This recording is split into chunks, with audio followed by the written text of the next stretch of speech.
Nights are long, trying to understand a life of words unspoken.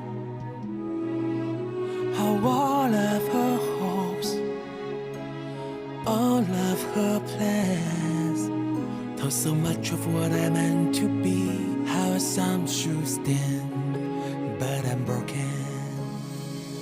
Your love will help me so near. Never left enough space to hear how it tore me up inside. I've never been prepared to take the key to your kingdom's gate. The dreams wanted that I'd never share.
To show you who I am.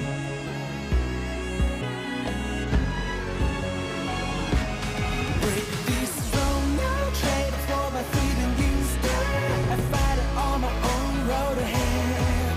I've got a fire in my soul, time to find my own demons. Just will never hold me back. Break this throne now, face the world with all that I have. Live forever, held within my hand.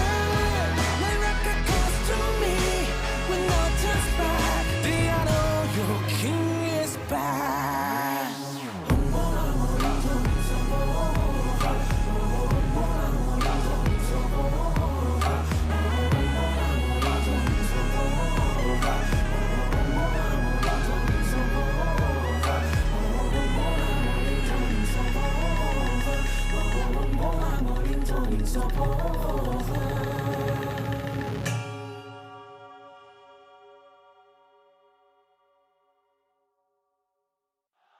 现场所有的街坊们，让我们一起恭喜2024永劫无间世界冠军赛单排冠军欧游记麦。逐鹿三江，名扬四海，恭喜狼队获得2024永劫无间世界冠军赛总冠军。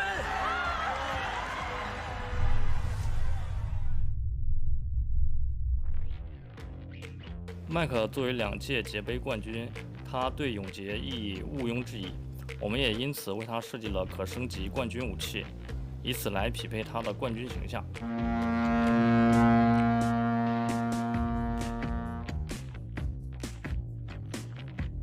我一开始想的就是加一个异色皮嘛，暗红色加一点紫色，我觉得这样是比较有说法的。因为一开始呈现给我一个草图嘛，就是大概这个是这样的，我就感觉其实这个风格包括这个外形我都挺喜欢的。当时是看到它那个颜色，它一开始是有点紫色调偏多的，后面就是跟他说调整到暗红色调嘛。因为之前美工那边问我，就是说肯定在冠军球要加入一点个人元素嘛。一开始想的是这个签名的话，在刀上可能会有点看得怪怪的，我们就选了靠近刀柄那一块地方。左边有字儿，右边没字儿，可能就看得不对称嘛。然后我们在右边也刻了一行字儿。我当时想的是就是无双嘛，天下无双这个意思。刀身刻有无双2个字，这个创意是由麦克提的。蓄力时会投射麦克的一个签名特效，这是一个隐藏彩蛋，也呼应了皮肤无双最大的一个特点。我们采用红色作为主色调，红色不仅是电竞的代表色之一，也代表着一种电竞精神、热血、兴奋和对抗。武器的造型上，我们采用了尖刺和三角形的设计语言，增加了武器的锋利度和攻击感。整体轮廓上，我们也特意做了一个取舍，做的比较简单干练，避免影响手感。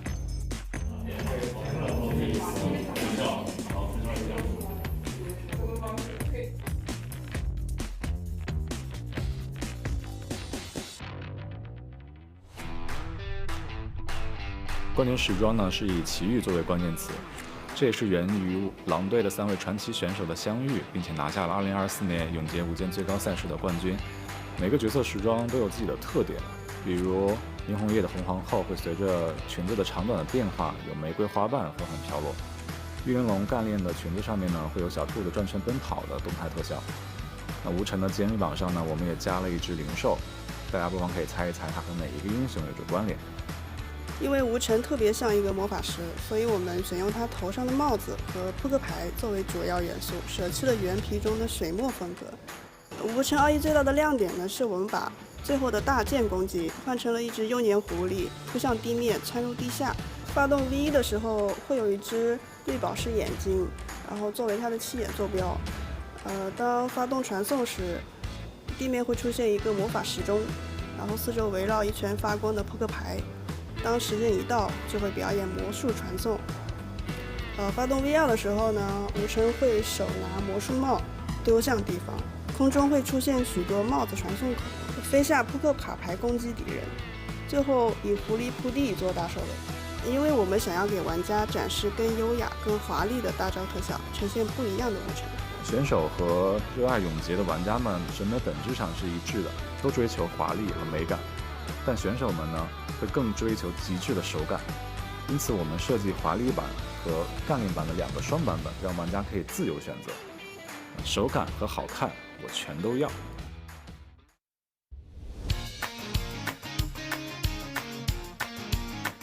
嗨，大家好，我是西西鱼。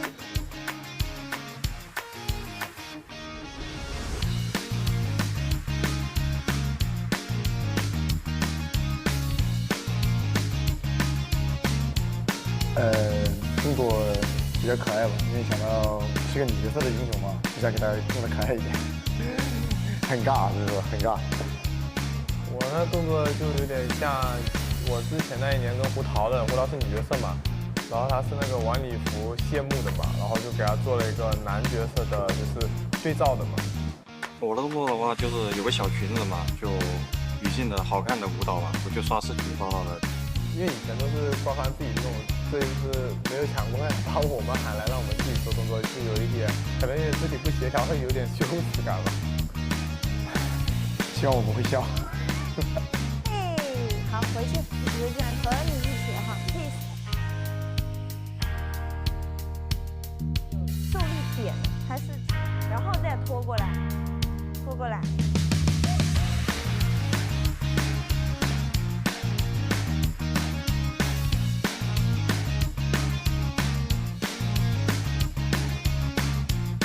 首先呢，非常荣幸参加这次动捕，但是紧接而来的是非常大的压力，就是要带着3位选手来参加一场他们从未体验过的捕捉的流程和一些动作的教学。首先，我会先评估一下他们的身体素质、协调能力和一些对人物情绪的感受力，然后会做一套校准操，然后松一下骨。大家的身体都活跃起来，热一下身。最后是教具体的动作的同时，再抠一些小细节。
粉彩创烧于清代康熙晚期，是在五彩的基础上发展而来。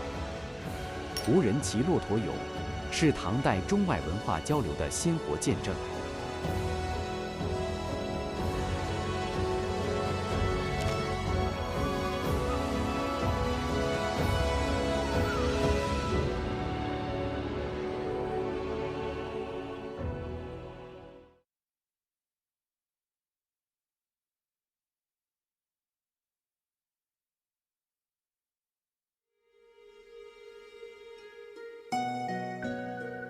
一声响彻云天，一腔诉千言。要我日行，有人牵。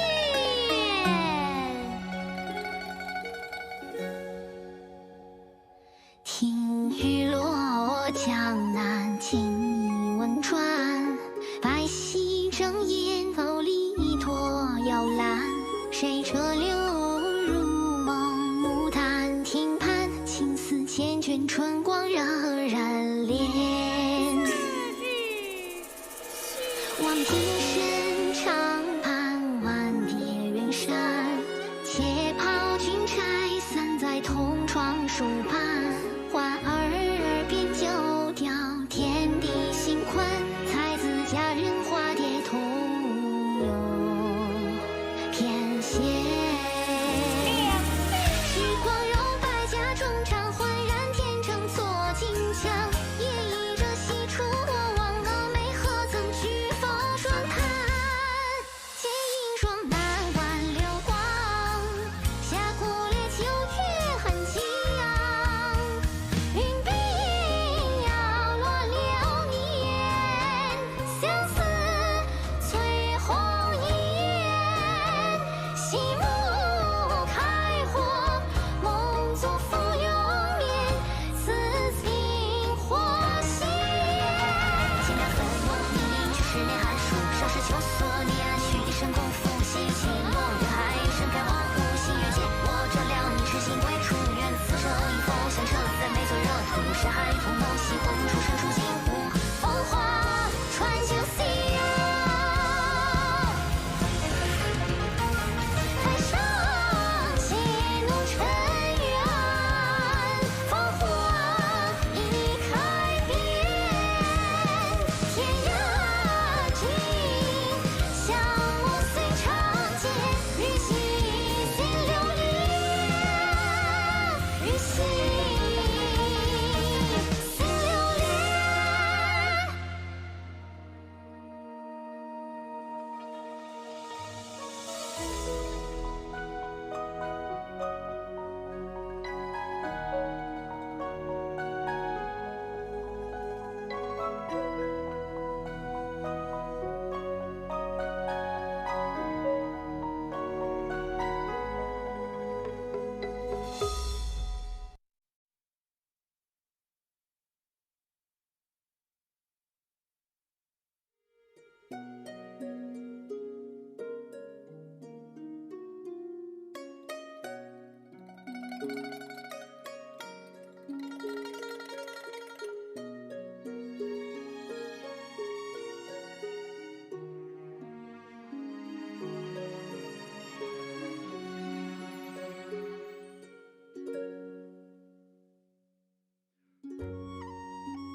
且敢来此处狂欢？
Nights are long, trying to understand a life of words unspoken. How all of her hopes, all of her plans, told so much of what I meant to be. How some should stand, but I'm broken. Your love will help me so near. Never left enough space to hear how it tore me up inside. I've never been prepared to take the key to your kingdom's gate. The dreams wanted I'd never share.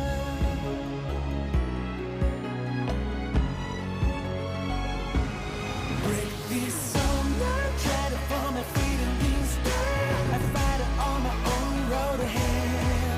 I've got a fire in my soul, time to find my own demons. Just will never hold me back. Break this road, I face the world with all that I have. Live forever, held it in my hand. NARAKA calls to me with no turns back. The end of your king is back.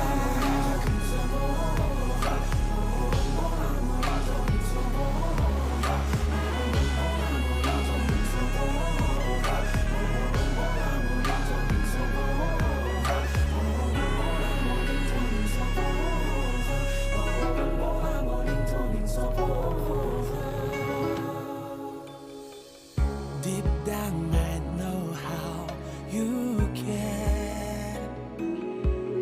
Only wish I had shoes your fears.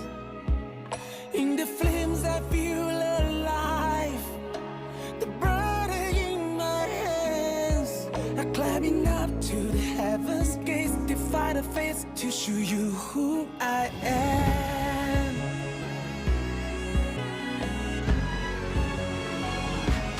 Break this throne, now trade for my freedom instead. I fight it on my own road ahead. I've got a fire in my soul, time to find my own demons. Just will never hold me back. Break this throne, now face the world with all that I have. Live forever, held it in my hand. NARAKA calls to me with no turns back. The I know your king is back.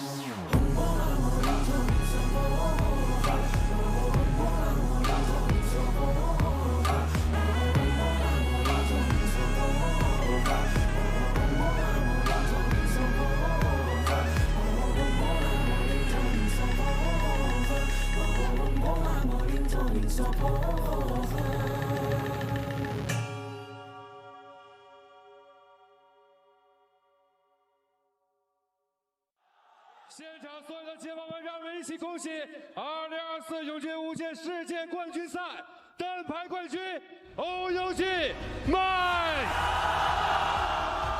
逐鹿三江，名扬四海，恭喜狼队获得2024永杰无界世界冠军赛总冠军。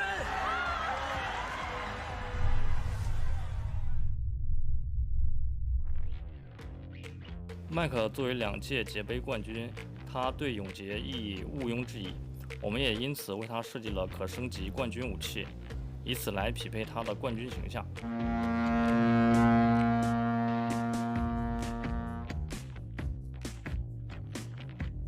我一开始想的就是加一个异色皮嘛，暗红色加一点紫色，我觉得这样是比较有说法的。因为一开始呈现给我一个草图嘛，就是大概这个是这样的，我就感觉其实这个风格包括这个外形我都挺喜欢的。当时是看到它那个颜色，它一开始是有点紫色调偏多的，后面就是跟他说调整到暗红色调嘛。因为之前美工那边问我，就是说肯定在冠军要加入一点个人元素嘛。一开始想的是这个签名的话，在刀上可能会有点看得怪怪的，我们就选了靠近刀柄那一块地方。左边有字儿，右边没字儿，可能就看得不对称嘛。然后我们在右边也刻了一行字儿。我当时想的是就是无双嘛，天下无双这个意思。刀身刻有无双2个字，这个创意是由麦克提的。蓄力时会投射麦克的一个签名特效，这是一个隐藏彩蛋，也呼应了皮肤无双最大的一个特点。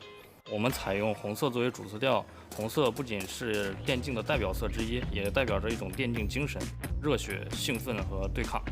武器的造型上，我们采用了尖刺和三角形的设计语言，增加了武器的锋利度和攻击感。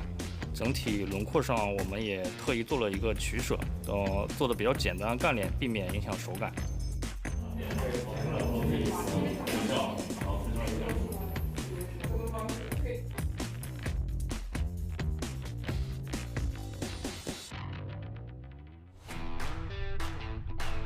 冠军时装呢是以奇遇作为关键词，这也是源于狼队的3位传奇选手的相遇，并且拿下了2024年永劫无间最高赛事的冠军。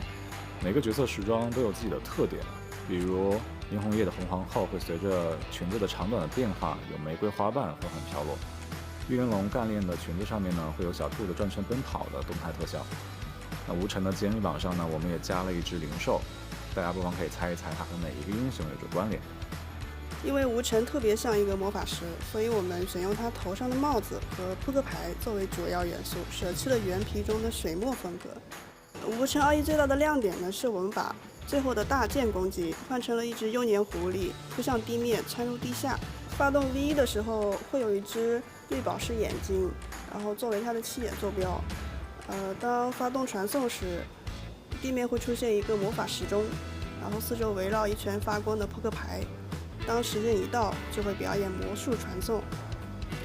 发动 V2 的时候呢，吴晨会手拿魔术帽丢向敌方，空中会出现许多帽子传送口，飞下扑克卡牌攻击敌人，最后以狐狸扑地做大收尾。因为我们想要给玩家展示更优雅、更华丽的大招特效，呈现不一样的吴晨。选手和热爱永劫的玩家们审美本质上是一致的，都追求华丽和美感。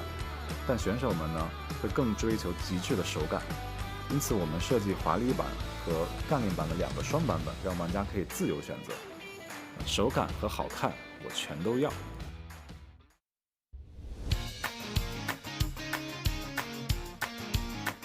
嗨，大家好，我是西西鱼。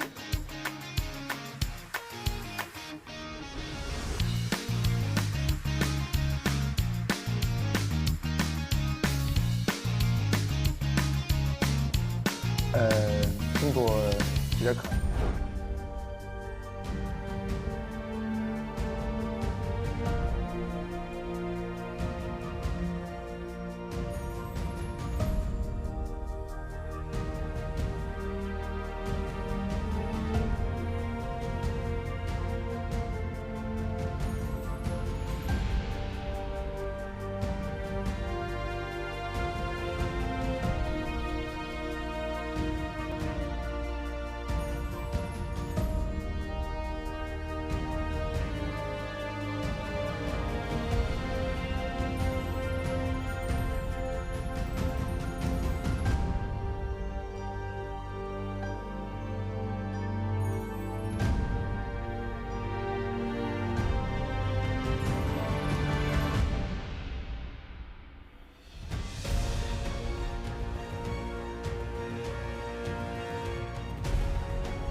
Hello, everybody, and welcome back to the MBPL. My name is HitBrain, and I am joined by Duncan as we're getting ready to go in to our qualifiers for J-Cup. How you doing, Duncan? You all right?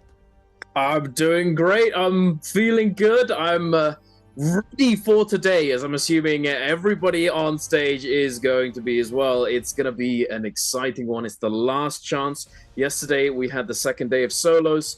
Definitely some heartbreaks. And I mean, we saw it on their faces. I believe Paste was the one who just got pushed out in the last 1v1 of the final game. So it's definitely gonna be. There might be some tears today. There might be some very, very happy, relieved faces. But I'm hoping for some variety. We were talking a little bit about it before, HitBrain. There's been a lot of variety recently, hasn't there? And I mean, I know you're a big fan of Valda, and you're not a fan of Monk. I reckon we might actually see a Valda comp today because, you know, they're going to be pulling out all the stops to try and make sure that they make it in to J-Cup. So I'm definitely excited for you, and hopefully for me, they'll be bringing out the Taka, but who knows about One that of those one. is real copium, by the way. One of those is real copium. I personally, I like the Valda when you see like the Tessa Viper Valda comp, which we've seen once, but it got focused down because it's ridiculously unfun to play into. If we do, it'll probably be with the likes of the Monk and stuff. So maybe, but I do feel like the meta started to move away from her, and the heroes that are getting picked, people are looking elsewhere on that front. If you guys at home, here are our standings right now. So right now, FPX sitting at the bottom of that table in 12th, going to be playing all the way through to game 12. So we've got 6 games coming up today. All these guys have already had a warm-up. This was on Friday, not obviously Thursday there. OEG at the top of the table. Now, if I'm remembering correctly, the top 6 teams are going to be the ones that qualify, right? Or is it less than that? Yeah, it's top 6. Okay. It's the top 6, yes. Also, it's a fun little fact. We've got a draw show at the end of this. We do, yes. At the end of today's broadcast, so stick around. That'll be the draw show for J-Cup itself. So make sure you're hanging on for that. But yeah, we got OEG, OA, Wolves, YZG, GG, and Alliance standing at the top right now. JL, Bowder, SR have qualified. And only 6 more spots here from the mainland China side of things to qualify for J-Cup. It's going to be a pretty desperate day. I think, you know, there's a lot of teams who expectations are that they need to make it. GG being one of those teams, right? Wolves, who are currently the reigning world champions, haven't even qualified yet because, to be honest, they've had, to put it nicely, a forgetful year. Like, I forgot they were world champs. I forgot they were playing in half the games they were showing up in.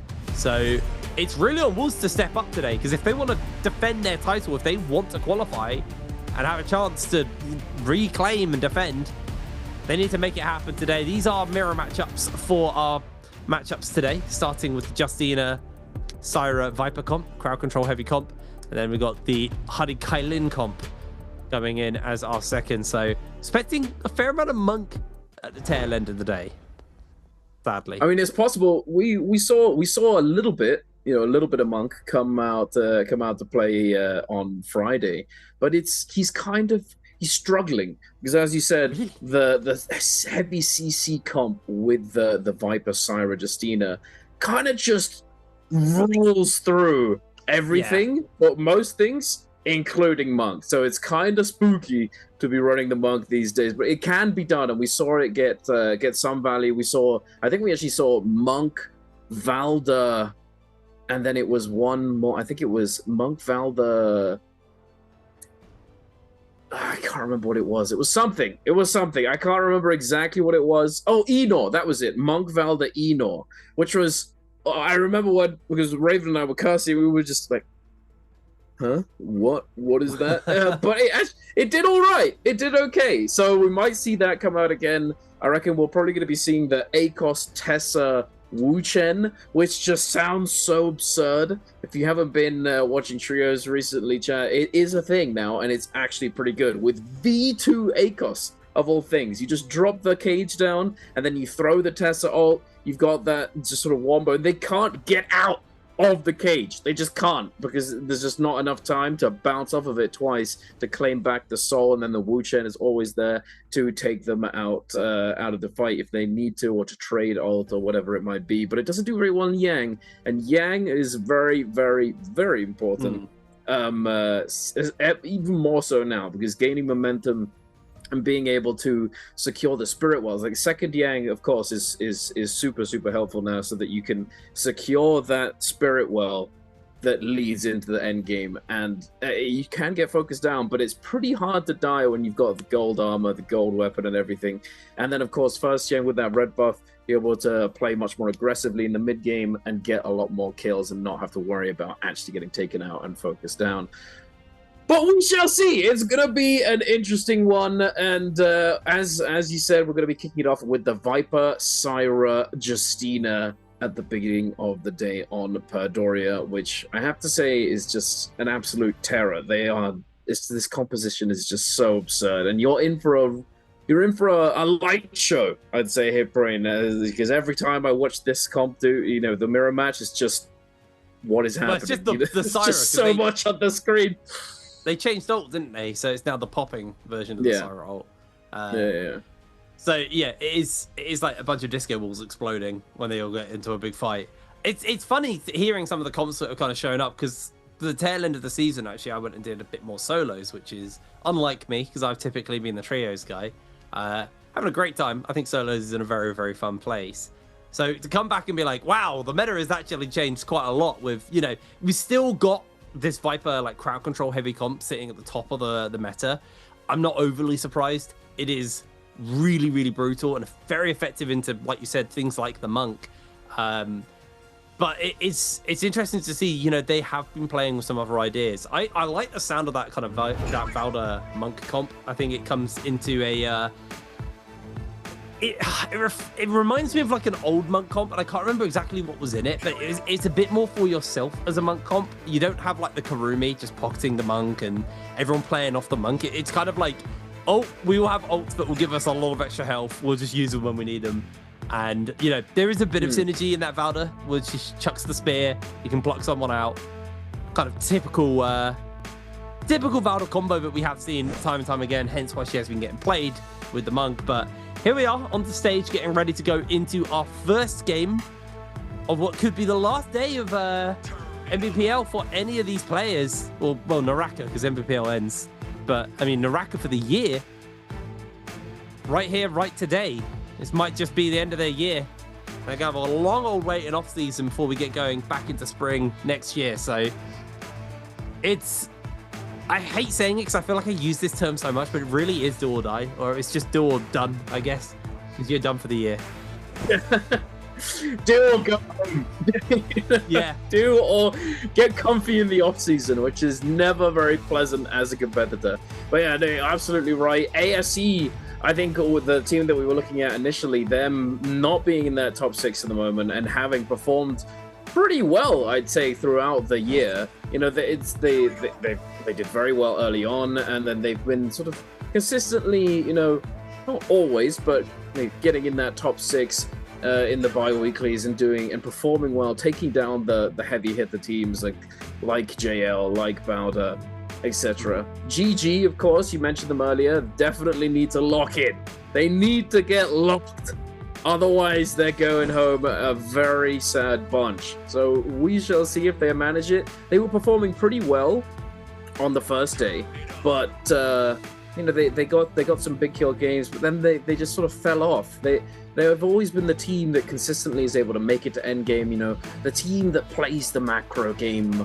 Well, not the best, but almost. They're always up there. They're always able to scale. They're always able to find kills towards endgame. But I feel like since the meta has shifted away from endgame and it's become more of a heavy mid-game fighting meta with the Yang depletion, the factor not being cleansable with a Vermilion Bird's Might Soul Bloom. The fact that it just extends it, the so much more chaos ensues throughout the game. It makes it much harder for them to do what they've done so well in the past. Oh, we shall see. Right. We'll get it ready to go in. He's eagering. He's ready. He's ready to go in. My co-caster is a monkey. Lovely. Had I not been sick this week, I might have been able to pull that off.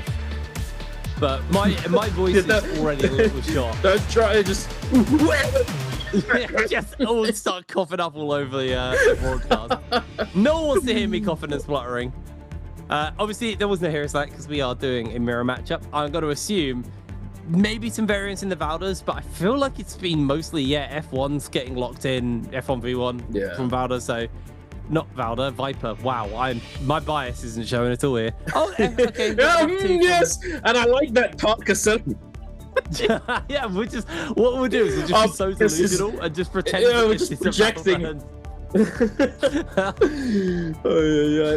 One thing, as usual, it seems Luo Ye for SS1, the only Viper in the lobby running F2. Now, I have to say, I feel like that's just a mistake.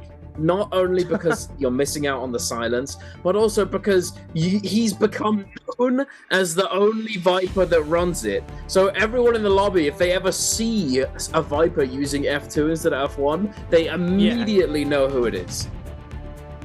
Exactly. It's one of those metas where targeting has become harder and harder in the game, but simultaneously the players have just got smarter, so it's actually become easier for them to go for the target. I totally agree. You can see all our players are currently getting themselves situated on the map. No one dropping down for the Volpine. I mean, I guess OUG and OA will probably make their way over towards that Volpine Essence. ASAP, just going to grab some goodies outside. Maybe have a little scrap with each other before getting in. But a relatively spread drop spot. A couple of little hot drops here and there. A couple of little fighting areas. But I kind of just want to go back to GG because this really is, they need to do this. They need to qualify. GG have been at a favorites going into Worlds 2 or 3 times and they've never actually done it.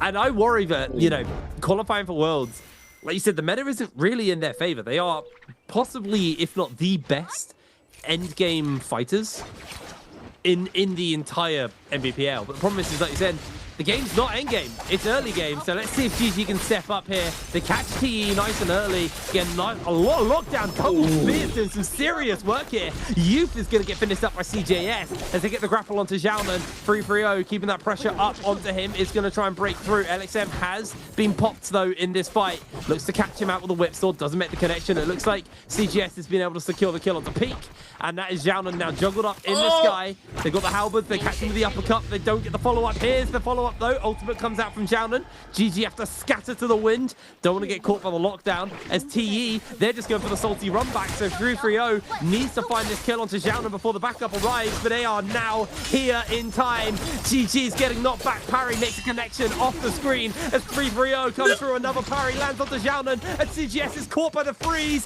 He is going so low, trying to make the escape away from this one. Down he goes. TE, the salty run back pays off. That was so close. The GG Viper roll was literally a percentile off of coming up and being ready to go after that silence expired. So unfortunate. But now heading over to Arcadia, we have OA and OUG scrapping it out. The Justina ult, the dash set up the freeze into the Viper ult right there with the silence. It's just cooked. Nothing more to say. And OA come out victorious, and I'm sure they're going to be getting their hands on those coins to unlock and to obtain the Volpine Essence, the Mortal Defiance Red Jade that's just extra juiced up. Now heading on over to FPX and YZG. A bit of a slow starting fight. We just see a little bit of engagement though. It's happening. It's starting up. QGG goes up to the sky, dropping down, trying to find that fan. RMP finds yet another one after the first. Now they get themselves out of that Forbidden Seal, popping the ultimate. Water still holding on that Viper ult. Doesn't want to be sending it too early here. The Syra ult is going to be coming in and dazzling the enemy. Syra, can we get the Viper lockdown in time? We can indeed. The stun comes through. Water gets the stun beautifully. ZXL, nowhere to go, gets taken down. But look who's arrived at the party. Wolves, NHQ, Position 1, looking to jump in. They've seen that Viper's used that ultimate. And there we have it. Wait a minute. They're fighting back. They're not going down without a fight. ZK is going to be popping that Viper ultimate. The Syra ultimate is going to be there as well. And water goes down. Nowhere to go. ZGE. What was that? Oh no. Gets the freeze and then a light R&B. No. Not what we like to see, Mr. ZGE. And Wolves going to be able to pick up 4 kills very early on with WBG on the horizon, looking in to see if they could take advantage of the third party. Yeah, this is our 4th party at this point. Jumping in, trying to see if they can get the kill. And that's the Forbidden Seal. It's a dinner bell. You see it pop, you know people are fighting, so they headed over to see if they can tidy that one up. Looks like they are going to be able to break away, but ASE finding Alliance here, able to secure, I believe, 1 kill, as Alliance just going to scatter to the wind. ASE not going to give chase. Going to play his chill. Actually, his PP is just heading off into the distance away. And it looks like, for now, our early game action is slowly dissipating as the teams are cooling off from all of the action. Although PP, he's in the invisibility bush. Oh no! His team have abandoned him. If he leaves, he might die. PP's so scared. Oh no. Are ASE aware? Are they just checking? I think they might know. So they have a suspicion, I think, and they're waiting for the bell. I don't know. As soon as that bell rings, PP's gonna have to run. Yeah. He's been spotted. Oh yeah. Well, now moving on over to OA. It looks as though they. Oh, there. PP no. PP has been spotted. Silence. And PP goes down. Unfortunate, buddy. It's literally one of my favorite names in NARAKA, man. PP, it's so goofy. I believe that we saw OA got the Volpine Essence, so that gives them a nice little something to work with if they run into the Realm of Yang, which I assume they're going to want to, as Zhang Zhang taken down there by the side of WBG. With PP's demise, Zhang Zhang's was soon to follow. WBG able to find themselves. How many kills are they on? That's their 4th kill off the back of that one. So we got, some kills actually starting to roll in across the board. 5 onto ASE, obviously 4 onto WBG, T3, OA 3, 4 on the Wolves. People are starting to ramp up, but we got another couple of minutes until we see the Realm of Yang, the first Realm of Yang spawn up. And obviously a big major factor in unlocking scaling is going to be getting these Realm of Yangs, especially when everyone's on the same comp. The key difference makers are going to be the scaling you get through high-end soul jades, armor, weapon rarity as well. So, there's a definite need to get into these Realm of Yangs. There's Uwe here. Obviously the easiest of our Vipers to spot out. Oh. Are we going for this? It looks like we are. Wait a minute. The OUG Moonbane has been dropped down in SS1. I think they sensed it. They were on the run straight away.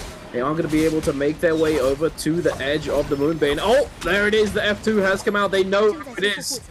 Surely, Luo Ye has revealed his trump card, his sneaky trick up his sleeve. Now, it is... See, talked about it earlier as not the best idea, but in the same way that like anybody is able to tell exactly who he is immediately as soon as he uses it, they're not going to expect a Viper to have F2. The players that they fight against. So the surprise factor is a bonus.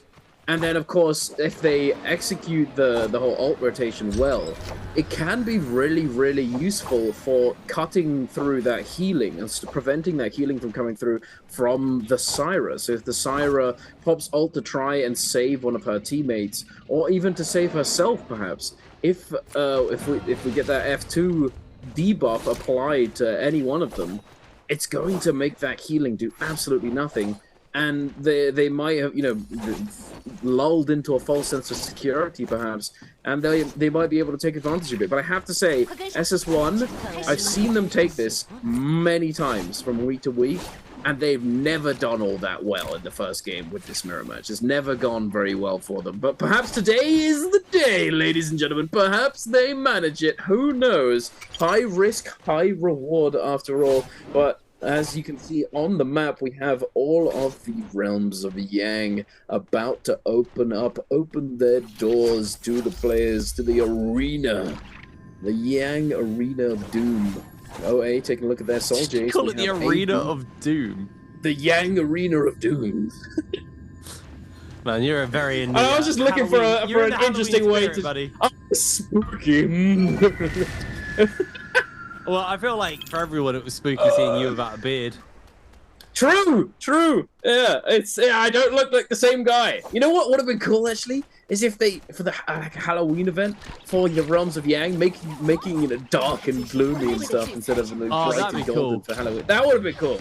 But and instead of ideas, islands, you know, floating skulls. I'll let you. I've got loads of ideas, NARAKA. Hit me up. I got you. But, take it away, All right, well, ZK trying to break away, but he's being caught by all of the lockdown. Wolves feeling the pain here, but there wasn't really too much follow-up off the back of that one. They're going to answer out with their own ultimate here from ZK. We'll make a connection on 2-1. CXZ gets caught out, but there's no follow-up once again because the freeze lands onto ZK. He gets almost taken down by the flying knives, caught in the uppercut, but he's able to break away as this fight is actually very close across the board here. ZK being hunted by CXZ. Can he find the escape? Just using the scale rushes from the pillars to put enough distance behind him and ZK. Is actually going to see a member of YZG getting taken down in the middle of all of that one. And that is Wolves effectively buying time well. We were so fixated on the Viper, I didn't see what happened elsewhere. But Wolves able to take it nice and easy. Yeah, looking good. The ult execution was solid for sure. It looked like it could have turned on them because of the Syra ult. And there was a brief moment where I saw ZK, he manages to get the silence and his teammate comes in with the Dragon Slayer on his pursuer. And they kind of scuffed the follow-up of the Dragon Slayer. You know, ZK went for the uppercut. I feel like a pretty bad timing, and it could have gone horrendously wrong, but we're going back to a replay from one of those Realms of Yangs that took place, and TE up against OA. Assassin's Lunge for Xiaonan, managing to get the stun, the dazzle onto OAAB, but the combo break ult for the Viper is going to be coming out, saving him, giving him a moment to rest up, to potentially try and reset, but it's not going to happen, not going to be allowed. TE Peak diving in with that scale rush, and Xiaonan's going crazy with the Assassin's Lunge. Ooh, oh, am I going to throw it? Ooh, no. Oh, buddy. No. That's the trick. You throw it out like a psychopath 3 times in a row, and then they just constantly start parrying, and they constantly try and dodge it. Easy peasy mind games. Very nicely done by TE, going up to their 6 kills off the back of that Rumble Yang. I have a deep love for people who just throw out focus attacks just constantly.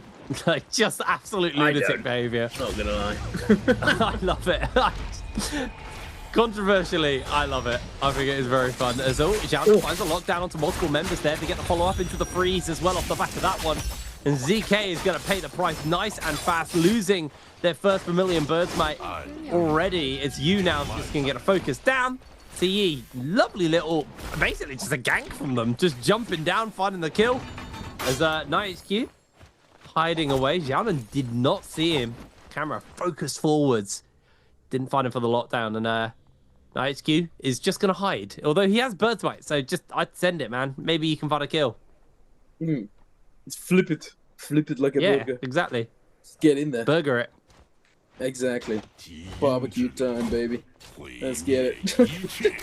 GG, waiting in the wings, waiting to see if they can find an opportune moment to dive and just fully send out one of these teams. They might get their chance. YZG and TE going head-to-head. The Viper Roll's going to come on through. Xiaonan's going to get fried. But I feel as though they were happy to just send it here, as they did still have that Vermilion Bird's Might. GG looking in, trying to see if they can find an angle. Whiffs the silence. Not ideal for Mr. 330. 1 minute and 30 seconds left remaining. They've committed that Justina ultimate as well. Not ideal. Now back up onto the wall. We've got ASC and OA going head-to-head. The Viper ultimate has been utilized, and ASE Han goes down. He was one of those players with Yang depletion, not ideal in the slightest. Oh my goodness, massive freeze coming through. Got the combo coming in. Viper ultimate. AB's trying to get out of there, but nowhere to go. The wall. Oh, Dazzle. Yeah. You don't get to play the game, buddy. You thought. GG. Managed to cleanse 2. Wolves coming in though. OA Cuckoo 2 goes down. ASE coming in as well, trying to see if they can salvage their game. 2 players left alive, 2 with Yang depletion. It's not looking good. Yeah, it's looking a little rough here. Still got 16 minutes left on the game. Next rotation of Roma Yang spawning up fairly soon as well. As all the buffs are now gone, but people are still scrapping away. There's plenty of teams with the debuff on. ASE already down a player. Definitely going to be feeling the pain, but wanting to try and get this cleanse. We've got 20 seconds to do so. As Zhao Wen taken down, YZG able to secure that kill. It'll be at least 1 cleanse for one of their players. And they cleanse their Viper. Okay, cool. They're going to run away, probably pass money off, and then just go for a rebirth strat, I think. They got 3 minutes to do so. I think they also, because they took out a Birdsmite team, or got Birdsmite's team Soul Blooms. They're not called Soul Blooms anymore. They changed it, but they will potentially be a little bit better. Well, they have a bit more time. Wow, words are hard early in the morning. Anyone at home? I always forget this every year as we get towards Worlds, but in China, the clocks don't change like they do in Europe. No, they don't. The clock's changed here, so we're now up an hour earlier than we're normally used to. And my brain is still adjusting to the wake up as all ZK. That's the end of Wolves, knocked out really early. They did get 9 kills though. So it's not like they're going to score particularly bad, but they would have much preferred to take that 9 kills into the end game. Well, absolutely. Now, this is though OUG having to fend off FPX. Why are you sending it on us? You donkeys! What are you doing? We've got Yang to go through. What is this? That's what I would be saying. That is verbatim what I would be saying. You guys are just trolling. What is this grief? But OUG fending him off. They've lost 1. Baby U using that combo breaker. Try his best to survive. Water, Jinyu. Wait a minute. Jinyu turns it, gets the Soul Bloom as well. And he's going to get ult up really, really soon. It's as though Water is going to get resurrected though. FPX. OA has arrived. That's what happened. OA turns up. Third partying. Oh, look at you little griefers. Oh, thank you very much for these free eliminations. Very nice indeed.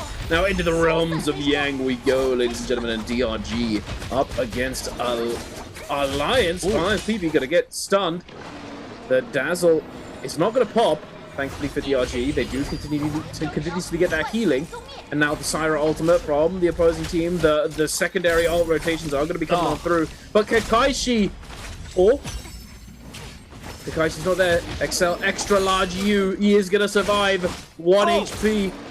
We found 1. He's 1 HP. Getting it. What just happened? Oh my goodness, Alliance! You more! Great Soul Gaming, I love it. 2 versus 2. Oh, the turn! The follow-up! Can he 1v2 hit brain? Can he do it? I don't know, Yuma.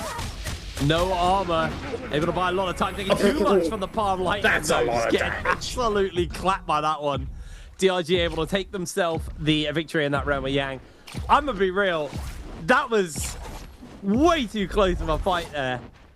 A lot of back and forth there. XLU able to hold on to that, thanks to that gold armor. Kept him alive for so long, and then he was just catching, like, just throwing parries out left, right, and center. He was like Oprah. You get a parry, you get a parry. Just no one could get near. Finally does go down at the end of it. But man, that was genuinely very, very clean from him. Now, 1 F2 Viper is still in the game. Actually, this is them inside the realm of Yang. I didn't see if they won theirs, so this is going to be a fun little discovery for me. Finds the lockdown, gets immediately caught out here by the freeze. I mean, every fight goes the same way. Viper, freeze, Syra, stun. There's a lot of sameness in that sense, but Lue able to break away from getting caught off by the Viper stun.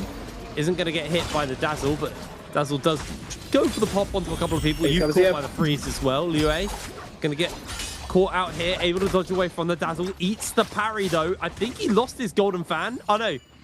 Yuan picked up his golden fan for him. So good little catch by his team to make sure that they're able to turn that one. As Lue gets onto Youth. Youth losing a lot of his armor. Scale rush off the wall. Doesn't really get too much connection off the back of this one. They still have the man advantage right now.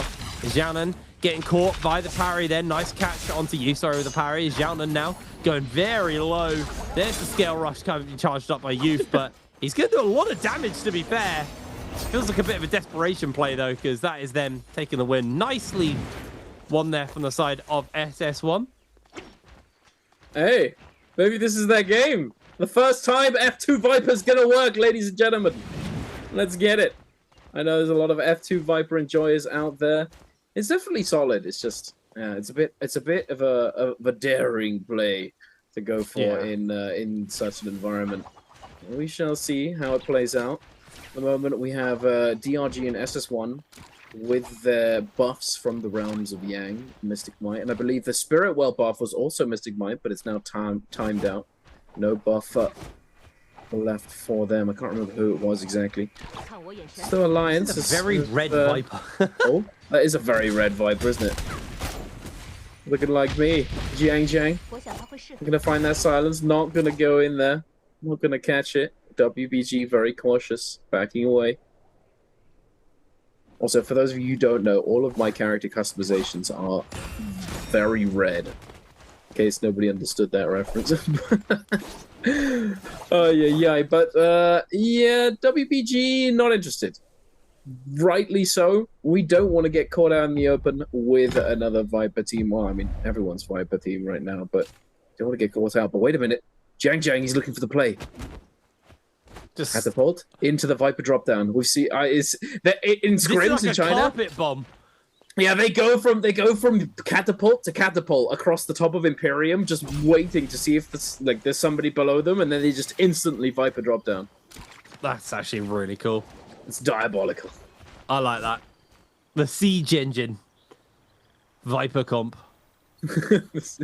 T. They got 1 minute left. 2 minutes left onto Alliance for them to find this cleanse.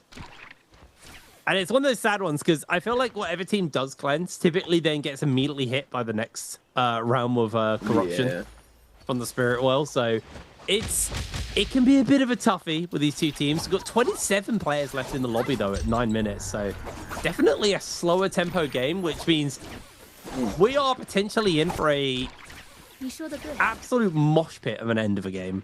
There's going to be so many teams just popping crowd control, going absolutely crazy on top of each other.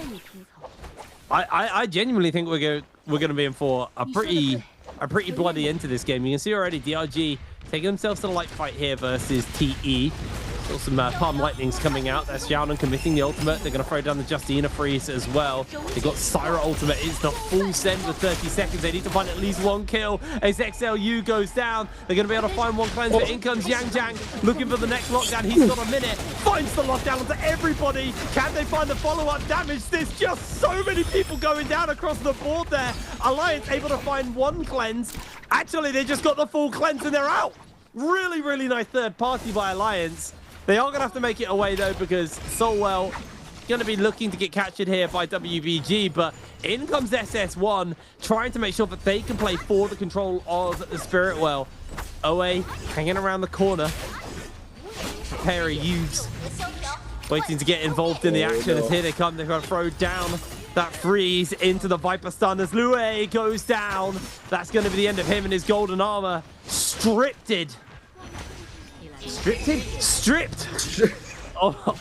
of his gilded armor, taken away. AB gonna have to break away off the back of this one as well. It looks like GG been able to wrestle control. We're saying they need to pop off today. They need to qualify for J-Cup. This is a step towards making that goal happen. As off screen, YCG gonna lose one to Baby U. OUG, the blueberries, able to take down one. YZG. Bit upset about that one, I would say. OUG very happy. Triple blue armor, they needed something. Second kill of the lobby. DRG looks as though they're going to be able to capture this Spirit Well. Not sure which one's which at the moment, to be quite frank with you, though. I think this is the. I think this is the Yang one. Yeah, because you can see because it's got the. One? No, that wasn't the Yang one. No. That was the normal buff one. I'm so confused. I thought the spiky. It does get a bit confusing. Icon was Yang, but Yeah. apparently not. OUG finds another. Cheeky. Gonna be able to cleanse one as well. 4 minutes left on the clock for them. Definitely manageable, but still having committed ultimates, not really, you know, relatively to the lobby, not the best armor, not the best loot. DRG though, Dongxing is actually going to be able to solo cleanse with the flag. That's crazy. That's actually crazy. Sussy. What on earth? I'm very surprised he manages to get that off just for free. Insane. Oh, Yeah, that feels really illegal. Oh no. Nice little freeze down to Xiaonan. Okay, that's this one. They're just gonna lose a player like that. I mean, they did pretty well. You know, I said it could have been their game. 11 kills is pretty solid. Yeah, not bad. Go out on a Not the whimper, best. but it was a pretty exactly. good run. Yeah. The chaos around the Spirit Worlds is just so much to deal with. You know, like we like there was like 7 teams. It got passed around. They just it was just rough for any team to actually hold it down. And it usually ends up being the case where it's just like the last team that actually go in gets to fully capture it. You know, because or it's the very first team. The very first team, if they don't commit their ultimates, and then another team commits ultimates to shove them off of it, and then they allow the sort of chain of events to take place where team after team will come in committing ults over and over and over again. And then they wait until the last, and then they come in with their ults once everyone's already used it. But that strategy only really works if there's, you know, if everybody's in the vicinity, if everyone's looking to actually capture it for themselves. It comes down to playing a very reactive and very adaptive way around these Spirit Worlds. But it looks as though the action is starting to kick off once again. GG looking to get aggressive, popping both Viper and Syra ultimate. Going to be able to claim a Soul Bloom, taking down 2-tick, but I'm not sure if they're going to be able to hold on to this Spirit World since they did just triple ult. Yeah, I mean, they just blew everything to try and get that. They do have, like you said, the Palm Lightning. Not Palm Lightning, that's the Moon Shard, actually, on those flying knives now from CGS. So he's able to do a serious amount of work off the back of that one. It looks like YZG, they've committed their ultimates. They're going to let's try and go for the cap. And Alliance aren't done. Not going to look to give this one up. CXZ throws down the Viper ultimate. We'll look for the connection to Yuma. We'll make it happen. As Yuma is just cooked here by YZG. Really easy little pickup for them. Youth has also jumped into the mix, but I don't know if he really wants to get involved. And everyone's just going to back off, and it looks like YCG are going to get the cap for free. That's going to be Draco Storm onto them, and a cleanse as well. So there's only a couple of players left now with this debuff on, and they're going to have not a lot of time to do it. So YCG going to full go for the send here. They're going to throw down that Viper ultimate. Look, see if they can find a lockdown onto anyone. 330 able to break away from line of sight, but is on that low ground and is just going to get absolutely caught out by the churn. Jumps back towards the rest of his team. He's A-OK. 3 minutes left on the lobby. 17 players still left in the game. There's so many people. There's a couple blueberries, maybe you, on blue armor. Oh my. UG, what have you done? Girl, is dropping into the bundle. The Moonshard Storm just cutting through, shredding these players. But wait a second. GG. Having lost a member, CJS is going to be able to get up to the ground. He drops an armor, I believe, but oh no, this is just the death corner. You don't want to be down here. The Syra ultimate does get committed though, and it looks as though they're going to be able to get him back on his feet. And now 330 are going to be committing the Viper ultimate, but as soon as that stops, as soon as that dissipates, he might receive some more pressure. PP. He's back. Looking to potentially take advantage of the stun on WBG, but no, recognizing that's a little sussy. GG are actually going to be able to make it out alive, though. And TE's youth, he's like, you know what? I want some of that. I want to go down into the death pit. That's a good idea. And yeah, he's dead. Oh, the death pit. It's so enticing, yet so bad. CGS was able to get a recovery off, got some pots off, but has lost a fair amount, escaping the death pit. Cannon fire, flying knives, a lot been thrown down, but YCG, they're going to full send here, throwing down that Viper ultimate, looking for the lockdown. Are to make the connection onto Yaran, who is quickly taken care of. As ZXL gets caught out briefly here, caught with the dazzle inside the zone. That tick is adding up on him. He just about makes it in, pops the ultimate in return, looks for the dazzle, doesn't quite make the connection, has had a fair enough healing to keep him going as YGG continue to find kills. But GG with the Palm Lightning Moon Shard, whatever you want to call it, the big one, he's making it work. He's going to force out the combo break here from ZXL just to break away. F committed, as you can see YGG being cut to ribbons. We were talking about GG being good at final circles, and here they are in a final circle with the Moon Shard as well from the flying knives, cutting down Ling from WBG. 6 players remain. OA Alliance staying aerial, but GG in demanding control with 3 members all standing with a bunch of kills under their belt. 9 kills for them, and all they need is to get these last 2. And this game is a wrap for the side of GG. CGS going up nice and aerial here. And PP, he's out of grapples. He is going to fall from the sky. Icarus's wings have been clipped as he jumps back up using the ultimate just to keep him aerial a little bit longer. But as soon as that falls, the sun will come crashing down and GG will be able to cut him down. Huku's going to be their first victim. They're going to finish him up nice and fast. He finds the parry. PP dropping down from the sky here, caught out by the Moon Shard. And GG take the fight, take the wins there. Beautiful. Oi, oi, oi, what was that? In this, you know what's hilarious is that those two, PP and Cuckoo 2, were using each other as sort of like to ladder up in the sky by grappling each other just over and over and over again. Oi, oi, oi, because there's no trees there. There's no way to get to, there's nothing they grapple off of. It was just each other. Oh, my brother, I will grapple off you, and you will grapple off me, and we will stay in the sky. And, you know, just the summer ultimate just for the fun of it at the end there. But hey, commanding game from GG, able to secure that MVP. They're picking up those last few kills, certainly pushed them over the top. Because going into it, they didn't have all that many. But as I talked about earlier, able to get to endgame, consistently get those kills in the last few moments, and just play around in that endgame and navigate through the chaos beautifully. Good for GG, because they definitely want to be making it to J-Cup. And they were in 5th at the start of today. I think they might have managed to get a little bit further up now, a little bit more comfy. A little more comfy. I'm pretty sure they're winning the 3rd off the back of that one. So a good victory there for the side of GG, and a needed one. I think is the big film, really, the big takeaway here. Because, I mean, they are not out of the woods, but they've definitely done a solid start on the day. There's still 5 more games to go, and you know you have to play consistently today. It's not about how much you score.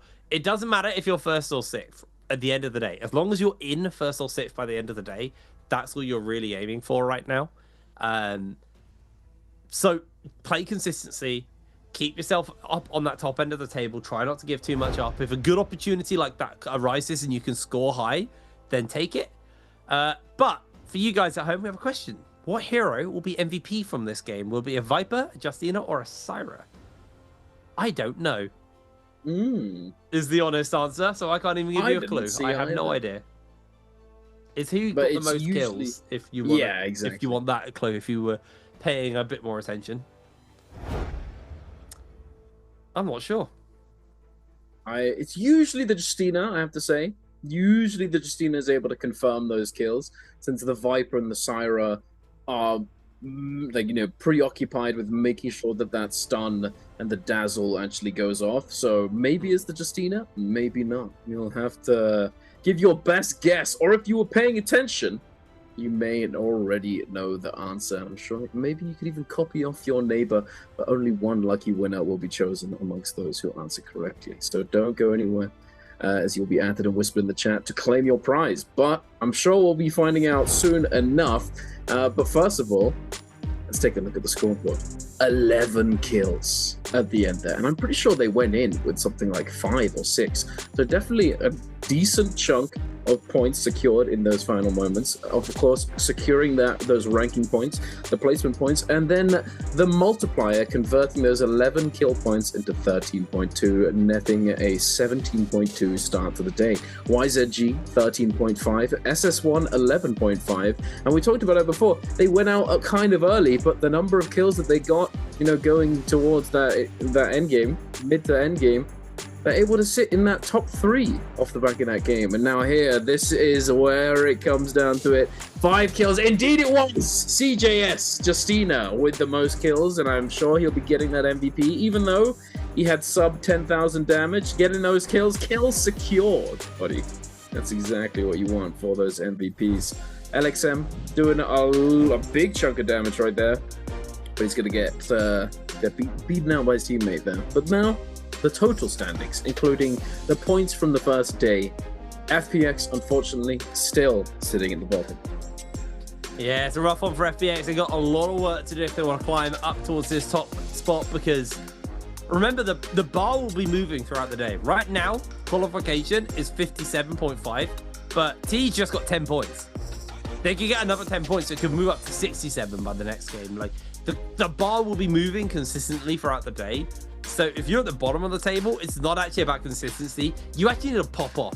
You need to have a bunch of good games and get yourself to a position where then you can play consistently. Because if you play a consistent day-to-day, there's a chance it's not enough if you are FPX sitting on the bottom of the table, especially when you open on a 2.5 score. But here is our replays from game number 1. ASE here, opening up versus XLU.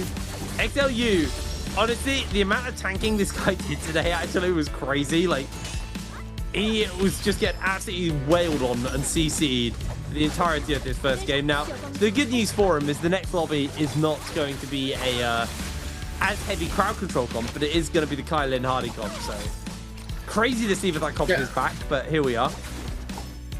It's the opposite. 2025 is a weird year. Yeah, I was happy to see it go.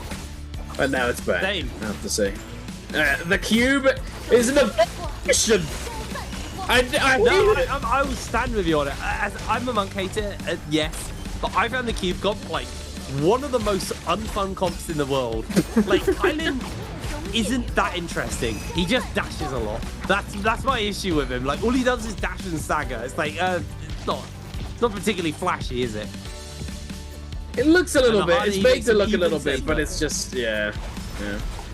And the Hardy cube is just the fact that you can use it even when silenced, even when, you know, it's under CC, like any kind of CC, except for a couple, you know, for example, like Monk Grab or I think Valda ult as well. Theoretically, you can't use it there.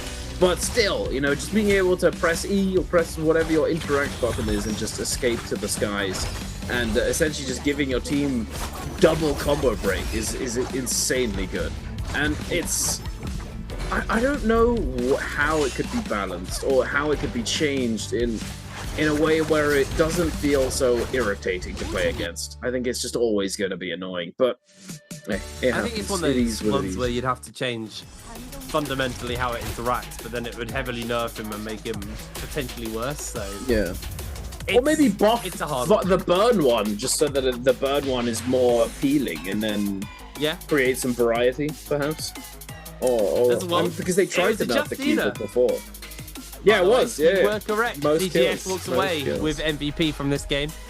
Only 9,000 damage. 10k healing coming out from the guy. Desperation group heal. That's why the 10k healing. That's right. His Cavalry Bloom, Juggernaut, and Attack Soul Jade. You know, he didn't do the damage, but he got the kills for the team. And to be fair, that was probably one of the more tame games, I think, on kills fronts. Like, we didn't see like a mega score game. Like, we have typically been seeing a lot more. I talked about this with Raven at the beginning of the season, where it feels like because everyone's level has gone up, we are consistently seeing like 20 bombs so much more frequently than what we used to back in MVPL, where like 20 bomb was like something you'd see maybe once every like 3-4 weeks back in the old days. And that was even when there were more players in the lobby as well. We used to play with, I think it was 16 players or 18 players instead of 12. We used to have bigger lobbies. Crazy. I don't really know where I'm going to go with that. But yeah, very interested to see how our game number 2 is going to go.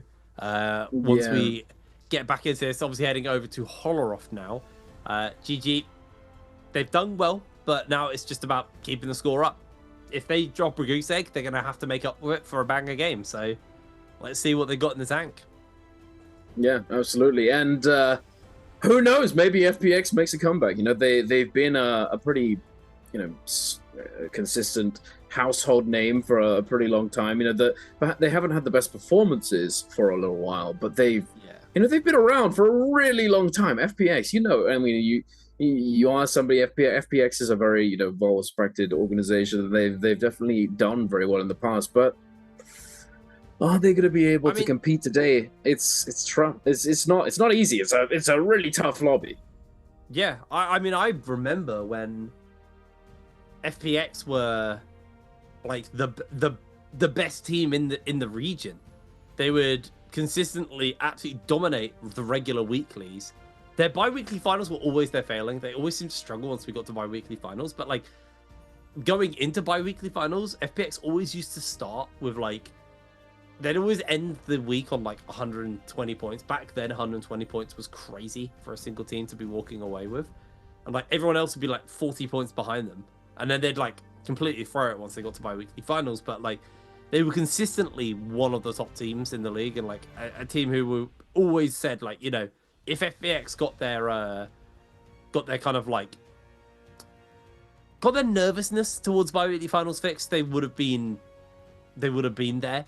And that never kind of happened because that era of FPX then moved to TE, won a Worlds with that roster as well, and have now kind of scattered out a little bit beyond that. But yeah, it's crazy to see that FPX have kind of gone from like top dogs to maybe not even just qualifying for Worlds at this point. I mean, it's not impossible. They've still got 5 games, but like we were saying, they have a lot of work to do. They have a lot of work to do. Yeah. It's a really tough environment. Like you said it. Since players have gotten so much better, the average understanding and skill level and practice level, it's been elevated consistently, and I feel like TXJ was a big part of that. He was able to beat out everybody. He was doing insanely well, winning 3 back-to-back bi-weeklies early on in the year. SR doing it this in the fall split. It's pushed everyone to be better and to get better, and he's kind of led the charge because he was just the first one to do it. So it's definitely forced everyone to improve, along with a lot of the changes that were made to NARAKA, trios, solos, everything in general, right? A lot of the changes forcing players to adapt.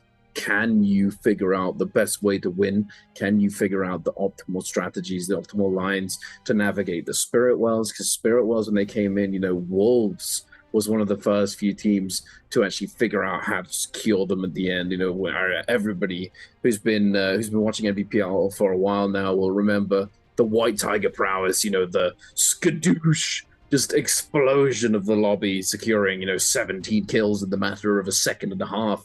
It's being able to secure that, being able to learn and figure it out, and actually get those Spirit Wells consistently became such a huge thing. It was really important, and now it's moved on to late game Spirit Well. We have the Yang Spirit Well. We have the Capture the Flag thing that it allows you to cleanse. We have the other Spirit Well as well, and then recently they threw a spanner into the mix.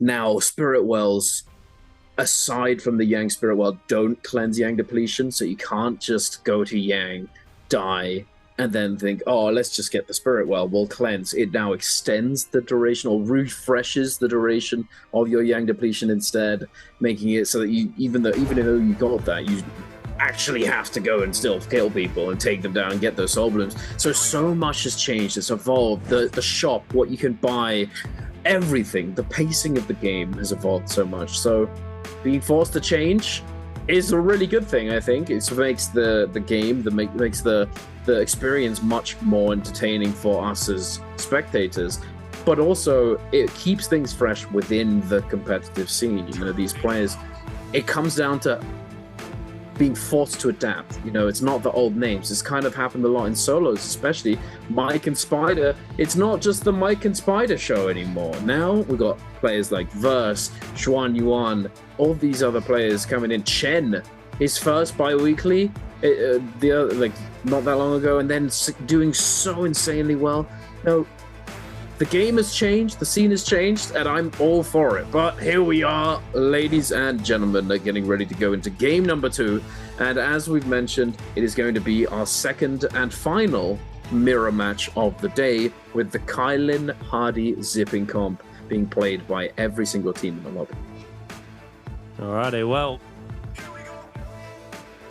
a very interesting comp, let's be real. It has, you know, it's going to be a bizarre fight because you're going to see just Kylin's all-inning and then just zipping out if they need to, if they get into too dicey of a situation.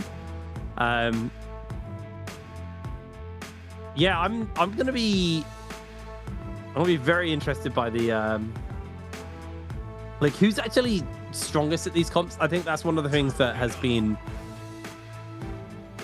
wow, words hard. It's been one of those things where, like, I feel like certain players and certain teams are better at certain comps versus others. So for me, that's always going to be a like an interesting point of like what player looks strongest on this comp versus what player looks strongest on, you know, like we just saw the crowd control comp. Like we saw GG absolutely pop off because that comp was very good at making it the final circle because there was a lot of survivability. And yes, there was a lot of all-in, but like realistically, those two, the previous lobby, we saw a lot of people make it to final circle, therefore GG thrived. If this game is on a faster pace, then I actually expect GG to have a tougher time because we talked about it. They're worse in the mid game where the meta and a lot of the comps seem to sit. So it is going to be an interesting one to see what these players are going to have loaded up for this. As TE on our screens right now just talked about them actually being a former world champions. Very different team from that TE, though, to be fair. They have changed heavily. And unfortunately, a bit like FPX, like I was saying, haven't really mounted a comeback ever since. Yeah, it's tough, you know. I mean, especially, you know, not just the fact that the roster changed almost completely, right? But also the fact that when you step into the shoes of those who won, you know, you step into the world champions' shoes, when they've moved on, they've moved over to a different team, they've split up, and then you got put in their place, so much is expected of you, you know, even though you're a different player, you're still under that TE umbrella, under that world champions, you know, title. And you're expected to do well, and it gives that added pressure, which could potentially make it even harder to do well. You know, it depends on the kind of person that you are. You know, some players perform much better under pressure than others.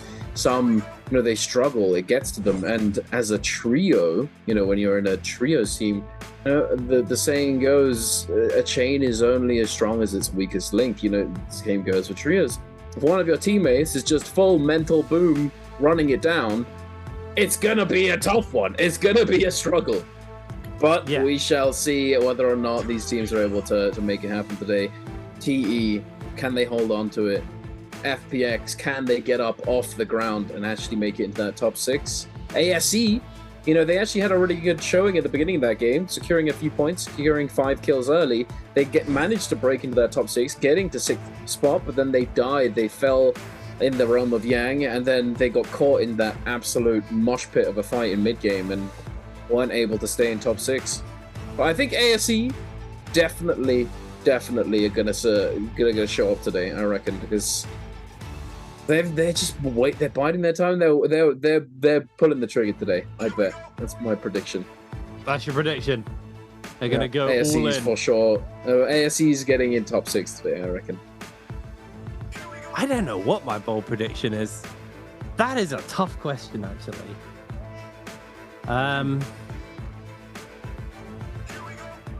I think it's not even that bold of a prediction, but I think my prediction is Wolves don't make it. It's not even that bold, but I think the. I mean, it's not. Champs, I don't think the world champs make it back to defend their title. I mean, I hope they do. Oh yeah, same. It's but a tough one. you know, I got a feeling, man. Yeah, I mean, it's not that bold of a thing to say because they just haven't had the showing that they once did. You know, it's different roster, but still, you know, they can do it though. You know, they have shown signs of life. You know, in the previous bi-weeklies, but as we were saying, the game's different. The level has been elevated. We're on a completely new patch, new glyphs, new everything. You know, new whip sword. No, it's we haven't seen that much whip sword, I have to say. But then again, no, not really. You know, you can't always pick and choose what you get to what weapon you get at high rarity. You know, and having purple weapons minimum is kind of, you know, very, very important. So if you can't find a purple whip sword, you're out of luck. I mean, you can get the upgrade. Yeah. How do I know what it is? You can get the upgrade It's from the little Romeo. crystal. Telluric crystal, I believe. That's the one, thank you. So I guess, like, if you're like, a whip sword goes hard in this comp. Like, you were talking earlier about, like, the aerial combo into an R&B from the whip sword. Yeah. Like, Kylan, pretty good at knocking people up. He just dashes through into an R&B from, like, one of your kind of, like, side units there. There is a world where you could do that. So if you find a grey whip sword, you could just sit on one. And then if you find a Romo Yang victory, you can use the crystal, upgrade your weapon. You know, there's multiple angles in which you could run it. Yeah, I mean, it's definitely really, really solid for that. Like, and then as well, if you somehow manage to get your hands on Blazing Cyclone, the Soul Jade that changes the vertical focus attack into, I mean, it doesn't change what it looks like other than the fact that it's fiery. But applying fire damage on a focus attack that damaging is crazy good, insanely strong, especially in this lobby. We're going to have Zipping, Kylin, Hardy. If you're able to get that fire damage on a Kylin who perhaps has used a bunch of his slashes, he's not going to be getting healed anywhere near as much, and he could be taken down simply off the fire damage because he consumes his health to do more dashes and to actually use his ultimate. Zipping's healing's going to get cut through completely. It could be massive, but we shall see. And there's plenty of fire. There's plenty of fire in the game. You've got Blistering Edge. Infernal Slash, which I have to say, okay, actually, I'm going to take this moment to propose an idea to the NARAKA development team. Remove Warrior Pace, make it the base walk speed of LMB charge on Greatsword, because it's been long enough. Pulse Sword RMB walk speed is double that of Greatsword LMB. Just put Warrior Pace on there, give Greatsword some love, and then combine Blistering Edge and Infernal Slash into one Soul Jade that applies to both weapons. Instantly a million times better. Having to hit so many Greatsword LMB focuses just to unlock Infernal Slash in the first place is kind of absurd. Yeah. That's my idea. Do with it as you will. I think it's a good idea. But anyway, we're going into our second game of the day, but the 8th game out of the 12-game series. Our second day is underway, ladies and gentlemen. Kylin Zhang, Hardy, zipping in. Gonna be dropping down onto Holoroth, Starry Night, Moxie's favorite map. It is rather pretty, isn't it? You see all the stars in the sky. I have a warm, nostalgic place in my heart for Holoroth. I remember when it came out, and we used to barely get it. It used to be like 4 games of Morris, and then like only 2 games of Holoroth in the day. And I used to tear my hair out. I was like, give me more Holoroth. It's such a fun map. And I remember for the first like 3-4 months of the map being out, I never saw a final circle go to the snowy area whenever I casted. It was driving me nuts because I love the snowy part. It's my favorite part of the map. Yeah, I going back though, I feel like I still love Morris. Morris, my favorite map, I would say. Not that I dislike the other two. There's just a nostalgia there. You know, I've been playing since day. I've been playing since before the game came. I played in the final beta before release, and Morris Isle has always been there, and I love it. It's a great map. The Holoroth and Perdoria are both really well designed. Like the environmental factors that got introduced with Holoroth. You know, the spike trap, I can't remember what they're called. The sand canjacks or something like that. The things that blind you if you hit them, and then if an enemy steps in, it blinds them and it takes their stamina and they can't dodge. You know, lots of different things that got added. The rage charging stations, the firefly cages that got introduced with Holoroth, all sorts of different things. And then Perdoria with the red soul jade, the red longsword, and then of course the floating piles, the Mercury River that goes all around the map that you can slide surf on, which is very cool. But the floating piles themselves allowing for potential, like reset potential. You know, you go down early, you get a few kills, but then you gotta go and find a place to loot up. If you time your res right, you can respawn close to where a floating pile is about to pop, about to spawn, grab 4 high tier chests, 2 green, 2 orange, and then you might be set just off of that. You know, a really nice mechanic that they added.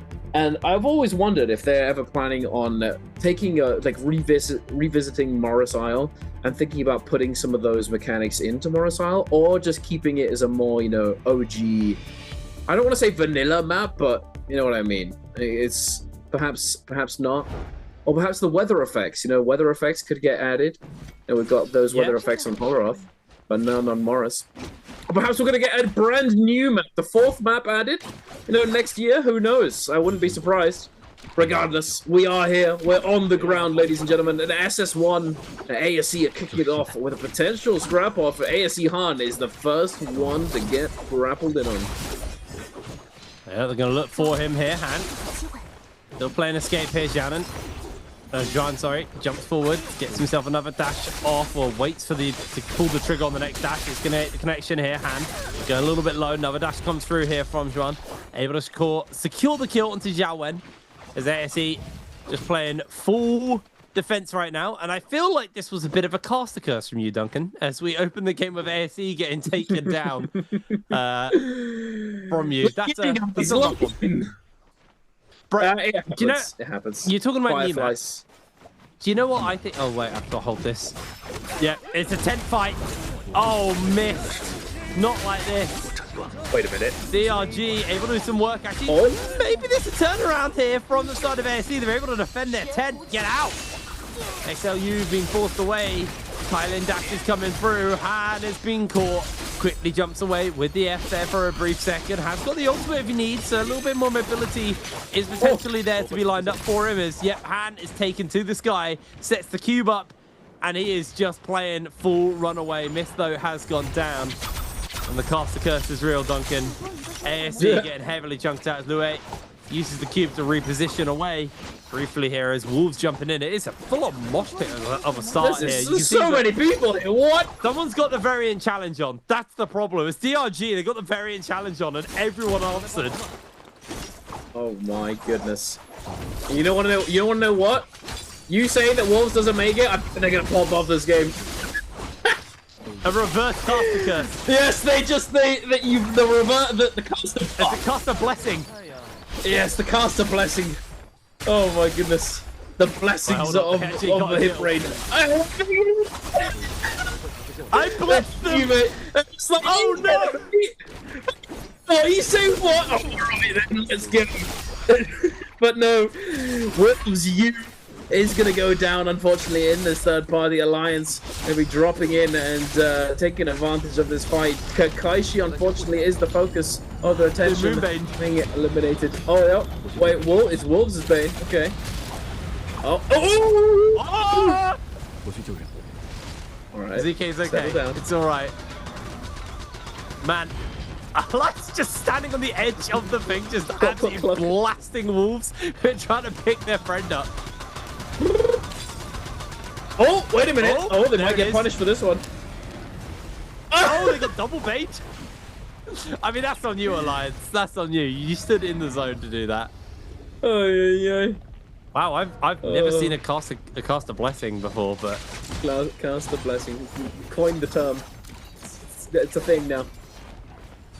I remember when Moxie first came in, she had this terrible habit of caster cursing. Like, I've genuinely never met someone who is that good at it. It was like she was like some kind of bog witch.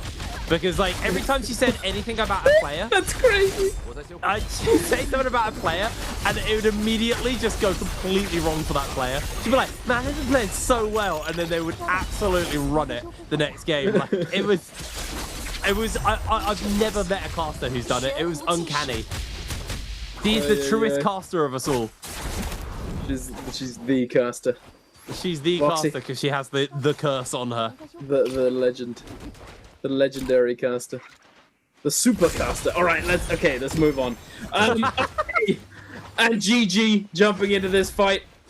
AB no ultimate. We do have a couple Fireflies close by if they haven't already been picked up. Oh, that's a little bit of a slow 1, 2, 3. That's a little bit ambitious to say the least. AB getting punished for his crimes. Wants to get the armor swap. Going down, downgrading, but LXM is going to chase him down. Oh, we're gonna get yes. Re-engage the purple armor. It's looking tasty. Give me that purple armor, Kuka 2. Zipping Ying, target acquired, and where's my team? Oh, gets clipped. Oh my word. Fan. Kuka 2's having a lot of fun. Nice little overhold, but it's not gonna matter. Combo break's gonna come on through. Oh no, no, the ult's too late. But wait, they lost their Zipping 2. I swear to God, this lobby is literally just. It's just focus the zipping. Zippings don't get to have fun this game. Yeah, it is. It's just not fun for them at all. Don't play a healer, you get targeted. So, 2-tick. Trying to use those dashes here. CGS does have his dash lined up here for 2-tick. Gonna go for the grapple. Has dash lined up. He's about to lose his ultimate though, so that's the end of that one as GG. Turn their attention over to AB here. AB is going to briefly get caught out. Loses a lot of HP. Takes to the sky, but he is followed up. Almost caught down, but actually a nice little follow-up comes in from Cuckoo. They do find the parry, though, off onto Cuckoo, who goes down. And CGS is able to secure the kill. 2-tick goes down as well. And GG, I said they need to play consistently. They're playing pretty damn well, to be honest.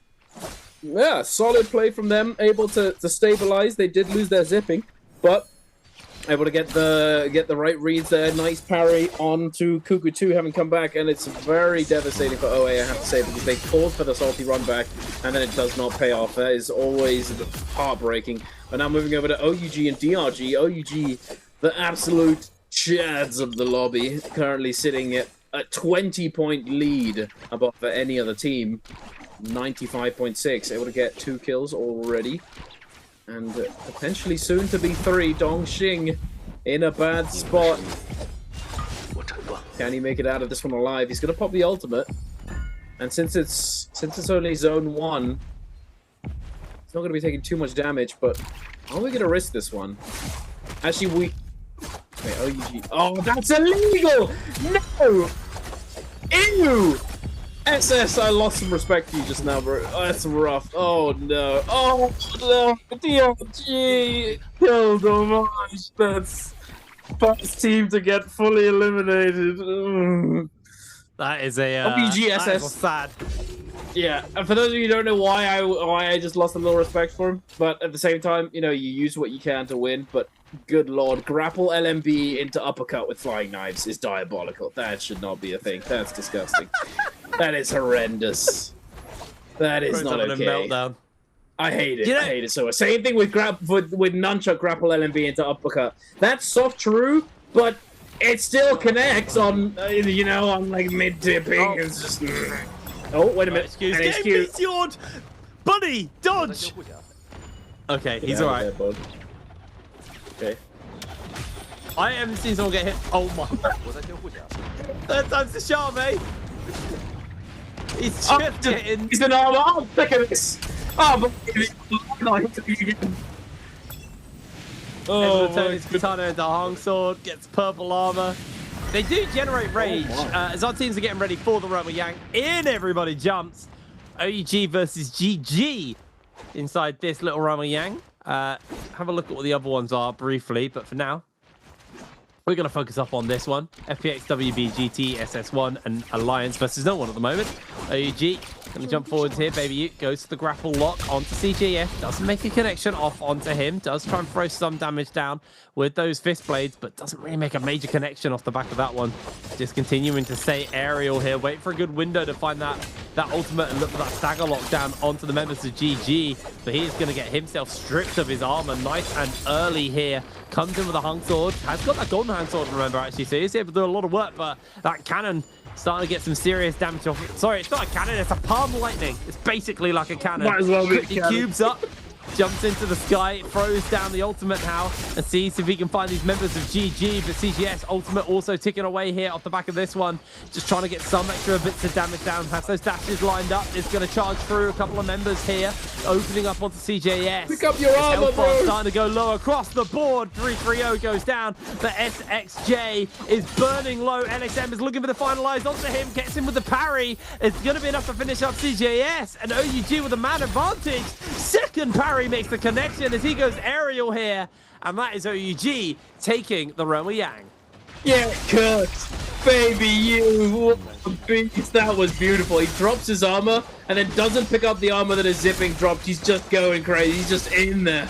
Respect, I like it. But now moving over to Alliance versus ASE. Umar, very low HP, having used that ultimate. Trying to disengage. Missed. Oh, okay. Just quick turnaround. Slow. 1, 2, 3. Is going to clip him. Expecting Umar to get up on the pillar and try and skill rush away, but no, Umar does not run away. And it looks as though ASE Mist is going to pay for it. He's going to go down, and now in a 3 versus 1, it was looking pretty good for ASE. But against turned Alliance, turning it around on them. Baby U now back on his perspective on the outside, on the overground. OUG up against FPX. I believe there's quite a few teams in the vicinity. If you take a look at the map, that's a lot of names. That's a lot of teams. OUG able to take down Kiki from FPX. ZQ. Baby U going to be pulling the trigger on that ultimate. Getting active, getting aggressive, getting ugly. Trying to find one. Gets the knock-up onto PP. Zip and Ying. Target acquired. Oh, wait a minute. No, it's Jang Jang. Al-Hadi getting sniped out of the sky, getting dropped down on. Zipping, healing is going to come on through. Baby U has lost a teammate. He lost his zipping. His zipping got focused down. At some point, I don't know when it happened or who took him down, but it happened. There's a lot of people on the screen at the moment. That is a lot of dudes over there. And there's...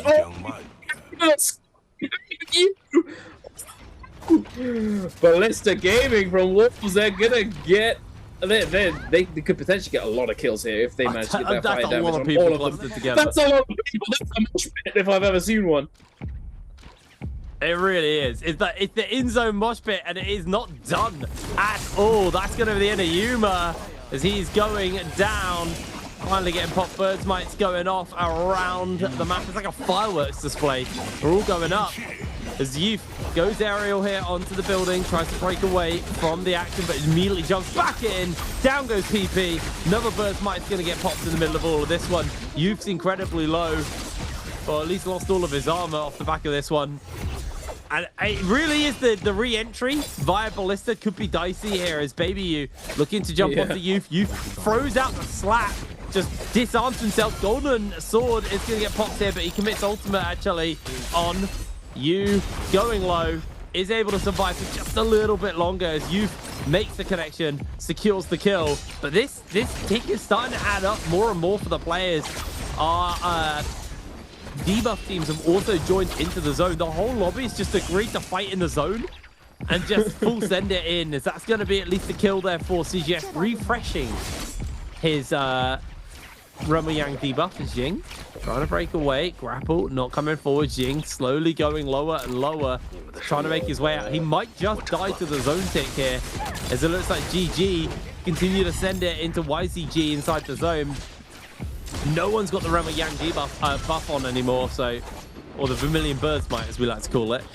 So it's all down to these debuffers here, and they're just happy to scrap inside the zone and just look for one another. As you can see, ZXL incredibly low here. CGS is just chasing him around. All it's going to take is a single hit, really, to finalize onto this kill. As he's going to not let him get the heal off, or he gets a pot, but that's not going to be enough. CGS needs to get a pot off himself. Can get some healing, but the healing is so low due to the fact that they built up such a heavy corruption tick on them, but the anti-heal is just too much. CJS is going to burn low. Everyone's taking themselves out. Are we trolling?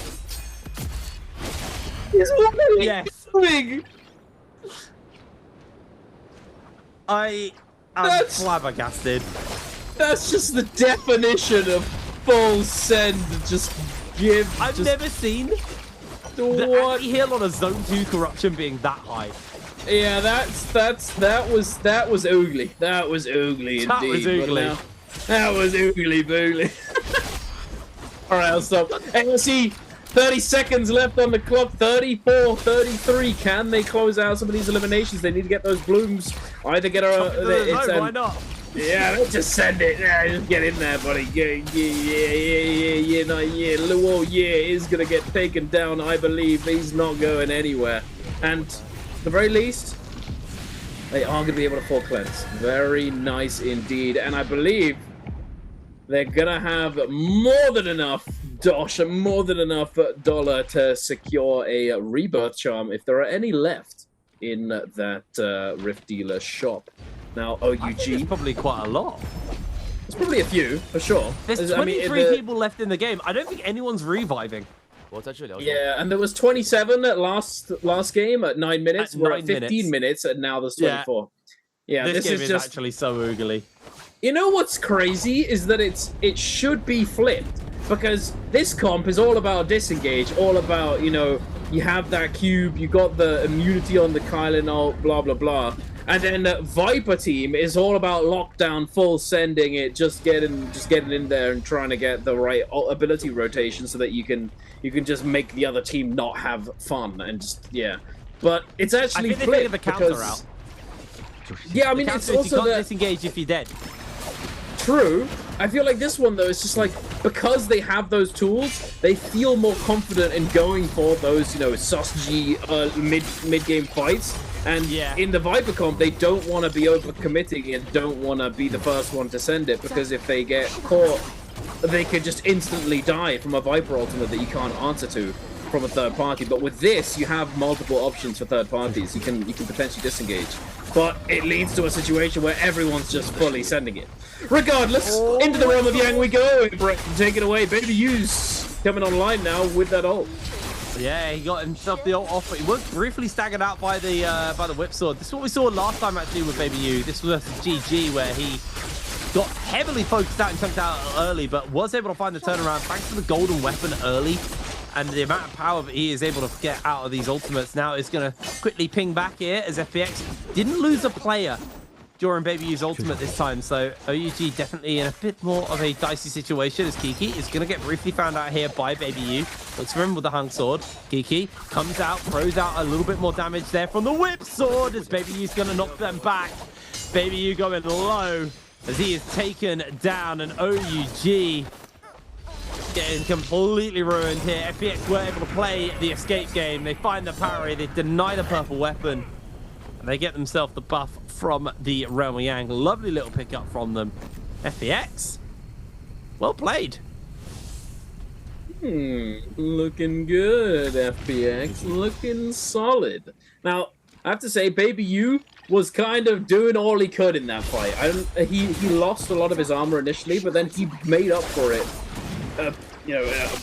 To a big extent with that ult, and he just worked it. He worked the enemy team over with that ult, dashing through, doing so much work. But it's just not enough. His teammates not able to hold on.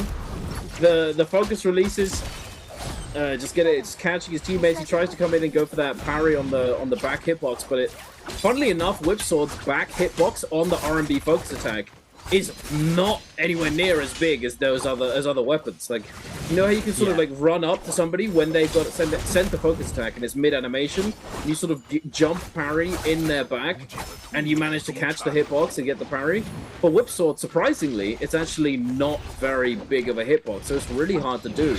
And I think that's something that was given deliberately to it because it has such a shift parryable focus attack from the front side. You know, from head on, you can shift parry it really well, really easily. But I think, and because of that weakness, I think they gave it, you know, the benefit of not being back parryable. Interesting. I think that's a pretty good call. It's a good trade-off, I reckon. Fair. Yeah, I think it's a very good trade-off. There's a 2-tick. Mandy.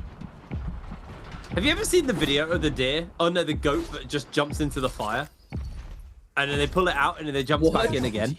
I feel like that's these players with like the corruption. They just like jump in constantly into the corruption in this game. I mean, it was to disengage away. I think from I know OUG. it. It's. I've seen one where a dog does it with the pool, where he takes him out of the pool and then he just jumps right back into the pool. Yeah. When you said deer, I thought you were about to reference that old meme, one of the OG. The deer jumping into the pool as well. Yeah. No, the one where it's like that dude. He's just like, is that deer or is that donkey? Do you remember that one? That's a classic. That's a classic. I love that one. But anyway, we move as these players are moving across the map slowly. They're trading blows every now and then, but nothing's really coming to this one right now. Everyone's just vibing. They did all their action early. I think that was a big part of it. They're all tired. They're all tuckered out at this point. Yeah. You know? Have a little lie down, I think. You can see OUG 9 kills, but no cleanses. What, are they actually? Oh, they're gonna do the zone death and then revive, I assume. Potentially. Yeah. Because wait, why don't they give all their money to SXJ even? Maybe okay. Well, Meteor Shower comes down. This is a little saucy. I don't know what's going on with OEG. And they got 9 kills. I assume they want to carry them into the late game, so I think they're just going to go for the safe revive strat. Because, like I was saying, there hasn't actually been all that many teams getting revives off this game because there was so many people fighting and knocked out early. The fact that we are 9 minutes 30 with 22 players is a significant improvement upon the previous game. However, I now do expect that action to kind of taper off and the players to play a lot more safe for the next 9 minutes. So this gives time for OUG to do that revive strat and pick up their players. Although I can see that OUG decided maybe not to go for that strat because the whole team is back. I think. Oh, well, yeah, that would also... Well. That'll do it. No. It is dicey. Well, Spirit. I can't believe I got you on that one. I don't know. I like that. The English jokes. Regardless. Oh, well, we're getting the this well. This is what happens when we have to get up at up at 6:30 in the morning. It cooks our brains a little bit. It's good fun though. It's good fun, and OUG are about to have some fun. They've got 5 minutes now on the clock as opposed to 30 seconds, and they've got a Draco Storm, but everyone has scattered. Nobody is interested. Yeah, everyone else has the debuff though. They could also go for the flag, although FPX have beaten them to the punch on that one. So OUG actually are in close proximity here to FPX. So if FPX go for the cat, OUG could hunt them. Baby U, I think, has scouted it out. Are they going to get the cap off in time is the question here, because in jumps Baby U with the scale rush, looking for the angle. Not going to go for it. FPX may just be able to get this cap off for free here. Oh my god, they're stacked. Okay, OUG decides to move away. I guess you are right. They are quite stacked, actually. That's Sap and Phantom Step on one, and then Mortal Defiance and Phantom Step on another. Oh, and then the Hardy's got nothing. You know, it's just everything's been given to the zipping and the What is your purpose? Cube. The cube. I must cube. The cube is love. That's all he does. Is There is a ballista still in place, so someone could get... Oh, my word. There you go, baby. You just about not getting headshot there. Less than ideal. Yeah, he doesn't want to be getting blasted here by NoHQ. He's just going to scale rush up. Looks to go in. Oh. Actually, they're sending it onto Wolves here. They're going to look for the kill. I mean, they've got 3 minutes.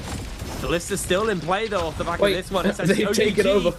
They've usurped it. Bye, Ballista. It's going to send them back. YCG going to back off. AUG hit. Do have TE in the area. Water also being chased off as they're not able to land the shots, unfortunately. Only got 29 seconds left on this Draco Storm. You know, Ballista shot into a follow-up Draco Storm fight. Would definitely be enough for AUG to find the cleanse, but not going to be the one, not going to happen. And we still got, you know, our ASE, who was cast a curse by you, with the single kill and the debuff on them. And AUG with 9 kills and the debuff on them.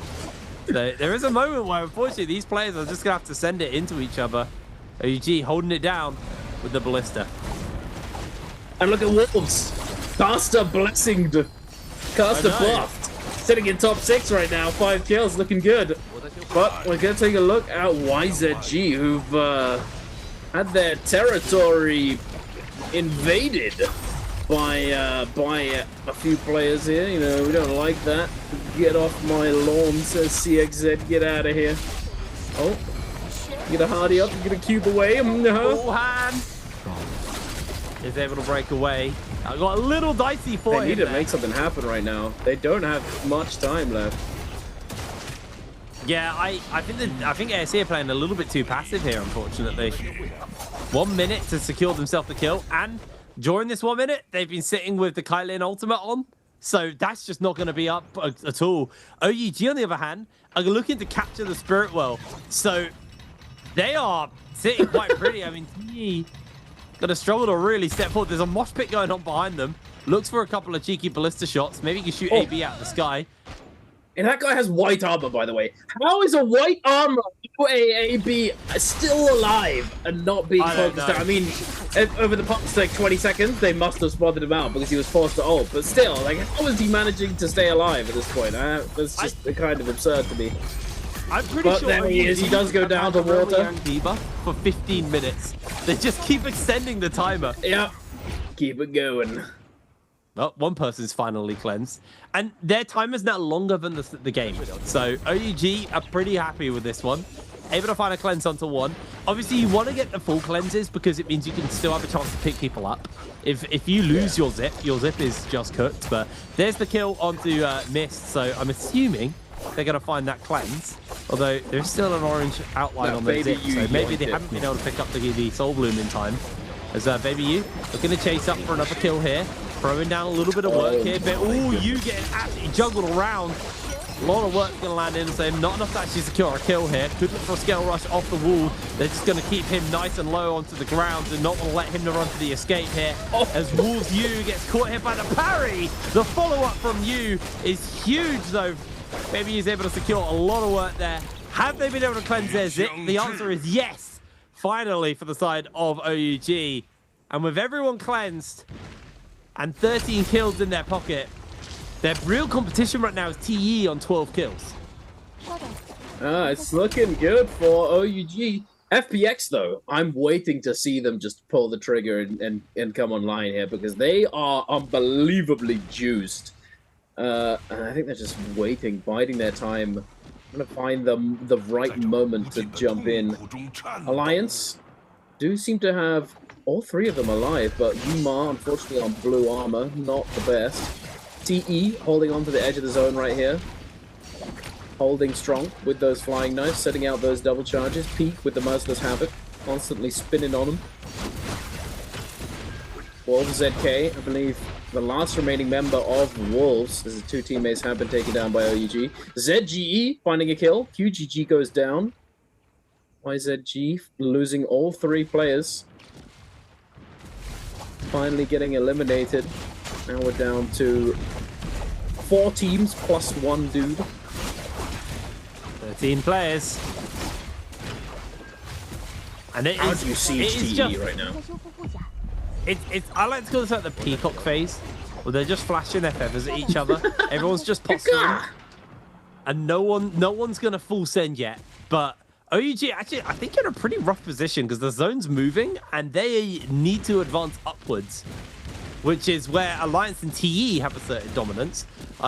Poor old Wolves ZK, last man standing for his team, does have the ultimate, so he can stay aerial if he needs to. As FPX being slowly advanced on by OUG as the zone creeps forwards. And honestly, this could be a game for OUG. They got 10 kills in their pocket. This could actually be the game where they are able to play catch up with some of the other lobby and start to catch up. Even with those 10 kills, though, they're still not in 11th place. They're still sitting in 12th. So they do have a lot of work to do if they want to climb into a more comfortable position, potentially look towards that qualification for J-Cup, the World Championship. So right now, 1 minute left on the lobby. Like I said, 5 teams, only 4 of them are whole. Holding fast here. Can't tell where the zone's going. I can't either.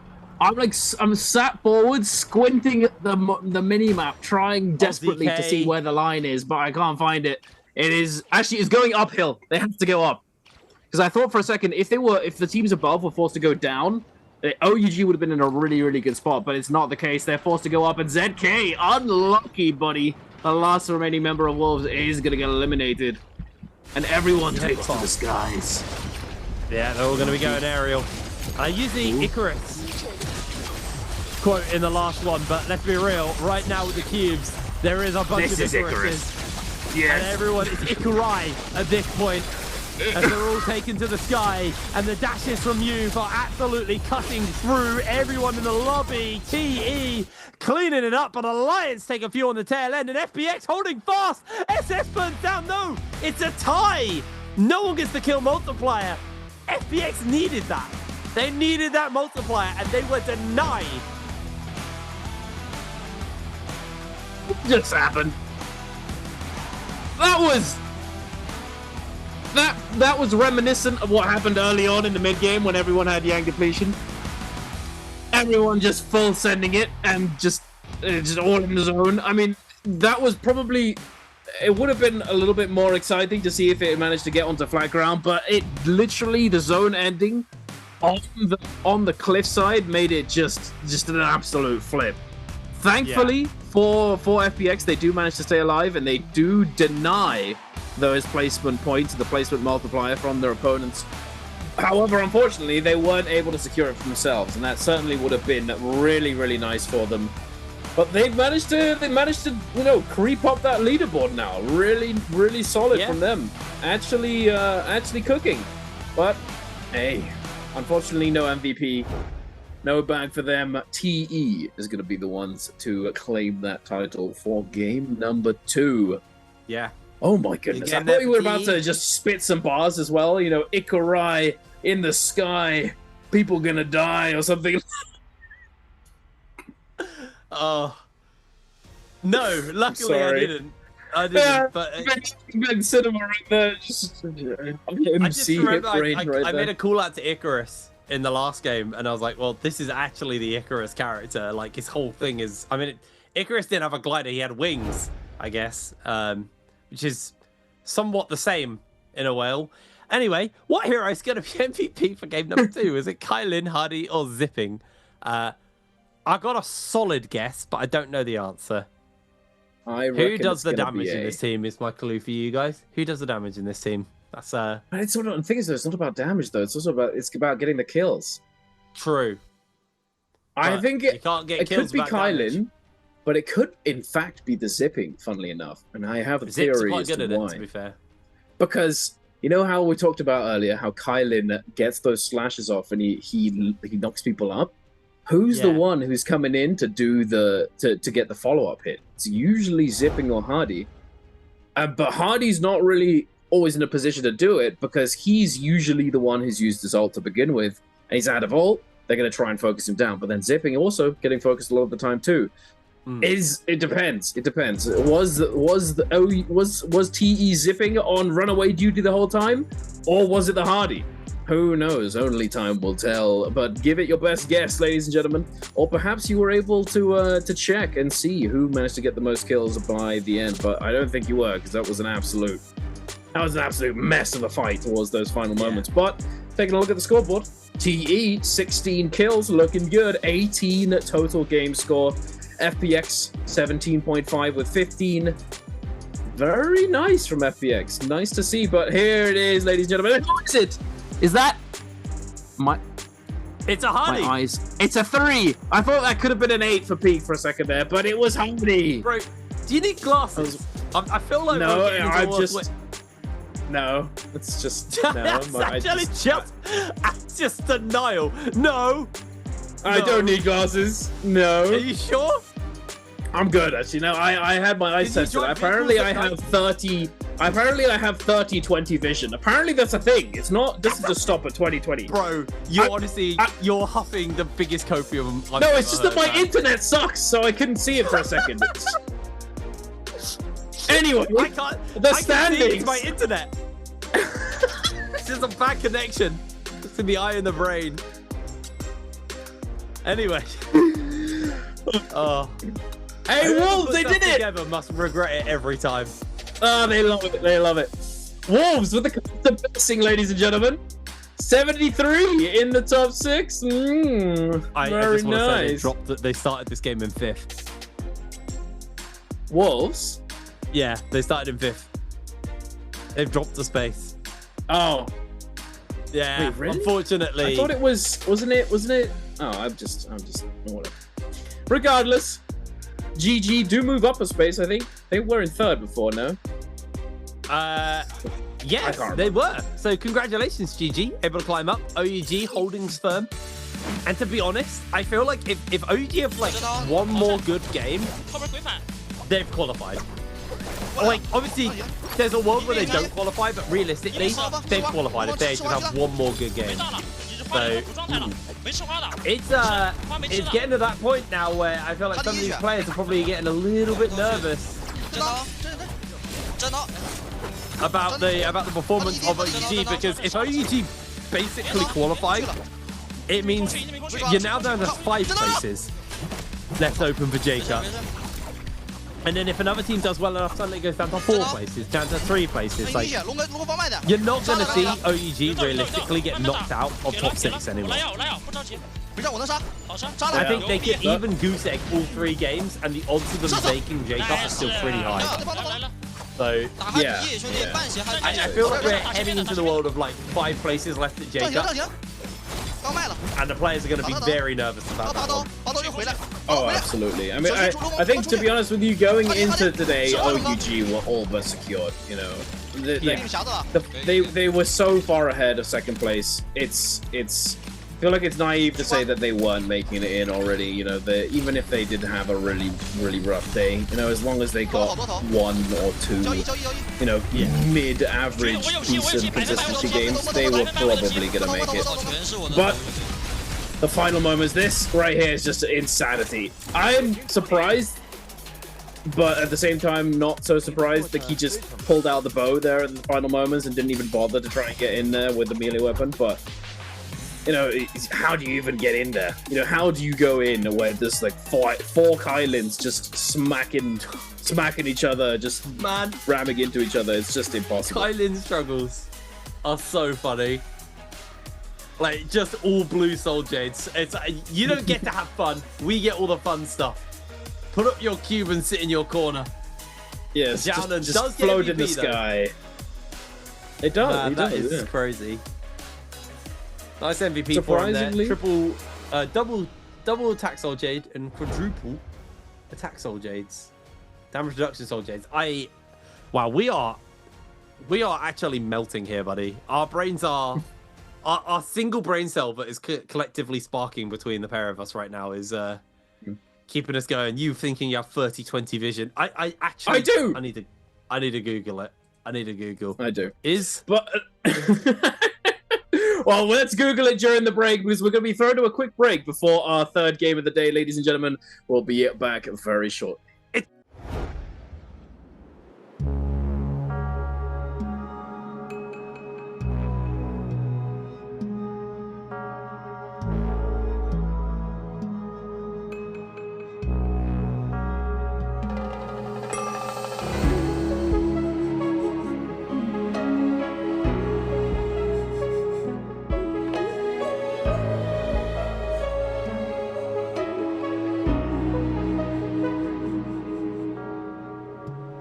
Nights are long, trying to understand a life of words unspoken. How all of her hopes, all of her plans, told so much of what I meant to be. How some should stand, but I'm broken. Your love will help me so near. Never left enough space to hear how it tore me up inside. I've never been prepared to take the key to your kingdom's gate. The dreams wanted I'd never share.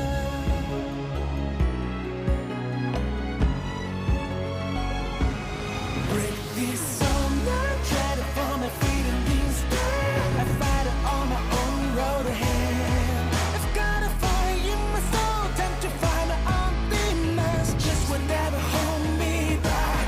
Break this road, I face the world with all that I have. Believe forever, held it in my hand. NARAKA calls to me with no turns back. The end of your keys back.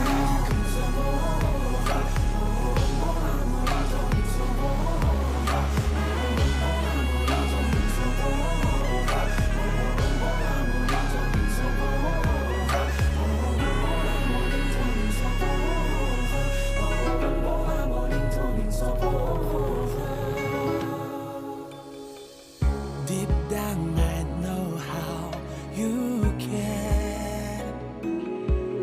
Only wish I had shoes your fears. In the flames I feel alive, the burden in my hands. I'm climbing up to the heavens gates, defy the fates to show you who I am.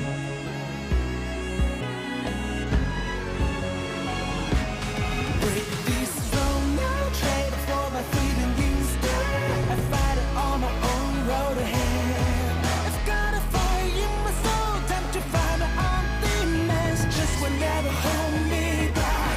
Break this throne, I'll face the world with all that I have. Live forever, held within my hand.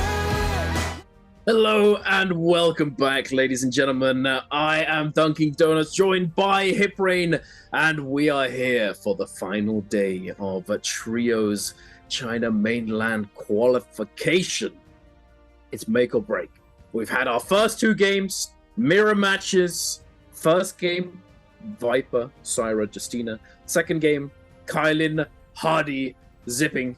But now it is time for all of the strategies to come out to play. And I'm excited to see what some of these teams may have cooked up for us, because it's the last day. If you want to try something and you've got something ready, you know, now's the time. Who's gonna be the ugliest of them all, Hiprain? Who do you reckon? Who's looking like they're ready to take a risk? Are we actually just gonna open again into more caster cursing? I feel like the safe bet is. No, I mean, OUG. who do you think's willing to do something funky? Oh, who's gonna do something crazy? Well, I feel like FBX need to carry on. Actually, they did a great game 2 there. Their game 1 was a little lackluster. Their first day was a little lackluster, but their game 2 of this day has actually been almost half of the points they scored on the first day. So it proves that they're capable of actually stepping up to the plate. Obviously, now that we're out of the mirror matchups and we're into normal hero select, it does change up what games you can step up and what games you can pop off on. But I will say, you know, this also enables FPX to eventually get a comp that they feel most comfortable on, that they can then put the most points on. They need probably 2-3 pretty decent games to even be in a position where they could look at qualification. So realistically, that means they do have to have some, as you would say, oogly games. Definitely have to, you know, find a game where they can actually make that performance go for them as we're heading into game 9 of 12. Halfway through the day, well, pretty much at the halfway point here. I never know if it's game 3 or game 4 is where we say it's halfway. I guess it's game 4, because then we're on to our second round of third games. But having a quick look at our players, TE right now. I was talked a lot about them at the beginning of the day. Former world champs. Very different lineup since then, but the organization is a former world champ organization. Wolves right now, also speaking of world champs, in 6th place. They are technically qualified, but there's still 4 games to go. So they have a lot of work to do if they want to defend their spot at the top. You know, there were big denial on GG last split, denying GG from making that World Championship run, which I feel like they're the team who are the longest running team for us to go, yeah, they're going to get it at some point. And they were denied last minute by Wolves in the finals last time. So GG also looking to qualify. Here we are. Our first round selection is going to be Alliance, DIG, and Wolves. And be ending on TE, SS1, and OUG. Now, I'm very excited to see what's been cooked up because I've been off doing solos for a couple of weeks. So I haven't actually had a proper look in on trios and the current meta. And you were making some bold accusations, or not bold accusations, bold claims, Duncan, that we have some pretty fun stuff cooked up here for our trios. No, absolutely. I mean, the introduction of Enor definitely shook things up quite a bit. You know, Enor, Matari has actually been a pretty, you know, common pairing of characters. You know, we've seen Enor, Matari, Feria. We've seen Enor, Matari, Yushan. And it kind of just plays off of the idea of utilizing the F abilities, the combo starters, if you will, the F2s for Enor, Matari, Yushan, Enor, Matari, Feria, and then getting that reset, having the reset potential on the ultimate cast from Matari. But I mean, this is to be expected right here for our first phase. Viper, Justina, Syra being our first pickups for that first phase. But then in the second phase, they haven't reached a consensus just yet. But that's exactly what I was just talking about. Enor, Matari, and also Hardy, Feria, you know, coming into the mix. We see Hardy getting banned out along with Feria and Enor, alongside with Viper, Justina, Syra. And here is time for the ACOS, Wuchen, Tessa, I think. Third round is usually where we see it get picked up. 2 teams usually minimum. And then the third occasionally switches things up a little bit. But more often than not, they actually just go triple Tessa, ACOS, Wuchen. FPX, how you feeling, boys? Going for it? Getting in there? Thinking about it. What are they going to go for? Wow, they are really thinking. Racking their brain on what they're going to do. Oh! It's looking the monk. Interesting. Okay, now this one is just... I don't know. It kind of just comes down to how they're feeling, to be honest with you, with the final phase. Because... yeah. They can commit... The Sand Siphon sometimes appears here. But then again, sometimes Sand Siphon gets picked up once or twice beforehand. So I reckon probably Takeda, Tamolk, and then Karumi. Not a Firefly Funnily map, enough, Karumi's... I think it is. I think this is the last Firefly map we have for the day. I think. Okay. Then I like Sand Siphon then, if you do that. I think it's very good on Firefly maps. You also have Tunnel. Oh, Monk Valda getting locked in for OUG. I mean, this could be a Monk heavy lobby if SS1 and TE lock it in, because that gives us 4 monks in the game. And various different... Oh, no, Sand Siphon and a Zai Monk. All right. I'm correct in thinking every monk comp is unique in this game. Yeah. Interesting. I don't like the Zai Monk. Not gonna lie. I don't think it's good. I don't think that's good at all, to be quite honest with you. I think if you want to play Zai, just play Xiphon. If you want to play Monk, play any of the other better Monk comps. Like, I do feel like Xiphon kind of is kind of poo at the moment, unfortunately. Yeah, it is a bit. It is a bit. It needs a bit of love. It needs a little bit of love. See, the trouble is though, you can't. It's like it's kind of hard to really buff it in a way where it actually does well in the current environment. You know, because do you know how I think you buff it? How? I think you basically undo the ult duration changes to Zai. I think that was what hit her the hardest. Is because what you'd see was Zai actually wants to keep their ult up for a long time. They kind of would ult, they'd like they'd F, ult, F, maybe get the Matari reset, and then start using the actual chain side of the ultimate. But now I feel like that's you know true. they struggle because if they ult, you have such a little time to actually get any value out of the ult. That's true, but I don't know. I mean, it definitely could. It definitely could cover for some of her weaknesses, but I think one of the. I mean, you might be right because it would be somewhat of a solution to some extent. However, the main issue that she faces at the moment, I feel like, especially in ranked, like not outside of competitive play, like you have a lot more, like far more different characters getting played, like Shyol and things like that in ranked, right? But in competitive play, the main thing that kind of shuts her down is Enor. You know, Enor, Kylin, Justina, Syra, you know, even like Akos now for sure would shut her down, and then Hardy can be a real menace, Ferrier as well. You know, she doesn't really get to just sort of get in there and just actually use her ult all that well. You know, she doesn't get given opportunities to do it, you know, because there's just so much disruption. She gets knocked out, she gets staggered by all sorts of different things, and then she can't really just sort of like just stand there and do damage, which is what she kind of wants to be able to do. And beforehand, you had the Syra Matari Zai comp, the Zyphon, the budget comp, and it would work really well because, and it could contest all the other comps at the time by just simply having one purple armor on the Zai and you were good to go.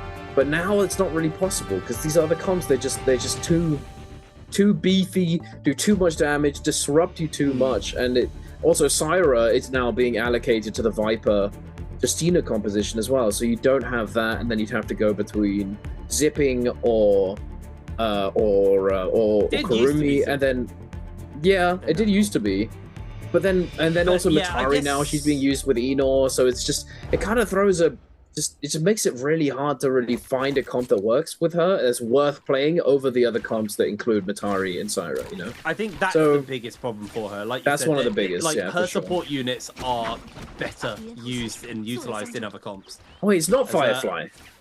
It's not Firefly. I didn't think it was. It's not. I thought it was 3 Firefly and then 3 non-Firefly, but because that's what we used to have. That's I think they changed it with the mirror matchup, and now there's like no Firefly maps for these rounds. As Yang jumping down onto low ground, Yu's able to get a lot of work onto him actually here with a purple weapon.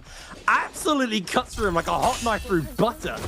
As Yuma caught out by the parry, Alliance starting weak here, and DRG starting strong. 2 kills under their belt. I feel like they felt the pressure of that FPX game, and now they're looking to play to put a bit of a canyon between them and that 12th place slot. But DRG, I'll be real, they had a bad day one, but it does feel like they are playing revitalized and refreshed coming into today, because they are trying to climb this ladder desperately. They've had multiple decent starts to the day. It's just been about sticking the landing really for them. But TE finding the members of GG here. Over the shoulder of CJS goes. Sandstorm's thrown out, and GG back against the wall, getting bullied around. That was really, really that was beautiful. That was beautiful team play right there.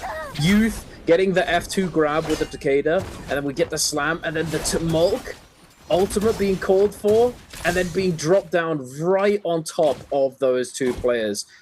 Thankfully for GG, LXM was able to pop ult, but his F got you know, completely caught, and he pressed F and just instantly went into sandwall. But the ult did manage to go off as he managed to just etch out of the sand wall just there in the corner. Luckily for him, but really nicely done by that Sand Siphon team. And now heading over to the southern side of the map, the southeastern corner. ASE up against OUG. Han throwing out these focus attacks, trying to peel, looking to potentially peel, to catch up to SS rather. No peel coming in for him. Jin Yu, beautiful parry onto ASE. No significant follow-up though. Han just gonna quickly dip over and grab that Soul Bloom from SS's body, and OUG, even though he gets the parry, he goes down fighting, goes down swinging. OUG gets shut down early. Oh, Alliance answering back though. The kills What's been going on here? DRG actually opened up with 4 kills, so they've moved up from 11th into 12th into 10th now, knocking WBG down a place. But Alliance able to find that kill, knocking themselves up to 4. They are chasing on Wolves' tails right now. They are so close on the point score. There's a lot on the line here. Zoe also playing to kind of just remain. They're in a comfortable position. 4th is actually a really nice spot to be. They just need to not give up too much. They get a couple kills here and there, and they should be in a pretty comfortable position. Solid opener there, able to get themselves the charm off onto 1.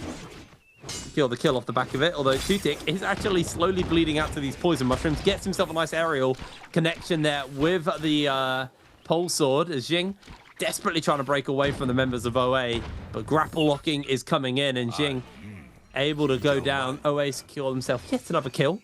Playing that catch up as SS1, also playing the hunt right now. OA pretty weak on the armor front, so they actually probably want to play the disengage here. AB's got purple, but you got grays and blues elsewhere. Tutik is finally able to switch into some blue armor. Get some healing up as Lue hunting in the area. Now, Duncan, we were talking, well, you briefly talked about, you know, the idea of a 4th map coming. Do you know what I want to see as a 4th map? Because I've seen other Battle Royales do it. They have a map that's just really small. Like a small map, like half the size of a regular map. That would actually be quite interesting. I think a small map would be really sick. Maybe half the size on the NARAKA wouldn't work because of how quick everyone can move around the map. But, you know, maybe you shave a third off of like Morris Isle and you make that a map. And it's like that would be interesting. interesting. Fight map. Yeah. Yeah, that would be kind of cool. Or just the size of the map, the idea just what if they made a map double the size?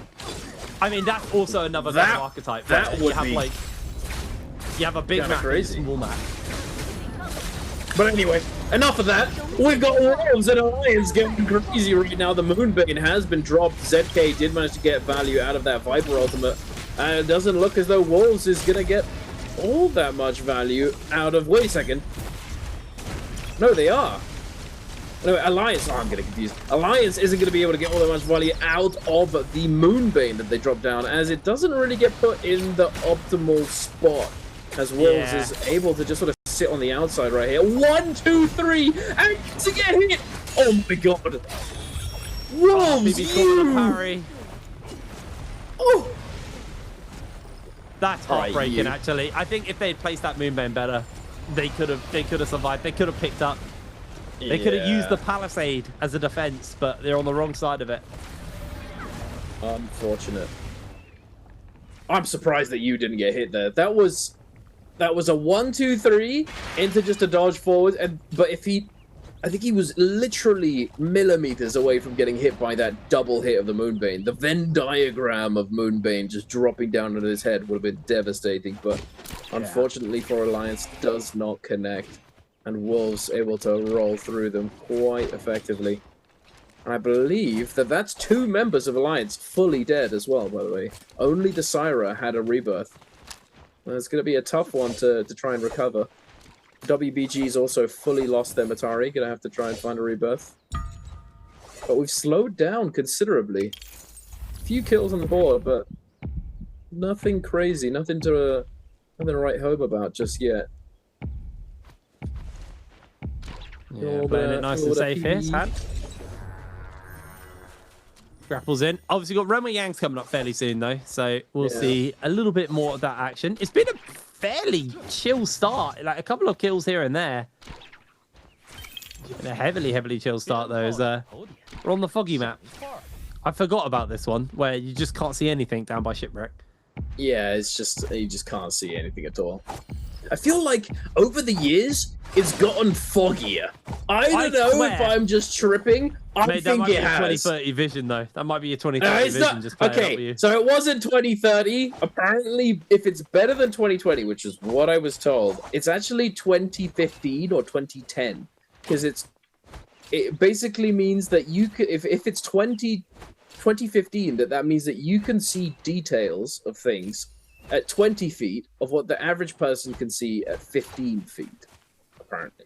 So 2030 means that if you can see the details of something 20 feet away that average people could see 30 feet away, which is a little confusing, but that's how that works. Fun fact. Just a reminder, little bro couldn't tell the difference between a 3 and an 8 earlier, so... Yeah, it's that pixels, dude. What do you mean? Okay. All right, Buster. All right. Anyway, we're going into Yang, and SS1 very happy to jump straight in there, but no opponents just yet. Looks as though we're going to be taking a look at OUG and GG instead to kick off game number 3's first run of Yang. Got our Valda here as well with the Monk comp. See if this is going to work out. Zinyu jumping down onto the low ground. Look for the focus attack. Didn't actually quite make the connection. Is now just going to go for the transform. SS kind of needs to transform as well so he can set up the grabs, but they're just playing full disengage on the side of GG, and I think it's actually a smart decision now for OUG to hold that Valda ultimate for a little bit later. He's going to pluck Icarus from the sky though.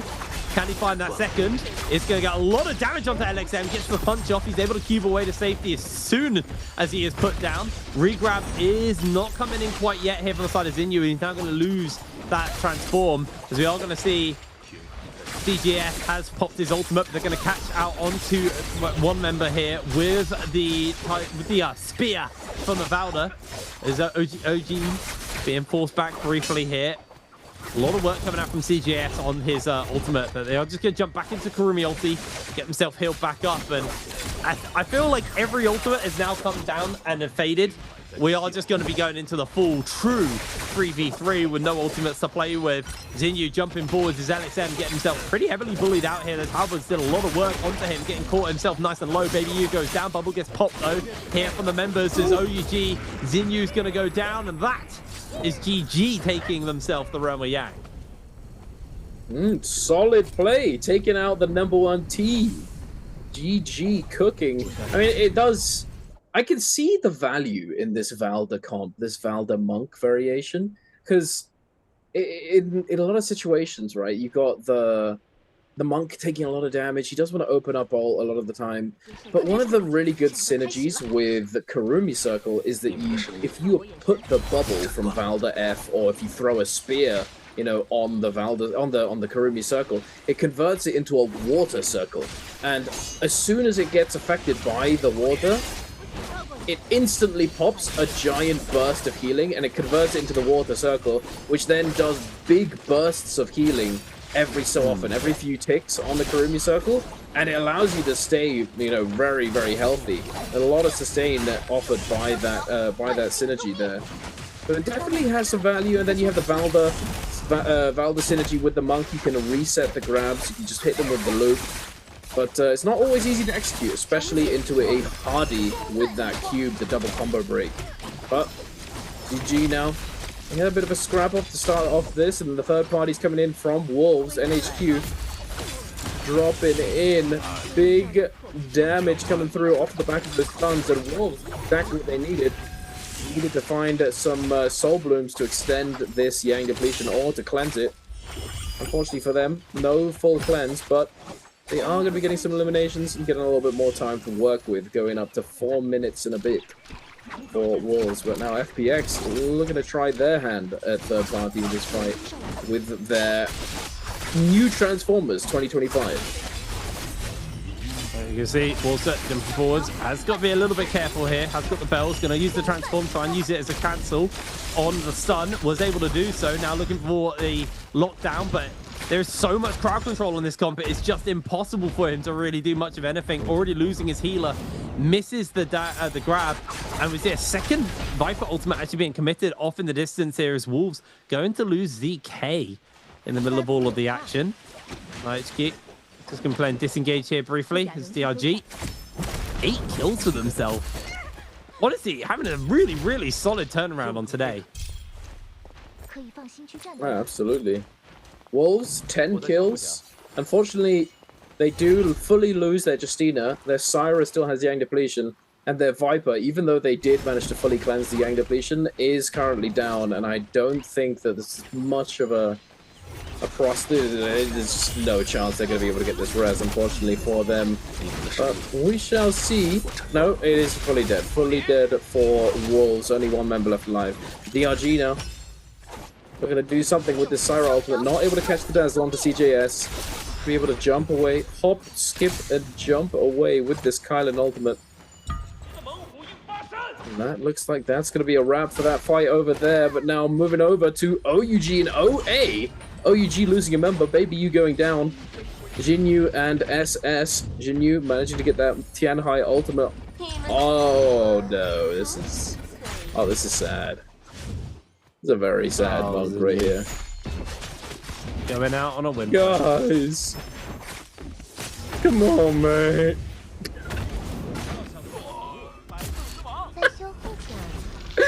That's so sad that happens to you. I've been, if you've ever played Market Trios, that's just depressing. Just sitting there desperately hoping that they don't dodge. No teammates to lock them down for you. That's rough. Very rough. Well, no wait, making their way towards the zone. Hasn't fully closed yet. Man, are we gonna get a misty ending? 26 players as well. We've seen a lot of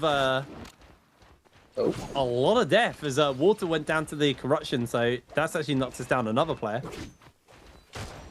25 players left, and second Realm of Yangs are spawning up. Lue taking a little bit of heat here from the members of ASE. Not really going to stick too heavily here, and just playing evasion away. They're just trading a little bit. They're not actually going to go full sending as ASE go in, and it's actually going to be these two versus each other. So get to see this ACOS comp, the ACOS Cannonball of Hardy here. No, so it's Einor, not ACOS. It's the big hat. I get very confused by it both times. There's Han jumping down onto the low ground here. The Electro Cannonball. They're getting ready to charge up here as SS1. Gonna get a couple of members knocked back here. Han's gonna go in for the transform. And get some burst damage out of Lue himself, also going in. Can he find that little execute play here? On the yes is the answer. Yes, he can. It's a nice chunk out there from Juan. Briefly there, Lue looking for the grabs. Hasn't been able to find himself a single grab yet, as we can see, but the Kurumi ultimate has been committed now at this point. Try and keep some sustainability up, because the damage coming out from the Einor was getting a little bit too much. But Lue, he's going to lose his transform, isn't going to be able to find a single grab, and now Han jumps inside the mech. Is going to try and build up again some rage. He's going in for cannon shots. Bell gets rung there briefly. Gets a couple of shots off on behind the wall here from the side of Han as he's just looking for the snipes. It's been a very, very slow tempo Realm of Yang here with all of these transformers. As you can see, again, just more cannon fire coming out. Slowly trying to build it up onto Juan, who's going very low. He's finally going down in the middle of all of that as Han able to get himself damage off. For the team as Lue getting juggled against the edge of the Realm of Yang. Slowly but surely being whittled down as it is just the one member standing here for SS1. Xiao Wen is desperately trying to find himself a pick here, or playing away, but the parry comes in here from Han. Isn't actually going to go for the follow-up. He kind of whiffed that a little bit here, and that may be the opening for Juan. Gets himself a parry off. Is going to get some damage. He did steal away the golden weapon, I think. No, he didn't. They're able to pick it back up, and he's the one getting parried. This time, they follow up, and ASE find themselves the victory. That was too close, man. Too damn close. That was a little bit of a moment right there, ASE. Han with that missed time on the LMB. Can't be doing that. Lock in, buddy. Let's go. Han missed and Xiao Wen under the ASE banner. Solid game for them so far, though. Solid game. Excluding what just happened in the Realm of Yang. They did do well. They did obviously come out on top. But definitely looking a little sussy. It happens. It happens. We move. Not the end of the world. securing that buff. And now, unfortunately, for Wolves Youth, he's been spotted and taken down by Alliance here, 3 versus 1. Fun. He does have teammates, thankfully for him, but it looks as though he just got unrezzed and now is just dead immediately again. This is not ideal. But it happens. Regardless, SS1 looking to resurrect themselves. Perhaps they've spotted a team relatively close by. ASE was here not all that long ago, so they may have spotted them. Or perhaps they're just looking to do a little bit of shopping before they go hunting for some players, for some Soul Blooms. Very slowed down. Slowed down considerably. I tell you, it's the monks, man. Every time monks in a lobby, the game slows down. I mean, that's true, yeah. Although I think it also could be just the pressure getting left, a little bit. Yeah, it's getting I also its do third think game, you know. Especially now, I feel like, you know, you're looking at not SS1, sorry, DRG, who have jumped up from 11th into 9th now. They got 11 kills, ASE on 10 kills. So it feels like, you know, some of these kind of lower runners are actually starting to make a catch up towards those bottom end of the top 6. So if I'm YZG, if I'm TE, if I'm Wolves, I'm probably starting to sweat it a little bit. Wolves did get 10 kills this game, so they've definitely jumped up a little bit. I think they were in 6th starting this game, so being able to jump up to 4th is nice for them, but being down 2 members for the end of the game is also going to be a little bit of a lame one for them. But it is a Justy, you know, who's typically one of the best heroes at solo surviving. Thanks to your dashes, giving you a lot of kind of maneuverability, the ability to CC, and also just lock yourself down with your freeze. You kind of stop, watch yourself out for a bit. But, you know... I like that. The reference. Yeah, my little references. I squeeze them in when I can. Yeah, I respect it. That item doesn't even exist in that game anymore anyway. True. They, you know, there's a lot of people, a lot of kills right now, and I feel like the scoreboard is very malleable. It can be moved and manipulated quite easily. So it's one of those games where genuinely, I think anyone who's still in the running is probably nervous because this could change dramatically. OUG pretty much locked out as the only team who are realistically going to be making it. Is all Jiang takes himself a grapple to the head. He's just going to jump back though, so he's a-okay. But yeah, I feel like we got, you know, after this game, 3 games left and only 5 spaces for Jacob left. Yeah. I mean, it's definitely a breaking point game, I think. Like, it's that point where everything could change. And I think going into this game, everybody realized it because I think it wasn't 7th, because 7th was a little bit ahead, but I think it was 8th to 12th. Every single team was within a sort of 3-point threshold on their scores, you know, because 12th and 11th place had managed to, you know, get up there, and everyone was around, you know, 55-ish. You know, it was from 53 to 57, you know, and everyone within that threshold was very, very close. So this game definitely has changed a lot, because now, as you can see, FPX and WBG, like WBG went down a few spots as DRG has climbed. ASE and DRG both on 10 and 11. They've gone up from, you know, 63 for 53 for DRG to 64, and then ASE has gone up from, you know, 55 to 65.5, including that placement right there. Yeah. So it's definitely a turning point match.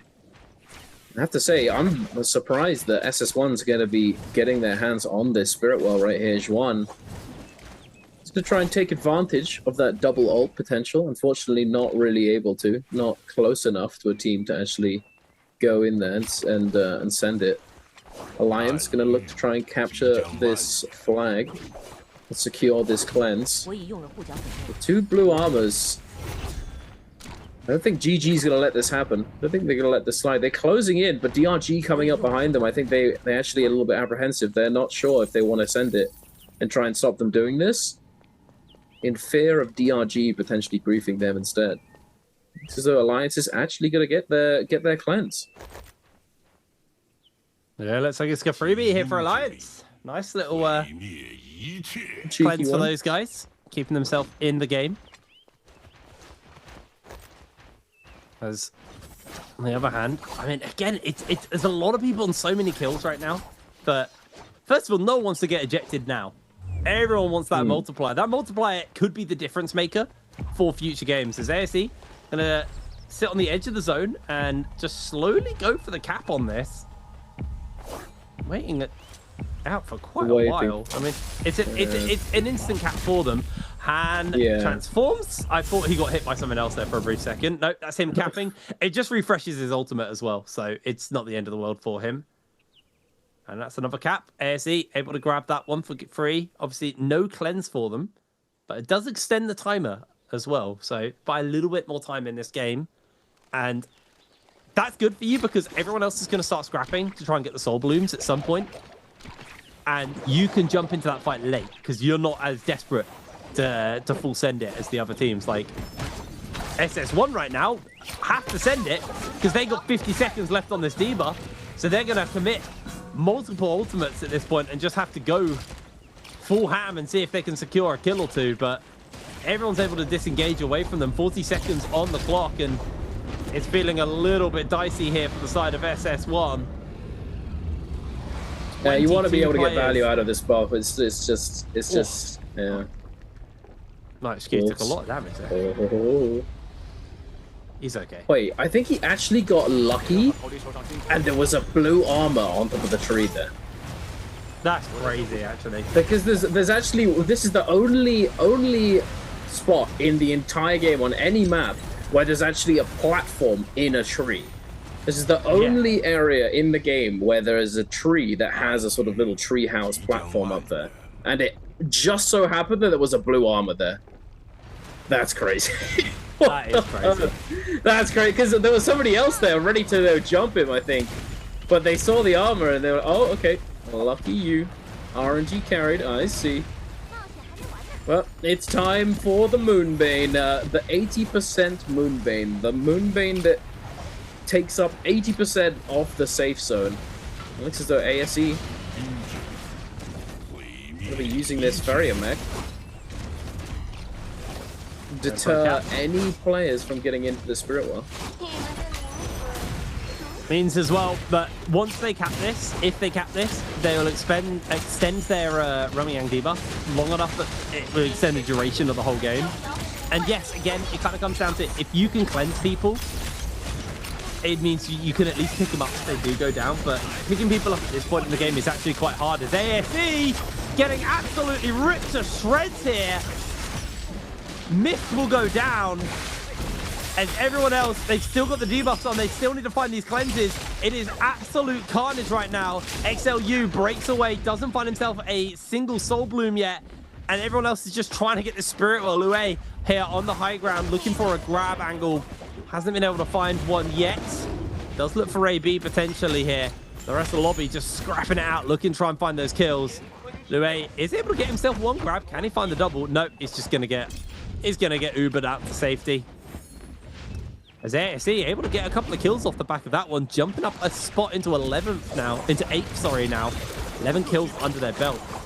ASE fighting tooth and nail for that World's qualification. Considering they started in 11th place, they're now 2 places off being in a qualification spot. They have lost a member though, unfortunately. They did lose their Farrier, so it's going to be a little rough. There's no shot, there's no way they're going to be able to get them back online.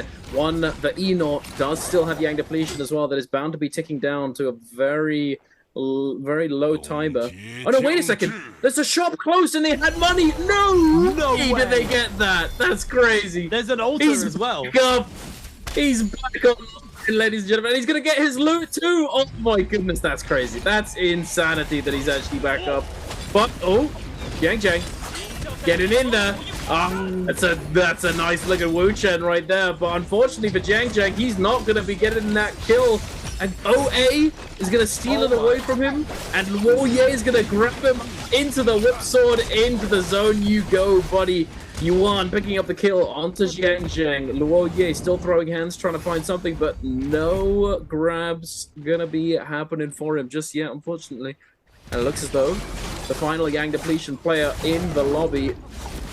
On 7 seconds, 6, 5, and he closes with 5 seconds left on the clock. Akos F2. Let's slow him down for a second, but no big deal, no problem. LXM.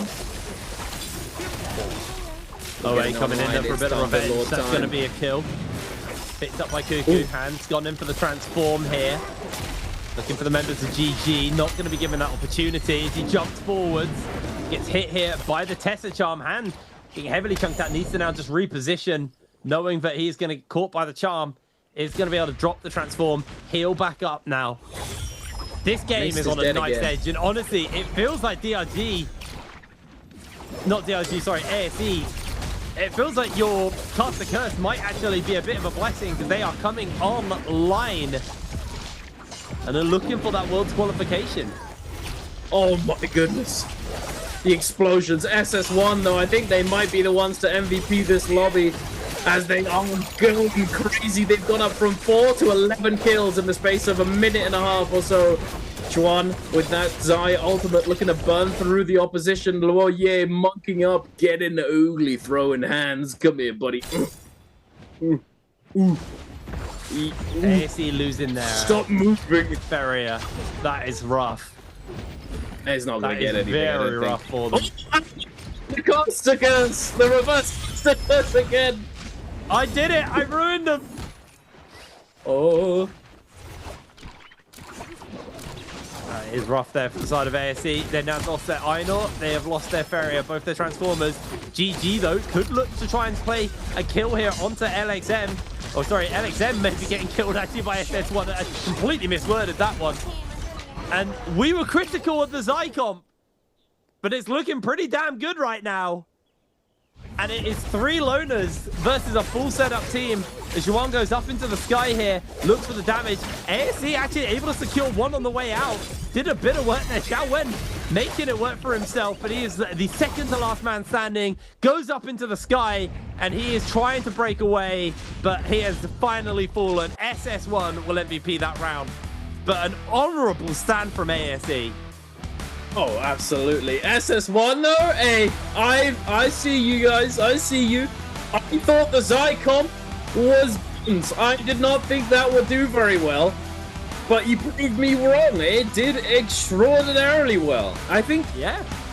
Not to discredit them at all, I will say I feel as though they were, the comp itself didn't do the work for them. It was them as players and them with their coordination and their ability to put themselves in a winning position to begin with. Because we see them get the well, we see them get another well, and yet another one. And I think that all stacked up, and they were able to navigate through that end game safely, deterring any of these players from jumping them, not putting themselves in a vulnerable position, and just taking advantage of the lobby, taking advantage of everybody else getting in there and getting aggressive, and being able to just snipe away kills, you know, jumping in with that Zai ultimate.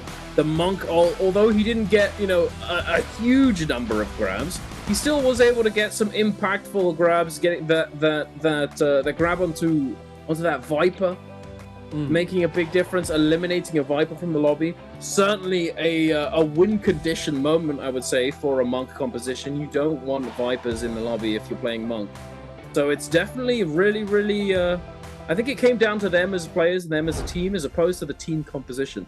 Regardless, though, Zai, Monk, doing work, doing well, and surviving all the way there. You know, it isn't always easy to siege a Monk, siege a Zai on a Spirit Well, but I think it was just that they were there at the right time, and nobody was interested in contesting them because everyone was a little bit apprehensive. We talked about it before, apprehensive to get too aggressive, since this was one of those pinnacle moments, this pinnacle game where things could be effective hugely.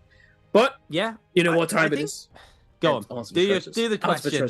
I do the question. Yay! The special gift, ladies and gentlemen. If you want to get your hands on it, make sure to get your answer to this question in the chat. How many players chose to play Vipening in game number 9? Was it A, 2, B, 3, C, 4, or D, 5? And only one lucky winner amongst those who answer correctly will be chosen, added and whispered in the chat. So make sure to stick around for that. But as you were saying, Kipring, I don't know Did why you forget? C4 made me laugh. It's always C4 actually. It is actually always C4. Always I see saying it. 4 is always is that the third next one. weapon? C4 is gonna turn Oh, up. the new range weapon C4, just explosion. Dynamite. And that new Soul Jade, just yeet C4 at people. Yeah, it's like a detonation mine. Yeah. Well, here's the scoreboard at the end of this one. I mean, passive from some people, and then we had 6 teams with 10+ kills. Like, that is a bonkers lobby, actually.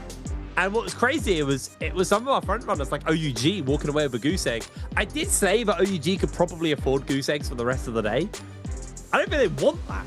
I think they want, they want to be as not as nervous as possible. So I think we'll probably see OUG step it back up. But here is our MVP stats for the game. Lue definitely going to be taking that MVP with 23,000 damage and 6 kills. Unless somehow Yuan did more damage on the Karumi. Possibly. I mean, he does have 8 assists actually. He has 1 more kill participation. For the I think it goes damage. It goes kills, damage, assists is the way they could be the way divide it. So it's who's done the most damage will be our MVP for this game. But annoyingly, because Karumi is typically a healer, we're only seeing the healing and not the damage done by them. Here's our scoreboard at the end of this game. FPX remain at the bottom of the table. They did have a great game 8, but it hasn't quite been enough. But DRG, they at one point were in like 9th or 8th. But that 14-point run there was absolutely amazing. I think it's probably a little heartbreaking for them, but everyone else also played really well.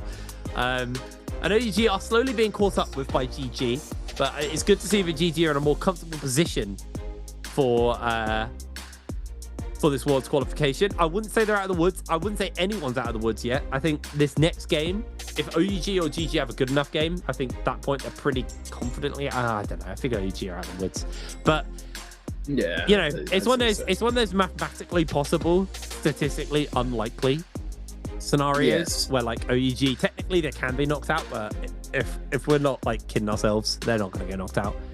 I think OA is probably still in a bit of a dicey situation. I think OA and GG still have a little bit of work to do if they want to get themselves. Wow, that was loud.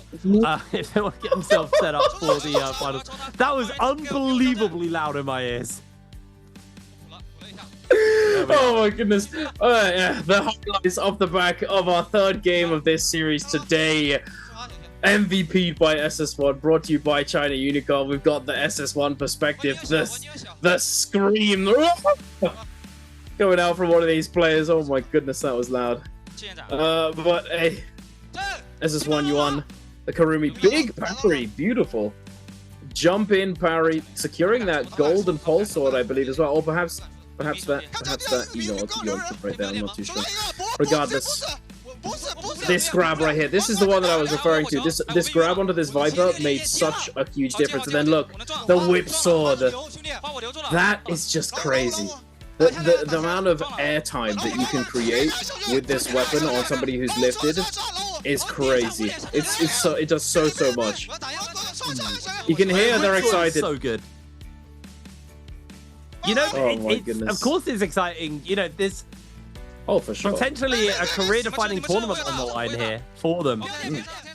And when you're playing this well, it's been not amazing, and you're playing this well. The vibes are great. It does just bring them down.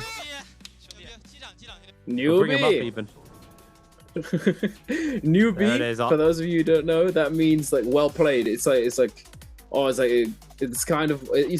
means quite a few different things, but it's usually used as a way to describe somebody who like a good player or like a well played thing. Newbie. It's not noob. That's not what that means. It's like they're just flaming the guy at the end. No, newbie means well played. It's not that. Also, you were right. The damage is going to be keeping Luoye on top, getting that MVP for SS1. Almost 24,000 damage, the majority of which just barely being secured with the dual halberds, then the fan, and then damage without weapon. I'm assuming but that wouldn't be his ult, would it? That's slaps. Surely that's that wouldn't be in. slaps. 5k slaps. That would be crazy. That would be nuts That if he would did 5k damage with slaps. I think we started to see more and more people switch into unarmed. You know what I think it is actually? It's the buff, because they had white tigers at the end. Because when you get a buff, one person from the team actually technically has the buff, right? But it's still applied to everybody. I think that may have been what did that 5k damage. Yeah, but that makes we'll sense. never know. We'll never know. Regardless, though, we're going to be throwing it over to another quick break, ladies and gentlemen, before our 4th game of the day. So don't go anywhere. We'll be right back.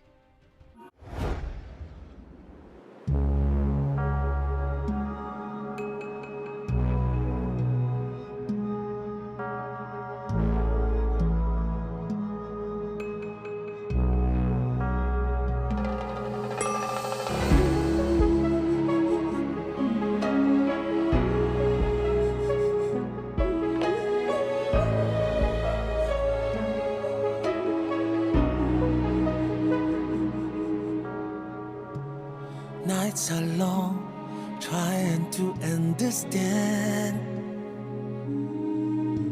a life of words unspoken. How all of her hopes, all of her plans, told so much of what I meant to be. How some should stand, but I'm broken. Your love will help me so near. Never left enough space to hear how it tore me up inside. I've never been prepared to take the key to your kingdom's gate. The dreams wanted I never shared.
To show you who I am.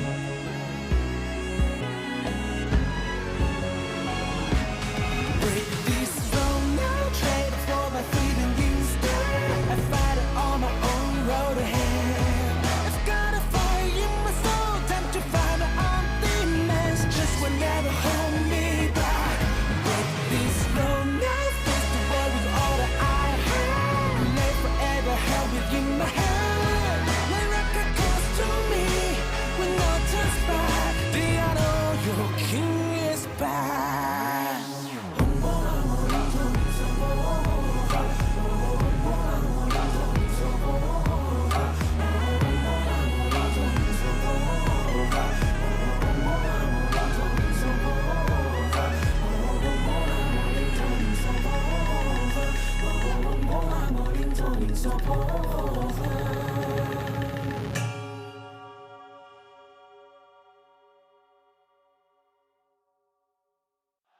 现场所有的解放们，让我们一起恭喜2024永劫无间世界冠军赛单排冠军欧游记麦。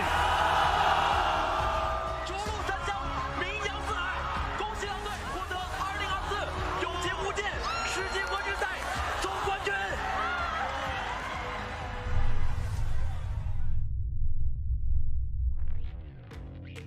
麦克作为2届节杯冠军，他对永劫意义毋庸置疑。我们也因此为他设计了可升级冠军武器，以此来匹配他的冠军评价。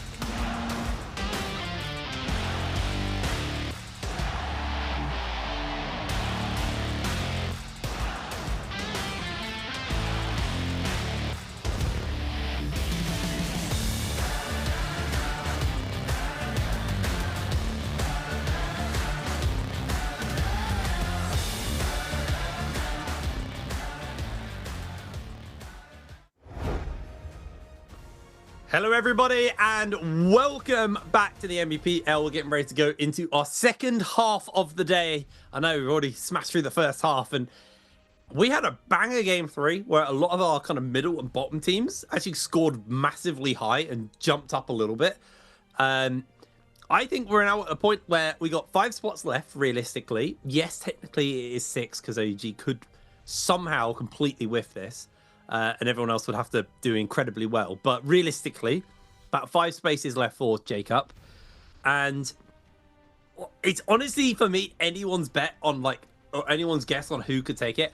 And the only person who I don't see making it now is OUG. Not OUG, sorry, OG have made it.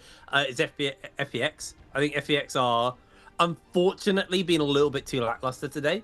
But like you said, Duncan, earlier, we saw an amazing game from, oh wow, words hard.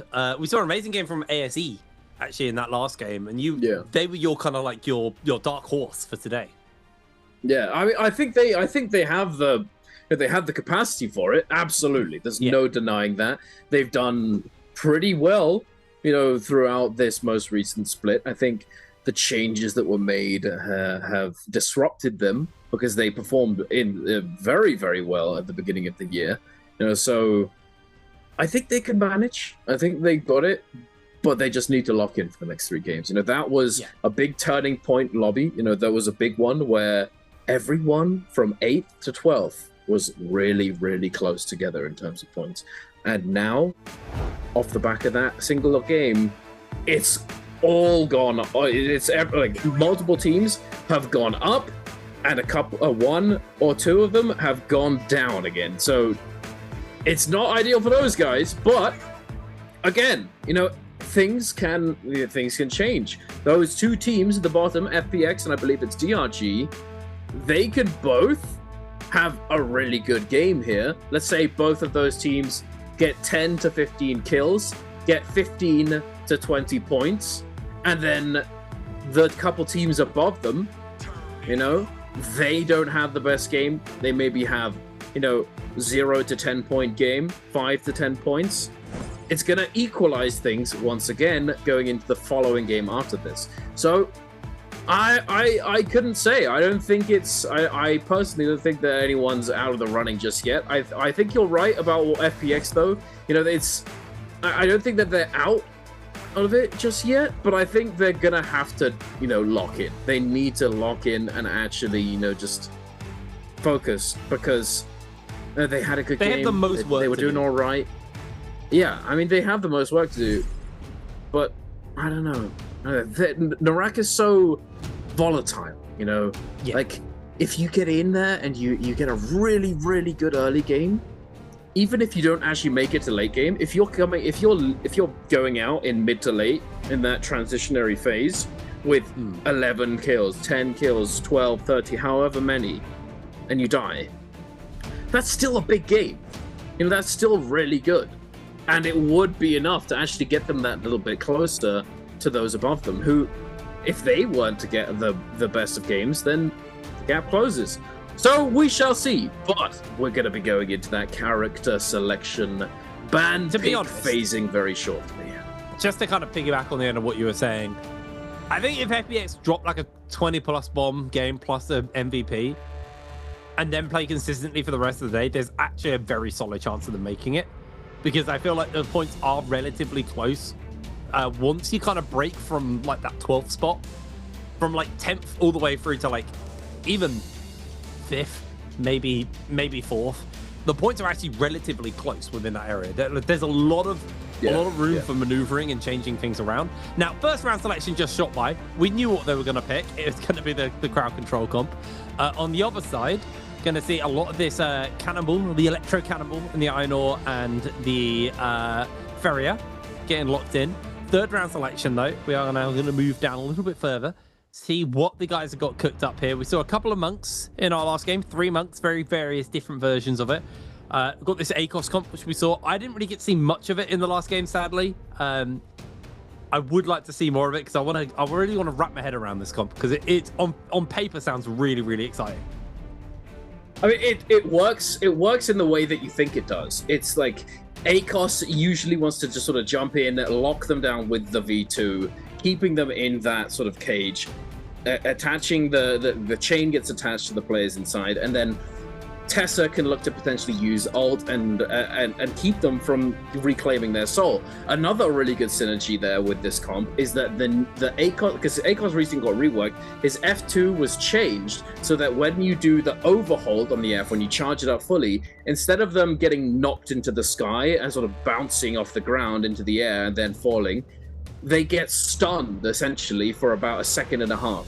I think if you're point blank range and you're the guy, or you can charge a double charge focus attack off of it and get it. But if you're not point blank, you're not going to get it. But I'm assuming you were just remarking at the fact that we just got Monk twice with Takeda, and then there was another one as well. It was a Monk Temi Valor comp. So no sustain. Like that's old Monk where we used to see like the Takeda. Oh no, not the Takeda. Sorry, the Temi Monk and Wushen, not Wushen, sorry, Yueshen back then.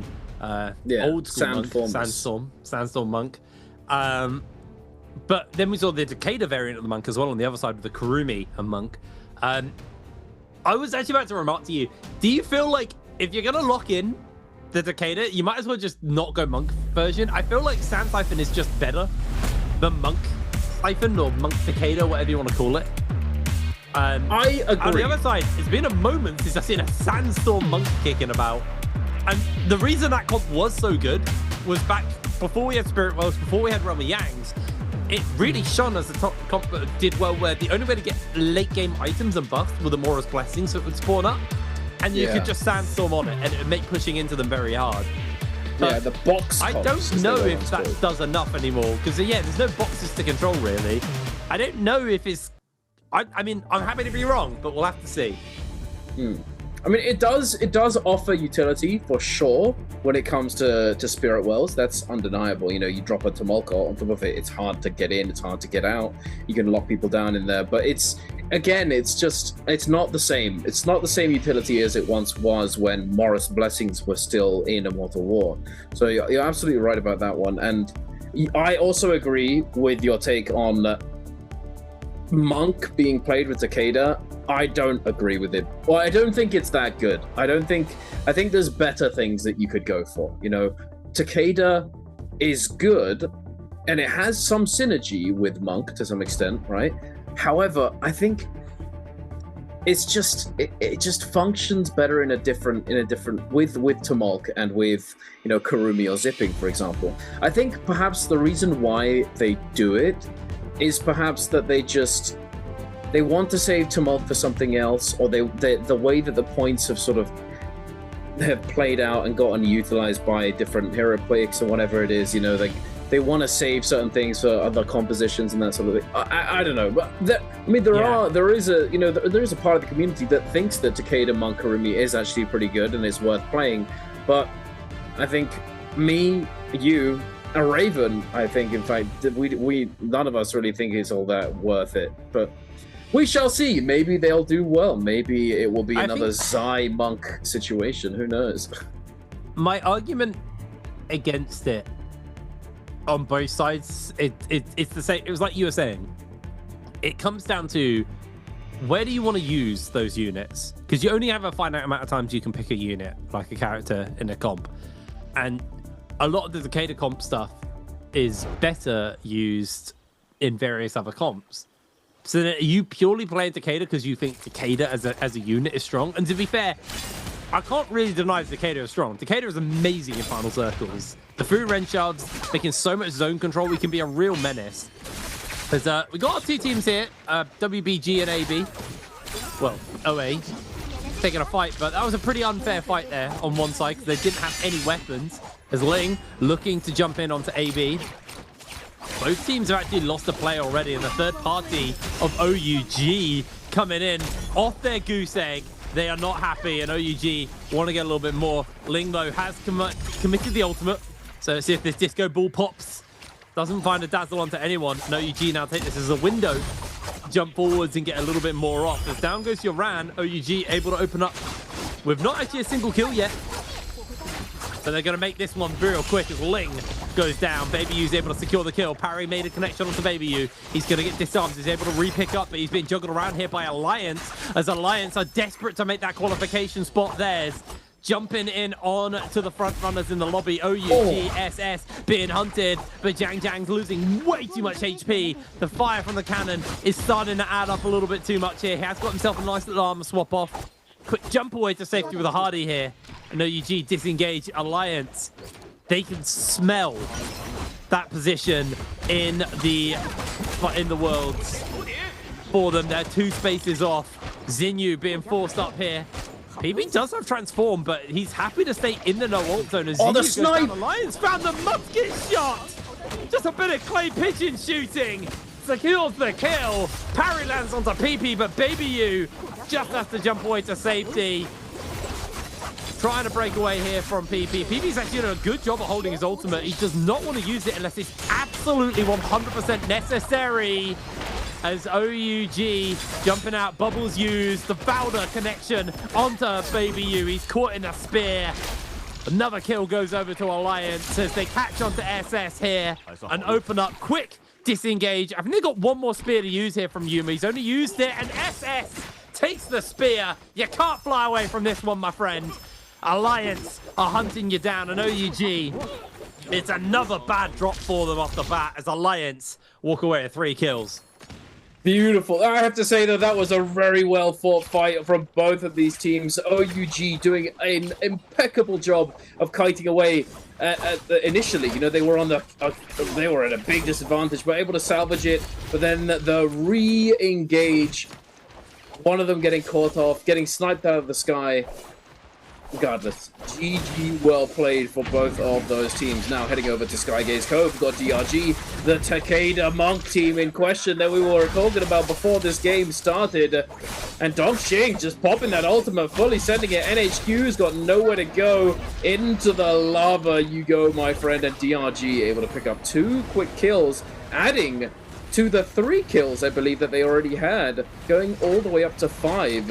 A really, really solid start from them. Now, going down to the south, I believe, the southern side of the map. It's this. Oh, yeah, it's in the south somewhere. It is the south. YZG with their Moonbane, with the Forbidden Seal as well, just for good measure, able to close out those players, taking them down. Also, you know, only getting a few kills. YZG 5. DRG 5. I may have had Volpine Essence both games in a row, by the way. Yeah. It's something to do with OA. OA's coach really likes the Red Soul Jade, for sure. Because Edward, as well, in solos, also always contests Arcadia. The OA coach definitely an advocate especially in for solos. I really like it in solos because I think, you know, in the 1v1, inside that realm of Yang, that Volpine Essence could be the difference maker between winning and losing. I guess the logic applies still somewhat the same here. Obviously, you've still got other people in the play, but Akos ultimate actually committed here. Looking for the lockdown. Kaishi gonna get himself in a little bit of danger. Look for the grab. Don't make the connection because Water goes in for the transform. There's DRG. Gonna be on the hunt, but the disengage here from FBX gets the breakaway. And DRG, we're not going to be able to find it, although Water's, he's just toying with them right now, because he can't actually be grabbed, so he's just being a menace to Kakaishi saying, oh, you can't get me. Try it, buddy. There, Water, It's a little bit of value. Just trying to get a little something. I think if he'd managed to get a big impale there, a big electric kebab, as I like to call it, he would have called for his teammates to immediately send it immediately full engage. But no, nothing of the sort. Now heading over to WBG and SS1. Yeran and Ling losing their teammate. Jing going down. SS1 able to fend off this aggression, fend off the Moonbane very effectively. Oh yeah. Managing to get the reset. Xuan looking for a little bit of a re-engage. Ling getting aggressive, trying to hold them in place, trying to keep them close by. Wait a second. ABG, you're on. We got that stun, but oh, no! What is that team? No, not ideal. We do, thankfully though, we do get the Akos ult drop down on top of Yeran, keeping him in place, not allowing him to follow up off that stun. And then the Syra ult gets forced out from Ling as he was in danger. Yeran losing a lot of that HP, a lot of that effective health. Well, Ye has been left on his lonesome though, perhaps the sacrificial lamb. Yeran gets the silence onto Xuan. Optimal target to get this silence on as well, but he would be the only one who potentially could have ultimate. But he goes down for it. Yeran getting chopped down by this team, and there we have it. The Tessa ultimate is going to be coming through. Jing trying to dash away, trying to disengage, but the Tessa does go down, meaning that no charm is going to be coming in. The parry though, he's ready for it, into the freeze as well, the combo, the blender. He's got ultimate once again, dashing in. The freeze, no, Luoye, the 1, 2, 3. Can he do something? No, he can't, and he goes down. SS1 is fully eliminated. Oh, that is rough for them as well, because they are that was playing. So close.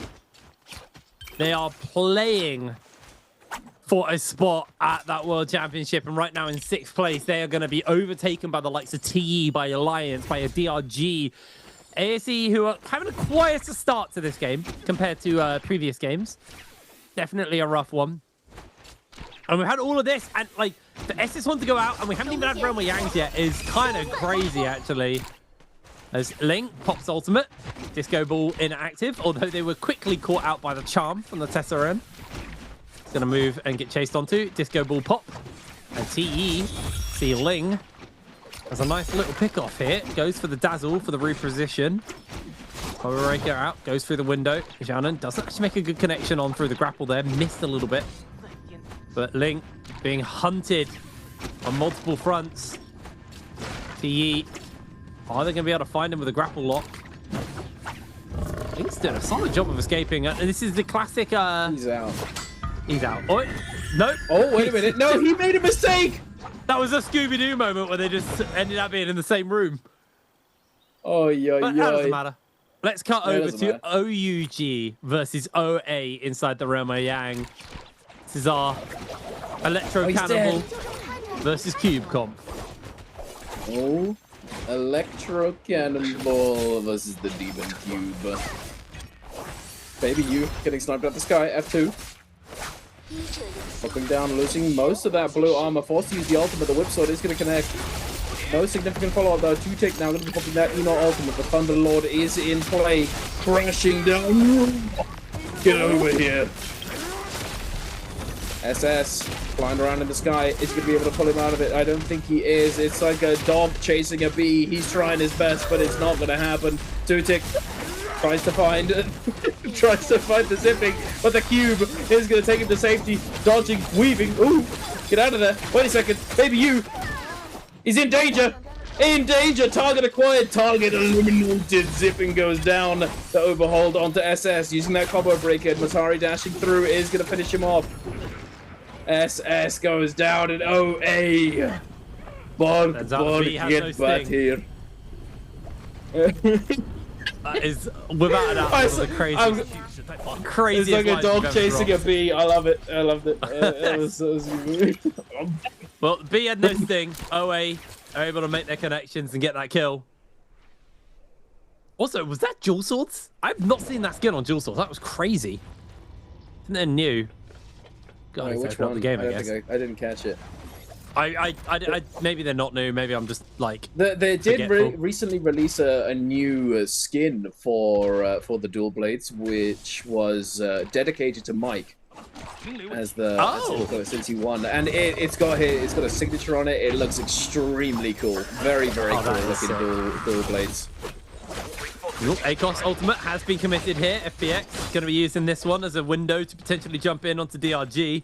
DRG they basically just have a yurt put up for them and they're just chilling now. Not gonna get jumped onto. There we go. Ult fades, and now they give chase to FPX. FPX. I'm surprised FPX played that so passively. They have the Vermilion Bird's Might. They could just go for it, but they'll look to jump in. Kakashi losing a lot of armor here, but does get some top up from the Karumi. Has to go in for a quick transform because he was getting absolutely run through. Kiki just throwing flying knives out left, right, and center. Kakashi is now going to go in for the transform. Looks for the grab, misses the grab, gets hit back as he's desperately finding one on for the grab. It's going to be ZGE, gets the punch off, and he's now just getting absolutely railed by the cannon fire coming in from behind. Double grab from Kakashi. He needs to find the clap, but he can't. Here it comes. Down goes ZGE as Kakashi secures the kill. DRG able to pick that one up. Kakashi finally de-transforming now off the back of this one, and Tutik is looking to hunt him down, getting zapped at. Kakashi goes down. Tutik zapping them away here. This electric eel slowly ripping through members. OA getting kills left, right, and center, jumping into third place. Got a podium position, and there's just the electrocute corner. Anyone caught in that rock edge there, Tutik will zap. An absolute mosh pit of a fight. Actually crazy. Tutik going insane right there with the Eno ultimate. Really nicely done. And now it's time for QGG to have his turn. PP, are we going to... Saving it for next game? What are we doing? What? Just... Oh! Kill the Giants with the massive fumble. I don't know what he was thinking there. As soon as he got off the floor, just missed that button, buddy. Oh, no. But it is what it is. Yeah, he is that button. Oh, 100%. I don't know why he did not press that button. He wasn't even silenced either. He definitely could have pressed it. He was not silenced. He could have pressed it. But, hey, it is what it is. Now, the fight is still going. ASE dropping by. Ooh. Using that catapult, spotted out this giant skirmish right here. ASE need a way in. They need to pull the trigger. First of all, they have the debuff on. Second of all, they just need kills. They need it. True. Like, from what I saw in ASE in that last game, I did see hope in this roster. I saw a glimmer of what could be. So they need to keep that pressure going. They can't let the fact they didn't win last game get to them. Because they have already dropped from, like, I think they were in 9th or 8th into 10th now. So dropping back down the ladder a little bit. And some of that does come on the fact that a lot of people were scoring pretty well in that previous game. But it's still all to play for. Quick transform, teleport out with the Ruchen. OUG. I mean, they got nothing to lose. These 3 kills is actually, you know, it's going to do them some good. They'll be fine. His hand is being chased. Oh, ASE. Guys, what are we doing? Well, all right, we finally pressed the button. This is going to be a close one. All right, they catch onto Zinyu. They need to just full send into him. It might have been enough. They find the cleanse onto Han. One person cleansed. Did they get another? They got two of them. They got 2. That's honestly ASE. Bravo, bravo, well played. Oh no. The 20-second clutch and they find 2 kills. Big for ASE for sure. GG, unfortunately, they did have one who'd managed to extend the duration, but 2 of them did fall for it there, unfortunately. But you know what time it is? It's time for Realm of Yang once again, ladies and gentlemen, and it's FPX versus OA. And now this is the Electric Cannibal, but one change. FPX has ACOS instead of the Matari, interestingly. So let's see which variation is superior, ladies and gentlemen. Who's going to be coming down the top here? 1 or 2 exactly. Hat supremacy, perhaps, or hat inferiority. Well, immediately putting down the ACOS ultimate there. Kiki going in for cannon fire. Trying to land that damage there onto the members of OA. AB returning fire in though. You can see, actually, to be fair, T-Tick has gone a little bit low, has now dropped that ultimate. So is ZGE though. ZGE also going a little bit low. Cuckoo taking a little bit of follow-up damage here, but T-Tick is going to get taken down. I think I might believe in hat supremacy. Musket shot from the sky here from Kiki. Use the F. Isn't going to be able to make a big connection off the back of that one as Cuckoo answers with a parry onto Kiki as they're just toe-to-toe. AB incredibly low off the back of this one. Armor has been stripped on both sides. Cuckoo caught up in the sky here as Kiki takes him down, and hat supremacy reigns. I don't like it.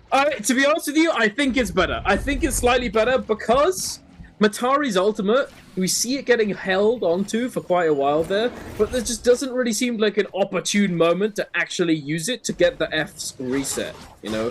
That's kind of one of the main reasons why you run Matari, and also it helps with Viper. But here's the thing, right? If you've got ACOS V2, if you're ever fighting a Viper, instead of using the Matari ult to essentially keep yourselves in the fight and prevent the stun from connecting, or to give Viper a priority focus, you know, making her use her silence on the Matari, you could just drop the ACOS ult down. And then just run away. if Viper's ulted, she's not going anywhere.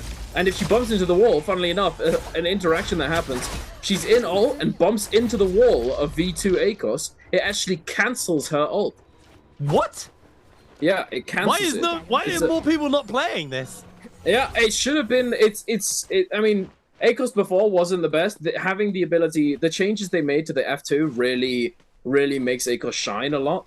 V2 has kind of stayed exactly the same, except for the fact that now when you do those little dashes to the pole in the middle, you can now charge those dashes. Those dash attacks, you can charge them. That's the only change they really made to V2 at all. V1, however, did get a lot of changes, making it a lot stronger. But F2 is the main thing that shines, I think, with this character now. So one thing I was saying earlier when we were in the ban pick phasing is that with the charge, instead of it knocking people into the air, instead it stuns them for a second, where they're essentially fully stunned for about a second and a half. And you can 100% get a focus attack off of it. But one really nice synergy, which is given rise to the Tessa Wuchen ACOS, is that you can secure Tessa ult 100% off of that micro stun. Yes, true. That's also a very nice synergy, for sure. Man, I didn't expect to see a world where ACOS would be like a sought-after support for some of these comps. That's kind of crazy. This is a quick replay of YZG versus DRG inside the Romeo. Honestly, so much work coming in from these Feria mechs. Did a lot of work as PGG obviously able to get the execution off there.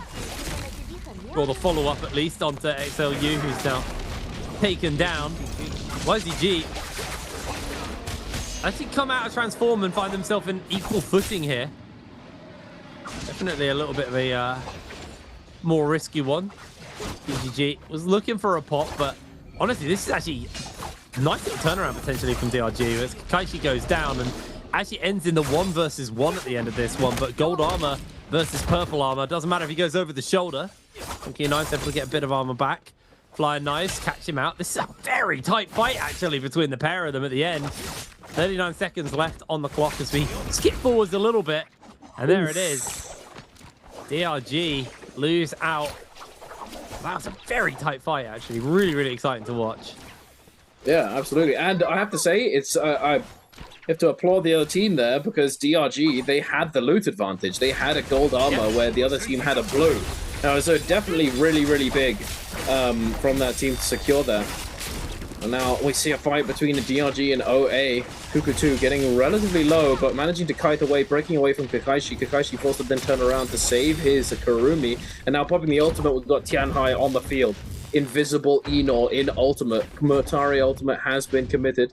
Kakaishi jumping around, trying to find the optimal angle. But line of sight for these players to see if they can actually secure some of these grabs, but unfortunately they've chosen to take this fight in a pretty scuffed area for Monk. It's very open, but there are a few sort of avenues of escape to break away from line of sight. And I think ASE also, lurking in the background, is waiting to pounce. BLG. Yeah, it could be the window. The ferry make. Oh. Looks like the collapse is coming in. Here is the ASE. Jump into the action. Now a lot of the ultimates have been used. Kakaishi dodging away here from AB. He's trying to find that cannon shot off, but it looks like AB may actually just be going for the reposition angle. Kakaishi is low. Who is going to be the one to secure the kill onto them? Because they are pretty much donezo at this point. AB just going to jump out of the mech and look for the reposition, but the rest of the fight looks like WBG have been able to secure a couple of kills. And it looks to me a little bit like ASE actually weren't really able to get any... our third party wasn't really able to get anything there. As there we go. Quick kill, WBG finding himself that window. DRG are being cut to ribbons. Down they go and out they go of the lobby. WBG, nice little third party. 11 kills onto them. And again, if I turn your attention towards the scoreboard, you'll see that a lot of the big kill numbers are actually on the bottom end of the table. It's only YZG at the top end of the table leading the charge with 13 kills. And with the fact OUG and GG are out of this game now, YZG, if they MVP this, actually could surpass OUG in the overall standings. Theoretically, yeah, that is. I mean, they'd have to get a few more kills for sure. But it's, I mean, at the very least, they're going to be very, very close. Absolutely. And one thing though, what is it with monks in this game not ulting? DRG, Kakaishi had ult and just didn't use it. I don't understand. Can we just press it, please? It happened earlier as well. Yeah, you know, I don't know. There was no Viper in that fight, so there was no silence, right? Oh no, WBG. I don't think he was silenced. I mean, it's okay. Actually, I think there may have been a Viper, but I'm pretty sure he wasn't silenced. There was certainly a moment there where he could have pressed it. I may be wrong, but regardless, I feel people are dying with ultimate a few too many times this game. Now, heading over to this fight, poor old FPX Kiki is gonna go down alone to Alliance. They do still have the ACOS alive, but actually, as I say that, he's not for long. Not for long. Wait, and he had Mortal Defiance too, but the anti-heal from the zone means that he doesn't get any heal. Oh no. Honestly, not a bad show in there from FPX, but they now have two They games. closed the distance. They have closed the distance, but they need to keep this up. They got 2 games left, and honestly, one of those has to be a pretty big MVP if they want to make it a Worlds. But I will say, I don't feel like it's out of the realm of possibility anymore. I feel like we've definitely seen enough from FPX for me to revitalize my confidence in them. ASE, unfortunately, now evicted from the lobby. Another team who I genuinely do see some hope in. I think some of our bottom runners, they just need that one good game. The opportunities, though, are getting lesser and lesser as there's less and less games for us to play for. 12 players left in the lobby. Got YZG on top. Got Wolves. We've got TE. And we've got Alliance and WBG. WBG, if they have a good enough ending here, they will potentially be able to get themselves in towards that middle of the table where they can fight for a spot at J-Cup. YZG, I mean, honestly, they're kind of playing for pride here. Like, they get a good enough game off the back of this one with the kill multipliers. I don't see them being surpassed in the next 2 games, and I don't see them, well, I do see them potentially overtaking OUG in the standings going forwards. There's a lot of avenues here for the side of YZG. It is all to play for as we're getting into the last 5 minutes of game number 4 of the day. It's getting closer. Oh my goodness. Wolves, he's just the Moonbane Whisperer right now. He is just slowly healing, crouch spamming, but whilst effortlessly avoiding the Moonbane hits. That's just insane. But it's time for the Spirit Well, and Alliance are going to be the first movers. Popping that Tianhai ultimate, looking to go in there, getting aggressive, but WBG don't want to let it happen. Iran going to be utilizing that Viper ultimate, pushing them out of the circle, pushing them out of line of sight. But PP is back. He's just come back. He has returned. He just jumps back in. He's all right. Okay. YZG.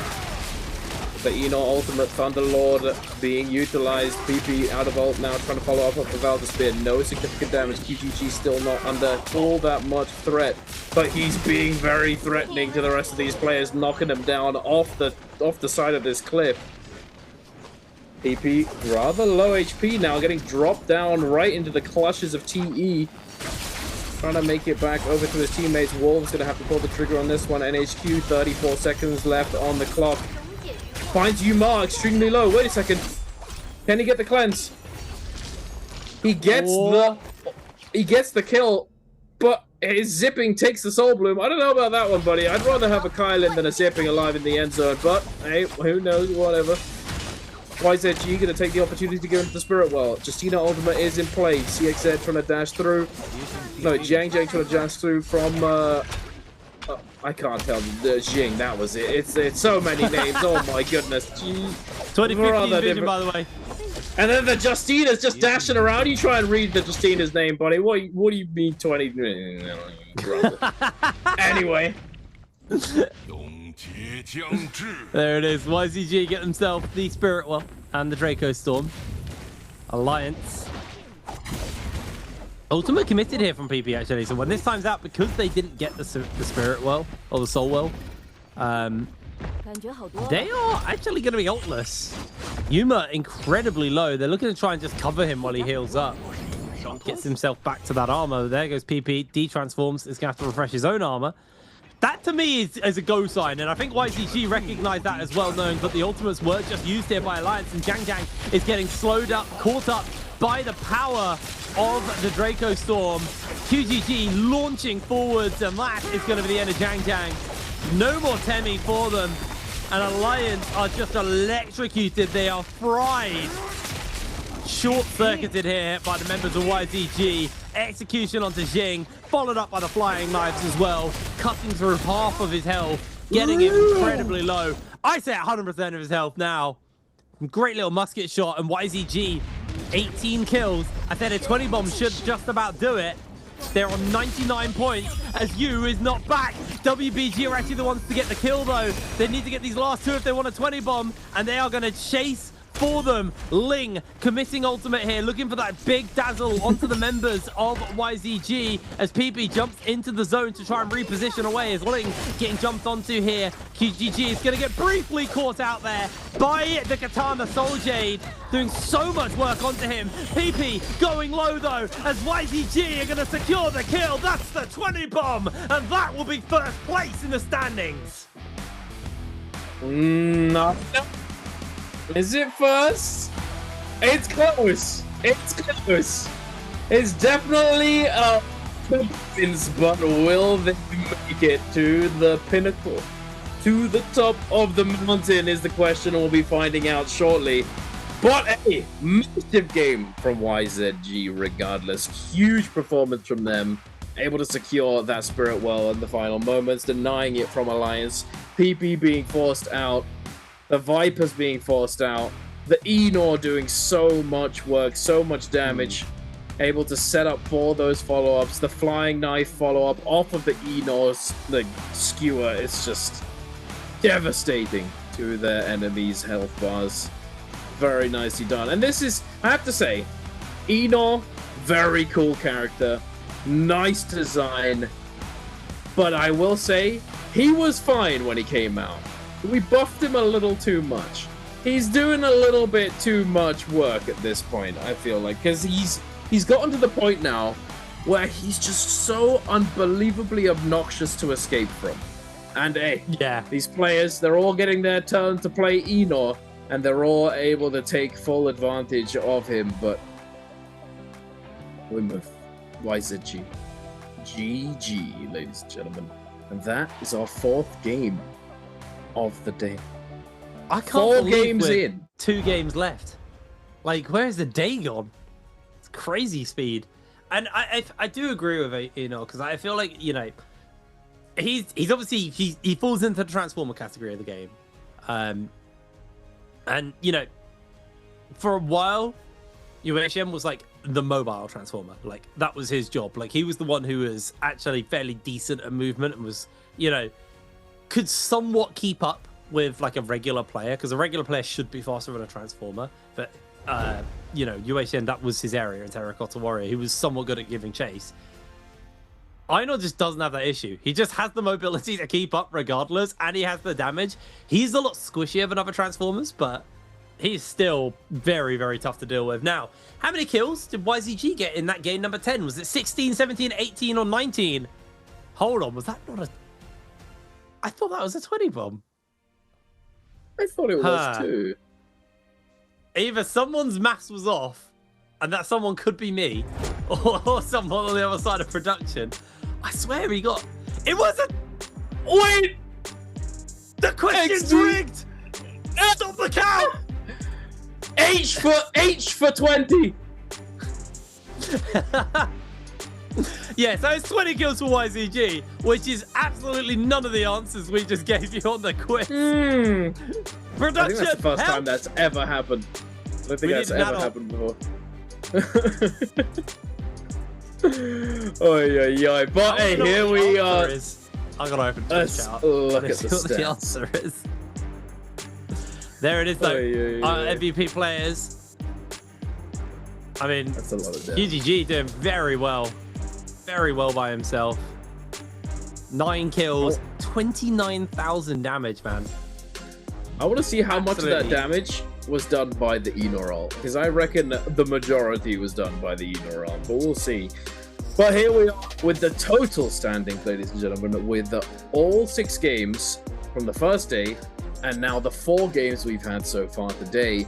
FPX, unfortunately, still in 12th position, but they're showing signs of life. They're getting in there, and they're doing a lot better. They're doing much better than they did in the previous day already. Now, Alliance currently sitting on that 6th place threshold, the qualification threshold for Jacob, holding on to it just barely, 85.5. Wolves currently in 5th with 89.5, OA with 93, GG on 97.2, and it wasn't enough, unfortunately, for YGG. But damn close. 4 points, if that. So either 4 or 3 points something. It's a crazy world where both of the European, I say European, quote unquote European orgs, actually could make it to Jacob here. Alliance and Wolves, very, very close on that front. When I say European, obviously these teams are very strictly not European, but they are. The orgs are based in it, right? Yeah. Wolves being associated with Wolverhampton Wolves from the UK. Yeah, the Wolverhampton Wolves, baby. Yeah. Then Alliance being a European organization as well. I'm not sure where they're based actually, but anyway. But we're taking a look at these highlights brought to you by China Unicom, ladies and gentlemen. YZG managing to secure that MVP in the end with 20 kills. QGG. Now let's just take a look at this guy. He absolutely cooks. Absolutely. Boom. Big. Follow up again. Into the. Wait, was he was silenced for a second, but he did get up. He got up and he did have the opportunity to press ult, but he didn't. Unlucky. Oi.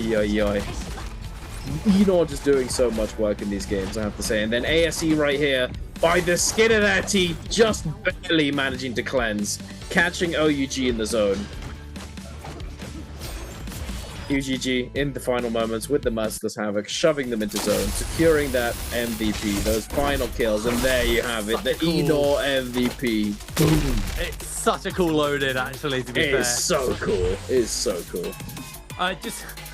So obviously there's a stream delay for us, but for the people at home, it was apparently 19 kills was the answer to the question. Obviously wrong. Everyone was spamming E in Twitch chat.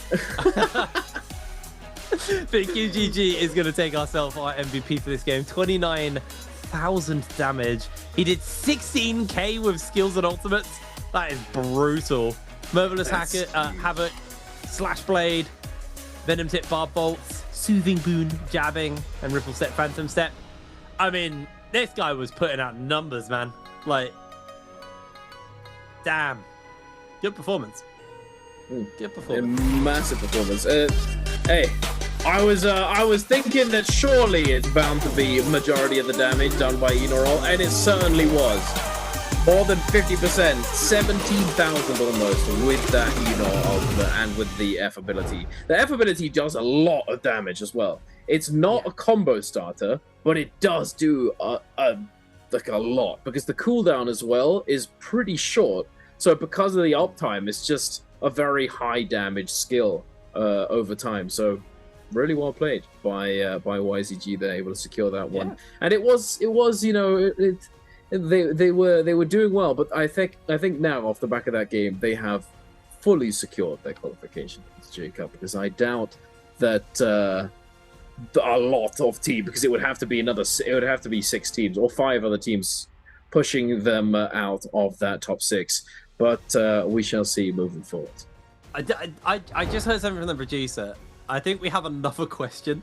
We have another question.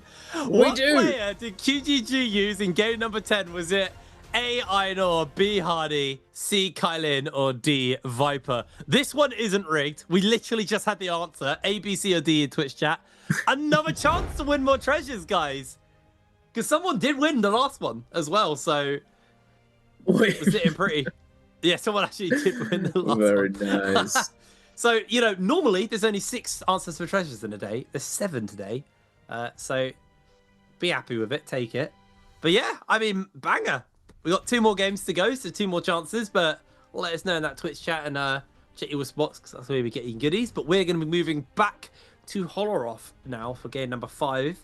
And yeah, I feel like this normally is like the decider game where like you get like a good idea of what's gonna go happening into game 6, and game 6 is kind of just like your like for fun game.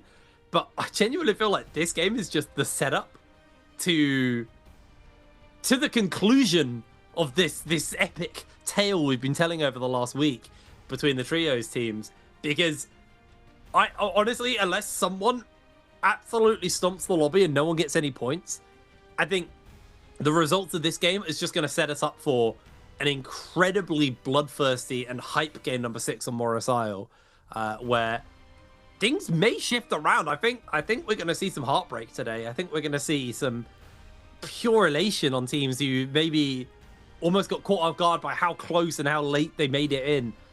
We're in for an incredibly exciting game number 6, and game number 5 is just like it's the warm up. This is the moment where we get to see, the preamble. Exactly. I feel is like that the right word? No, that's way too chill. This is your what's the word? It's like an orchestral word. I can't remember the name of it. It's like your warm up song, the one that the orchestra builds up into. I know what you mean, and it's on the tip of my tongue. What is it? It's really annoying. I'm gonna. Sounds great about working from home. Google. Anyway, what are you Googling? I'm gonna So, Wolves. They're in top 6 right now, but they need to hold it. They need to hold the door because it's not over. Overture. This is the overture. The overture, ladies and gentlemen. The championship lobby. The overture lobby. Here we are. Game number 5 for the day, but game number 11 in the total series. And I think this is actually the first time that we've ever had a 12-game series, because typically we have a pre-finals and then a finals usually, where the pre-finals dictates pre-posed points. Points, a percentage of those points is then carried forwards into the final day. But this is a 12-game series spanning over 2 different days, with a day in between to rest, which I think is definitely it's nice to have, I think, because, first day, you know, if you don't do well, you then have a day to like collect yourself and like reassess, rethink how you're going to play the next day. And it could be just that you had a bad day and then you got another day to just sort of chill out and recenter, and then the next day after that you can actually play your best, which I think is quite nice for the competitors for sure. But at the same time, it could be a double-edged sword, because let's say you have a really good day one, and then the game day comes on day two, and then you're having one of those bad days, and then you get knocked out of that top 6 on the second day. I mean, it's rough, but hey, it's not going to happen to OUG. Nor do I think it's going to happen to YZG at this point, because both teams are now above 100 points. Yeah, it's there's a lot on the line, a lot to play for here, but we are not done yet. Like I said, we're into the overture. I want to see something interesting. I want to see a more interesting composition, because even though we've had some variety today, they haven't really pushed the boat out all that far, have they? You know, they've done a little bit, but nothing crazy. You know, we saw a Zai Monk Karumi the last day as well, but you know, so it's nothing that's shaking things up too much. And you know, I think if anyone's gonna do it, it's going to be OUG and YZG, the teams that are comfortable at the top, because it allows they're essentially allowed at this point to just limit test, you know, test things, see what works in an environment where everyone's fighting to stay in, you know, in an environment when everyone's tryharding. You know, if you're in that top 2, you know that everybody below you is going to be trying their hard out, so you've got the perfect environment to test something in a serious place, you know, where everyone's trying their best and playing the meta, you know, and then you can see how things stack up, you know. So who knows what we bring out, or perhaps a place to test a composition that you may be forced to play when it comes down to J-Cup, when we're on game number 8 and you got no hero points, you know. Good place to test it, but we shall see. Will they do it? I mean, it really is the last possible chance for some of these teams. I think you're right on the sense of like OUG. Honestly, now's the time to maybe test some stuff out. You know, if this game goes so bad that you're nervous about not qualifying, you just need a couple of kills in game 6. But realistically, play something off meta, play something fun. You'll probably score a couple of points here. You're like 99% locked in to the finals anyway, so well, not into the finals, sorry, into J-Cup, so you might as well, you know, give it a solid go.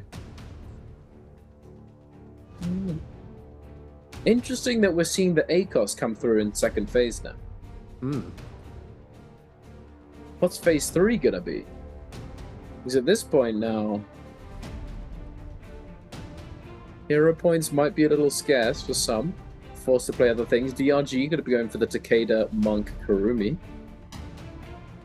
Wolves and Alliance, 2 teams on the cusp of potentially getting knocked out of top 6.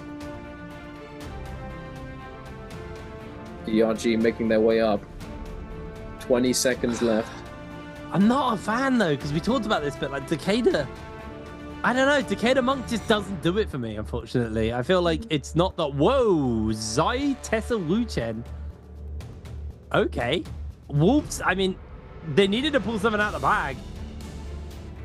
Maybe they've overcooked, we'll have to see, or undercooked. And then the Temi variant from Alliance. I mean, that one kind of works in a similar way to the ACOS. Because the ACOS ult and the Temulk ult do offer similar utilities. But Zai, I don't know about that one. That one... I feel like it sounds like I'm a Zai hater, but I'm not. I just don't think she's very good at the moment. Yeah, no, as an avid Zai enthusiast, I also agree. I think she's kind of weak at the moment, so... It's a sad one to see it in that sense, but here we are. We're seeing 3-3-0, and the rest of GG looking actually the typical Sand Siphon, like traditional Sand Siphon comp here. I'm happy to see it back. I think it's been a moment as a slightly different hero select. Few oddball picks in there, but for the most part, we stuck to the meta. As our players are getting geared up and ready to go into Holoroth for our 5th game, game number 11 of this extended qualification run here for J-Cup and for Worlds. Every player with bated breath right now, waiting to see if they're going to have a good enough performance. Because genuinely, right now, for those who haven't qualified, it is entirely in their hands. And for those who have qualified to remain qualified, it is entirely in their hands. I feel like OUG are the only team who've done enough legwork across these last 11 games or last 10 games to be a little bit more comfortable now. They can be a little bit more lethargic about what's to come. But for everyone else, they are fighting tooth and nail to remain at the top. I think you're right with YZG. Actually, yeah, because YZG got like a 20 bomb. So yeah, I think YZG, there's 4 spots effectively up for grabs. And there's only 2 games to grab them. Here we go. It's gonna be the first one, ladies and gentlemen. Here we are going into our 5th game. The players getting ready, locking in, adjust your chair, get situated, get comfy. Because we're in for a bumpy ride. It's not gonna be easy. Every team fighting tooth and nail for their spot. Now here, do we have any interesting ability variations, or are we going for much the same? ZK, V1 Wuchen, V2 Zai, V1 Tessa.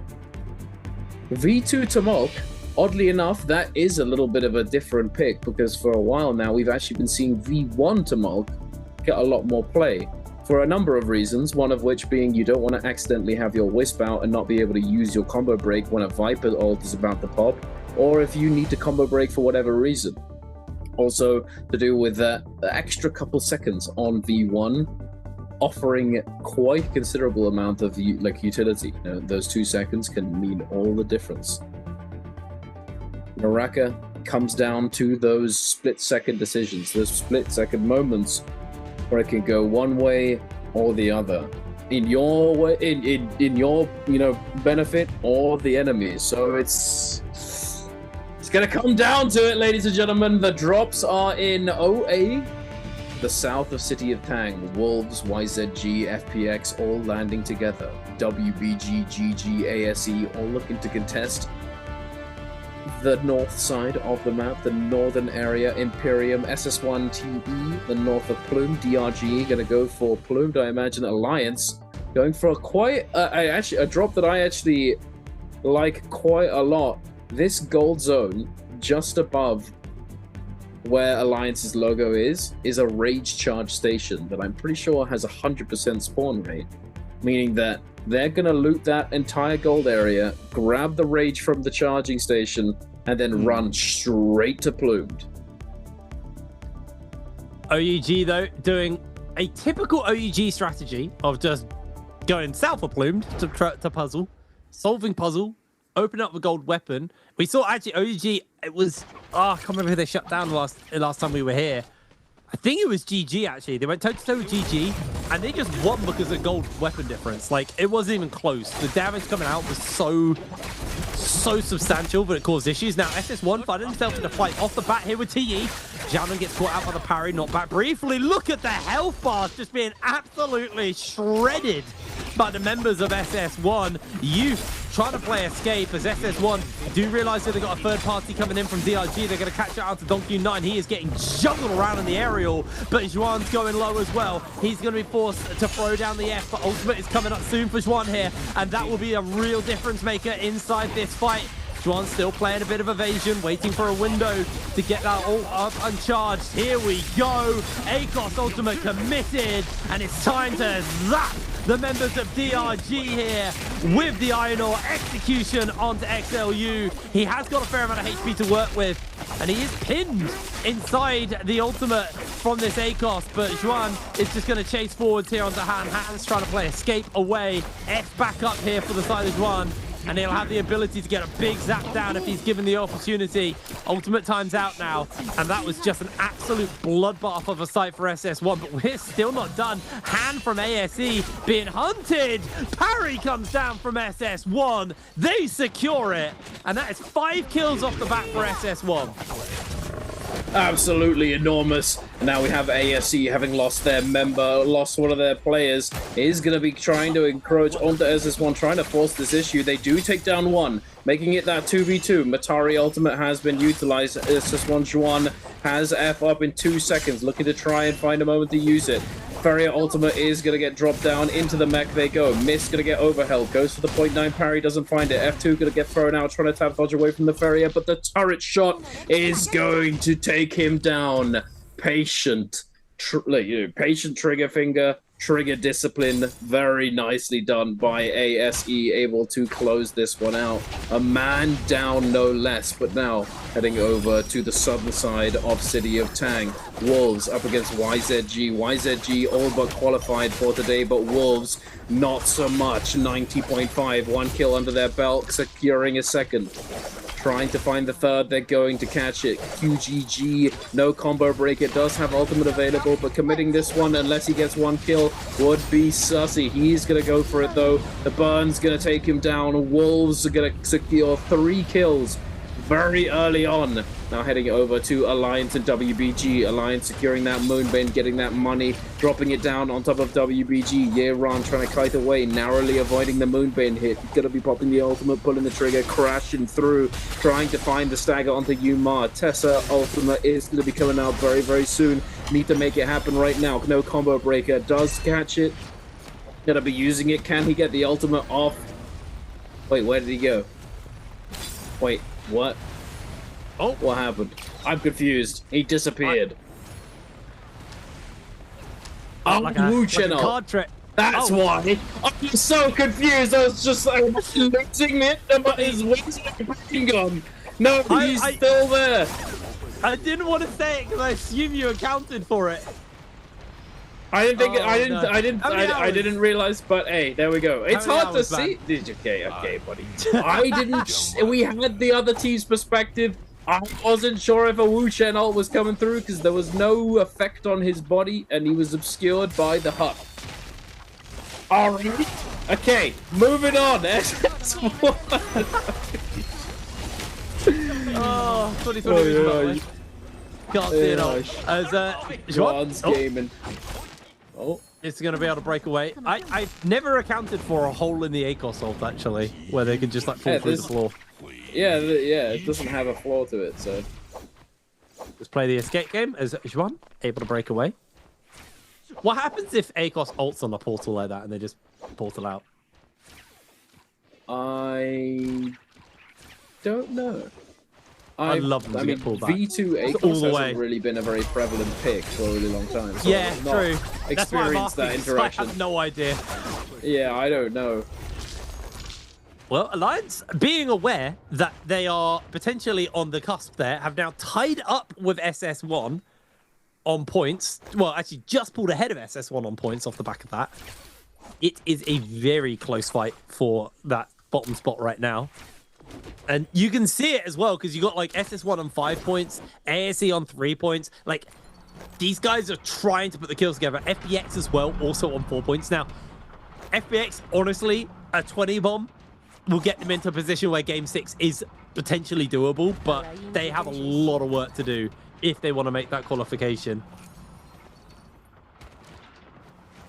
Absolutely. OAAB, you lucky boy, just randomly finding a purple armor out of a trove. Gotta love it. RNG. Always nice to have luck. FPX, so I'd like to add that they are actually a pretty good start to their game. They're still in the bottom. They're still in 12th position, but 4 kills, I believe, was the last time I saw the scoreboard. Solid early game for them. I think we're in the eye of the storm, Hitrainer. Everything is calmed down for a little bit before the realms of Yang come on through. I'm sure all of these teams are going to be wanting to get their hands on that Yang loot. Alliance? Are we going for this? They have Wait a to. second. I think literally we're in a point where like you don't have the ability to play passive. Like, yeah, you have Romo Yangs coming up soon, but like you get a kill here. You get potentially a weapon upgrade, a little bit of extra armor. You know, you're also just putting points on the board. But it looks like Alliance, there's too many people about, so they do play... Yeah. I think it's because they're not going to go into Yang, though. Because, I mean, Wu Chen, generally speaking, isn't the best Yang character, right? So perhaps they have no intention to go into Yang at all and are just looking for that fight on the outside. Maybe, yeah, but it also could just be that they want to get as many kills as possible. Yeah. You might see a Grieve here. Realm of Yang is going to be spawning close by. Got a Moonbane in play.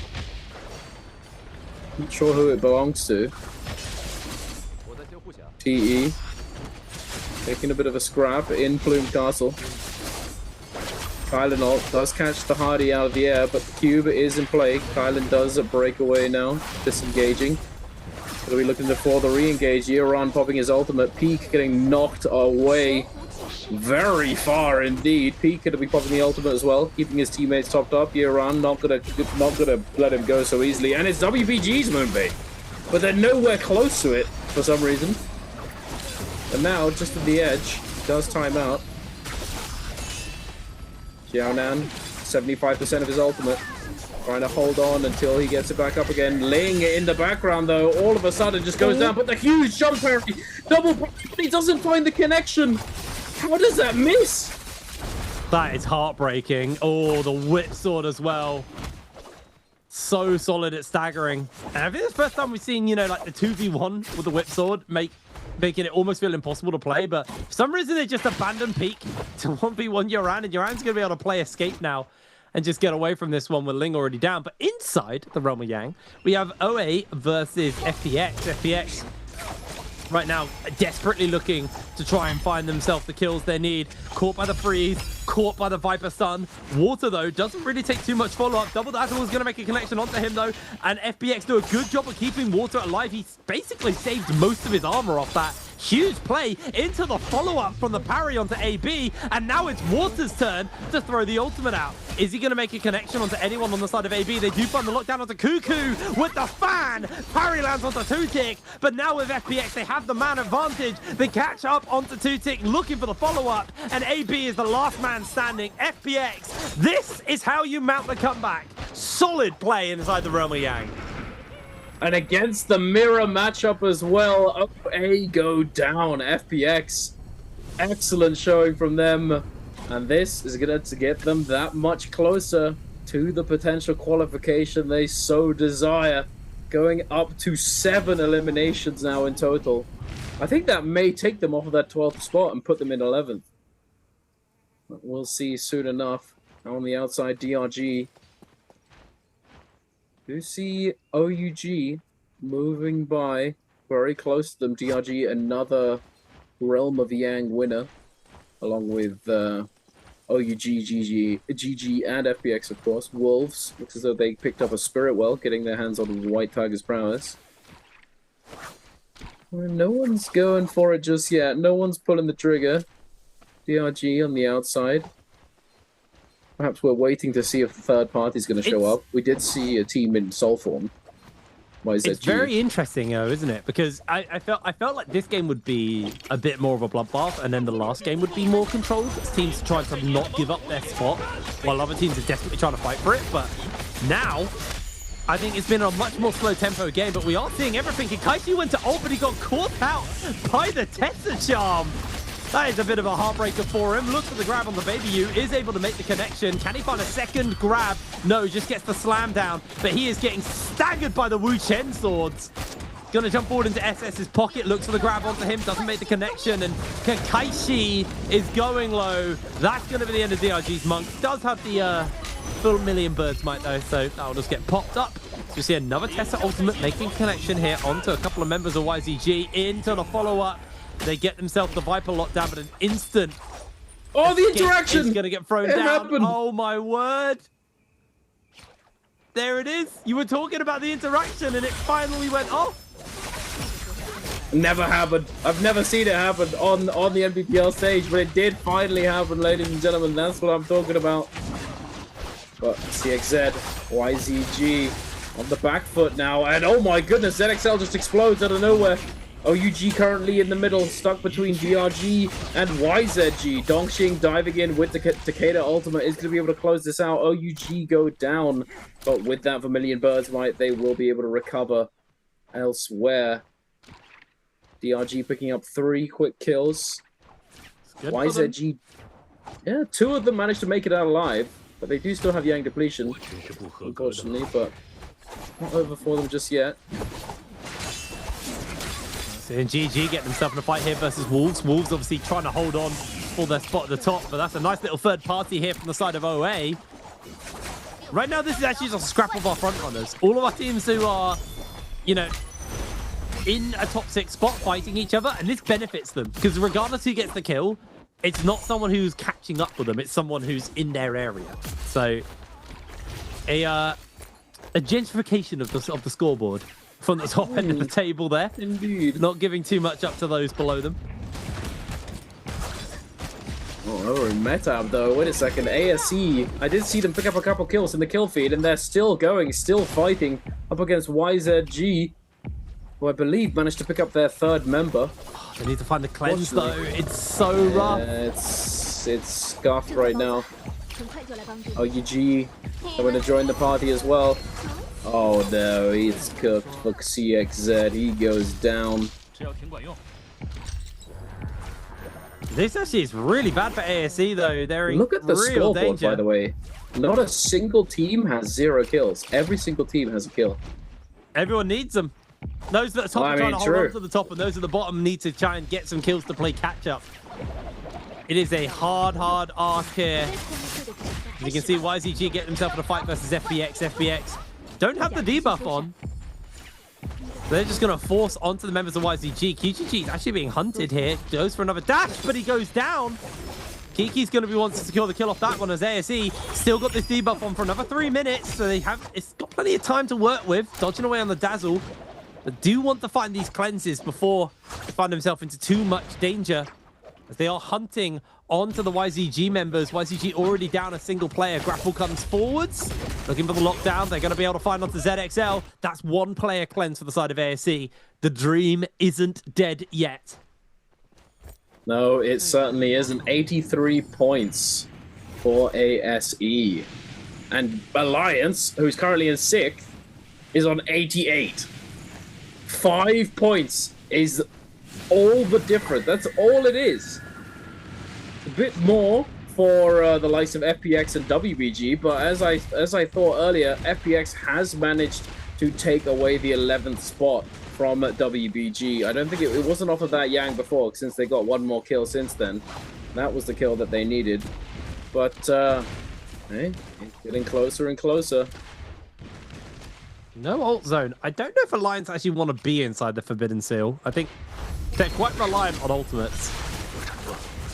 When you know, your safety net there, but ooh, they're looking for a lockdown actually. A lot of work coming in. Gonna find a nice little connection off. Gonna throw down the lockdown, as that's gonna be a kill already over to the members. I think it was SS1 who actually secured that kill there with the dual swords. Gonna commit the ACOS ultimate here. Yuma not inside, is able to break away, and he can just play defense for his team. They have the Wu Chen port if they need to. Throwing out a little bit there from the Palm Lightning on those flying knives. Inside the realm of Yang though, we have DRG taking on OUG. DRG obviously playing for a spot right now. ACOS ultimate has been committed. Kakashi still has ulti, and he's now going to use it. Transforms up. Going to look for the grabs now. Can he find Zinyu? Yes, he can. Off the back finds the grab.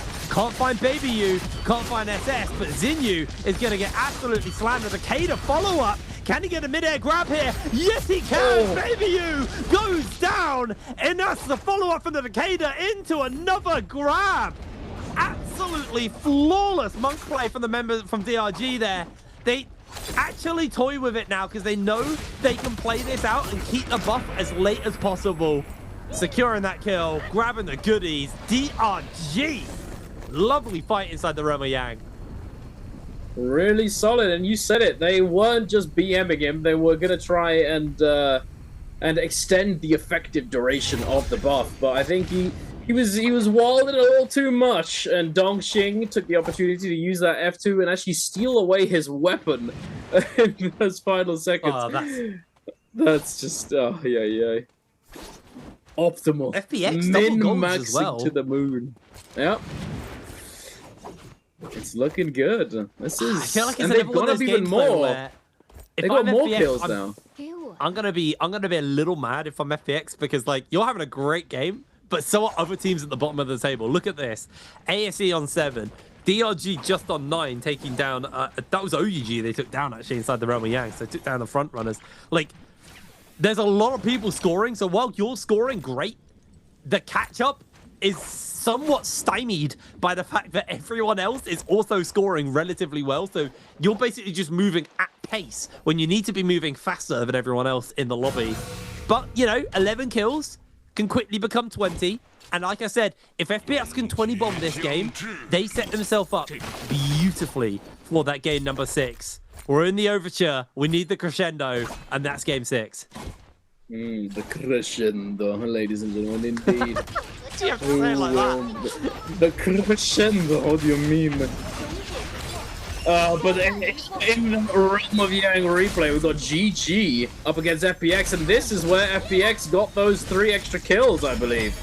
As they were on 8 before going in, and into the Realm of Yang they go, and they come out with another 3. LXM having already been taken down early on in the fight, having not been able to use that ultimate. FPX putting up a good showing with that Viper, with the CC comp of Doom, and there you have it, their win from the Realm of Yang, securing that golden armor, an extra gold weapon, and the buff for themselves, which has now expired. Oh, no, wait, no, it hasn't. It just wasn't showing on the other one. There we go. DRG and FPX still 57 seconds and 46 seconds on their buffs. The Mystic might be able to scout out the entire area, and I believe this the majority of this zone is going to be in the City of Tang area. We might have a City of Tang endgame here, which isn't all that good for Vipers, nor is it all that good for Monks. But it is pretty good for the Tessas and the Akoses, I would say.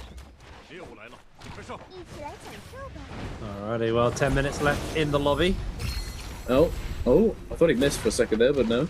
No, made the connection onto Xuan. Xuan, it has been tethered up, so he's going to get that charm, but I don't think there's really much follow-up. I say that, the cannon fire! OUG are able to take that kill away, though. Play a bit of denial, gatekeeping away the members of Alliance, who have since been surpassed by SS1 on the scoreboard, so it's close between the two, but Alliance currently not in a qualification spot.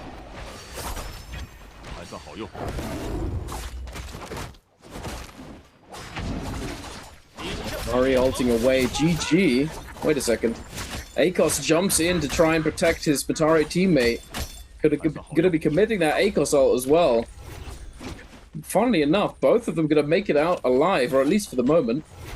We do have FPX closing in on them. Pretty close by. For the moment. No one's gone down. Oh no, wait a second. Yuan did get taken out. I'm not sure who took him down, but now Luo Ye is the last remaining member on SS1, and this is exactly what Alliance needed. GG is going to be able to claim the elimination with those fist plates. OUG not able to deny another kill. SS1, certainly a good showing. They've put themselves in top 6, but now it's going to come down to whether or not Alliance or TE or even DRG is going to be able to overtake them and push them back down out of that top 6. A huge fight breaking out here. FPX up against GG. Water going to be able to... Alright, no, ZGE going to be taking the elimination, taking him down, going up to 12 kills. Water will get clipped by the Tessa ultimate. Trying his best to disengage, trying his best to do anything right now, but it's not being made very easy for him. The Viper ultimate is going to get utilized.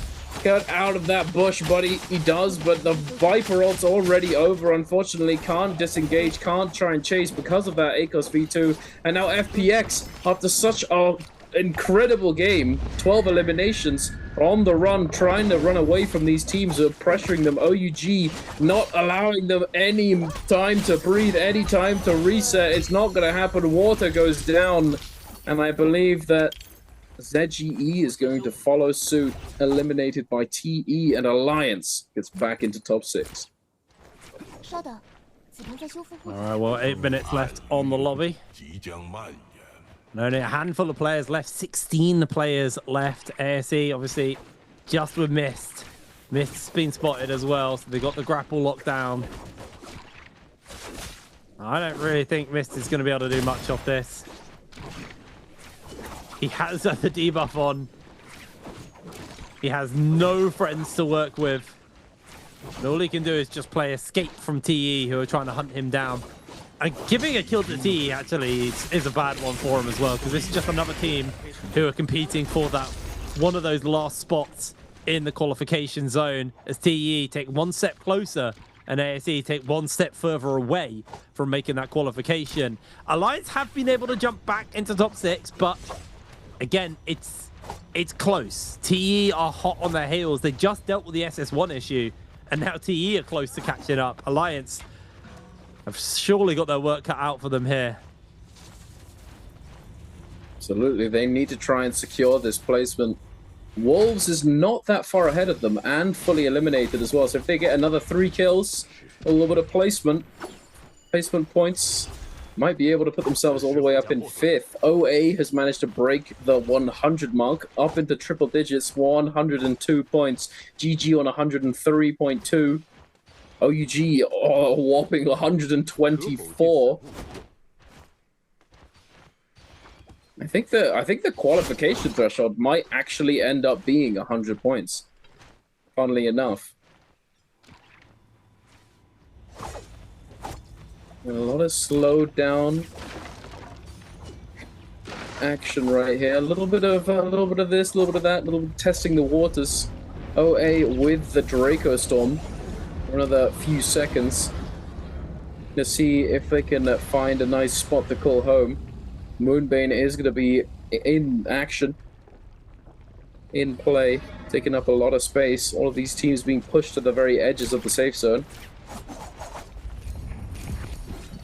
OUG, a little bit of shopping. Managed to get a lot of money, but you still have Yang depletion. It's a very, very slow final circle. We thought the game started slow, but the mid game really picked up. But now we're at the point where 5 minutes, 16 people left has just slowed the game down to a bit of a snail's pace. I expect we probably won't see too much of anything until the final circle closes. We may see some contest here on this Mystic Might from the Spirit Well here. Not the strongest buff, but a bit more scaling, a bit more gear. And if you can grab it, especially if you're someone like TE, it gives you a 4th gold armor that no one else can touch. So you just have a quick armor swap into gold if you need. As OUG take down GG, LXM, last player standing will fall.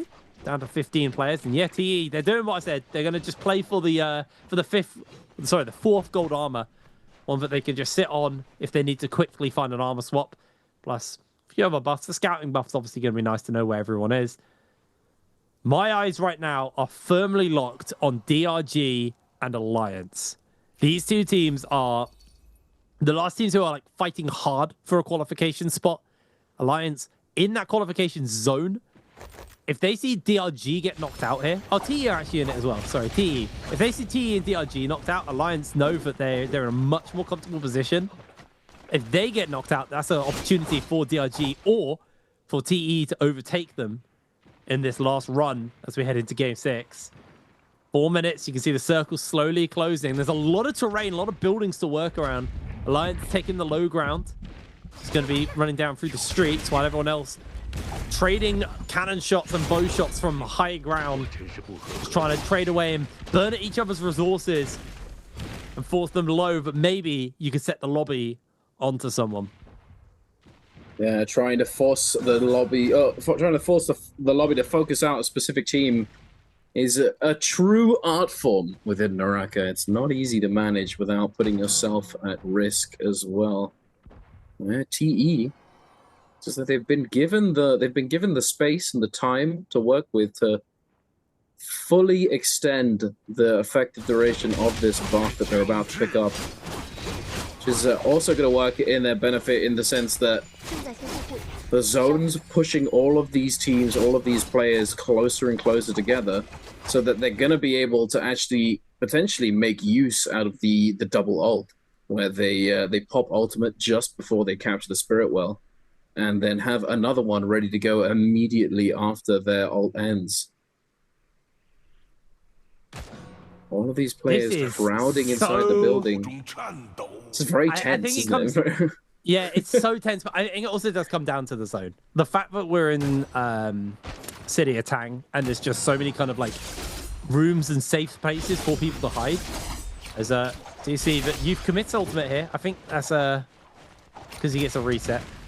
Yeah, he's got a reset on it, so yeah, he's just throwing it out for the sake of it. Maybe he found someone, maybe he found a kill. But what's weird is, obviously, we went to a point where, like, there was a lot of players left in the lobby.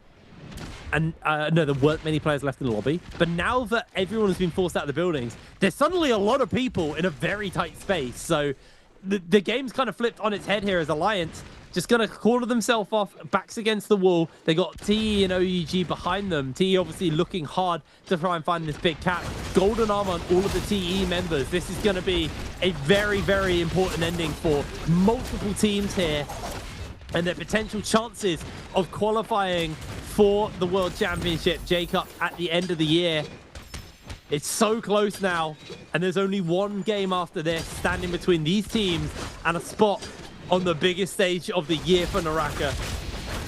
DRG playing up on that low ground. Alliance here also playing to the side. They've got that Tessa Charm locked and loaded. They've got the Sandstorm. They've got the tools. The Wu Chen not going to be the most useful in this final circle, but may have its clutch moments. We'll have to see. T continue to hold the high ground. I believe a bell was just rung off there just to see where everybody is as the zone starts to creep forward in the next 20 seconds.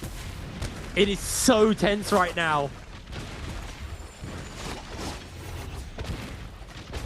My goodness.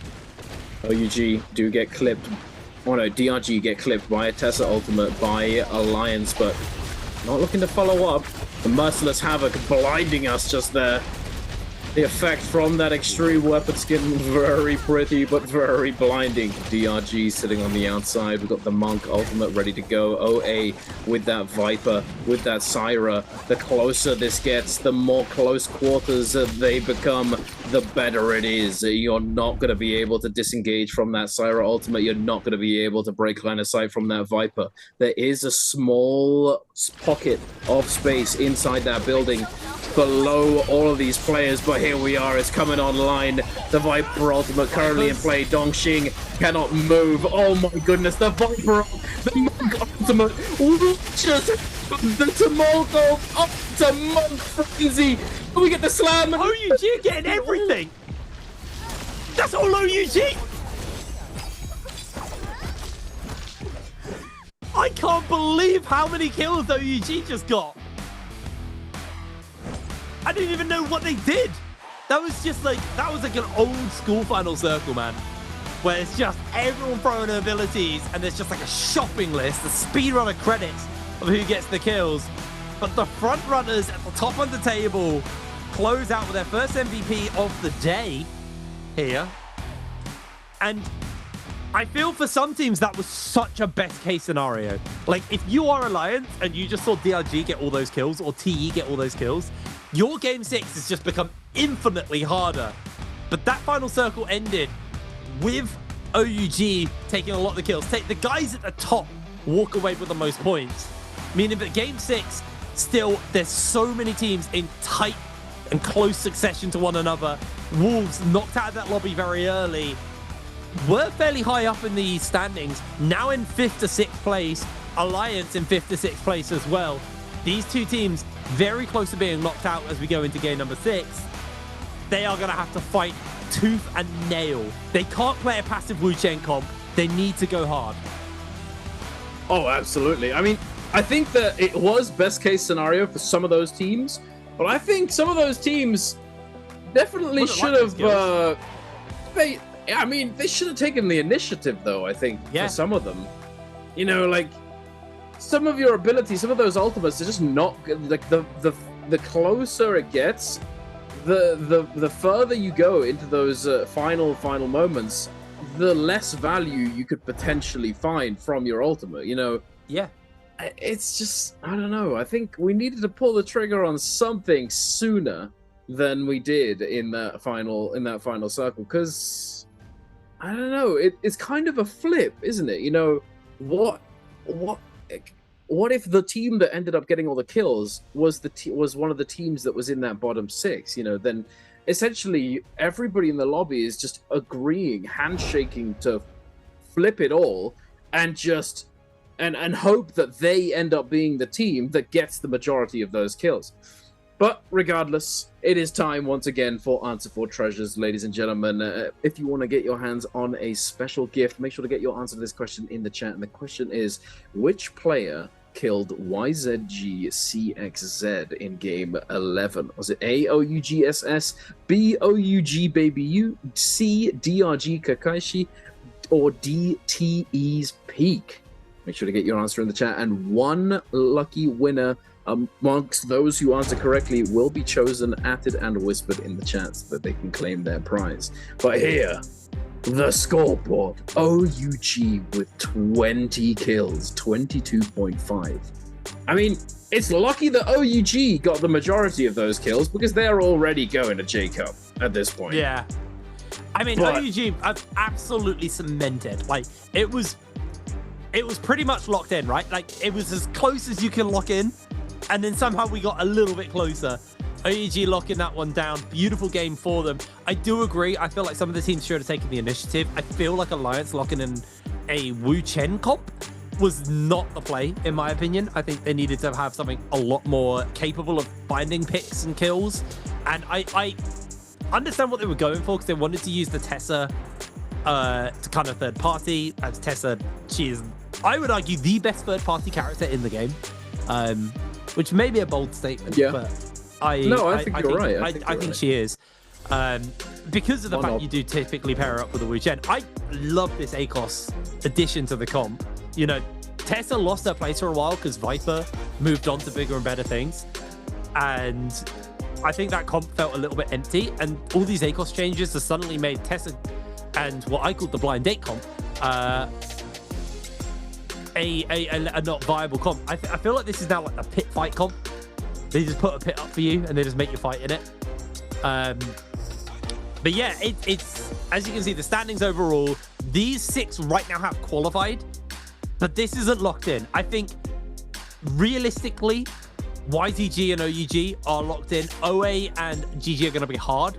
So I think we've got 2 very easy up for grab spots, and then 2 more that are maybe a little harder to get. But Wolves and Alliance, 5th and 6th spot right now, very, very easy to take from anyone who's lower than them in the standings. So it's do or die for our 2 Alliance orgs, for our 2 EU orgs. And it is time to put up or shut up for those below, because if they don't, if this is too passive of a game, that is their year at MVPL, that is their year of competitive NARAKA done. And they'll have to wait till 2026 to play on the stage again. And then nobody wants that. None of them want to do that one.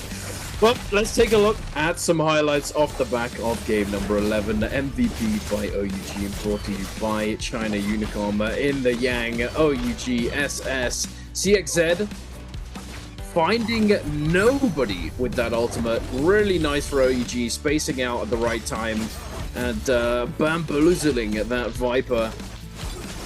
And then from that moment on, it was just a formality. No more cooldowns, no nothing. You're going down. And over in the deserty, mountainous area, DRG, with a very nice third party jumping in and taking advantage of this fight, with the OUG being their targets. And then this, I have to say, was really sad for FPX. Water getting hit by the Tessa ult into the ACOS ult, and then right here, he pops Viper, but he can't chase. Because if he bumps into that wall, ult's gonna get cancelled, and then he just gets picked up by OUG on the disengage. And then this was just insanity. What's going on?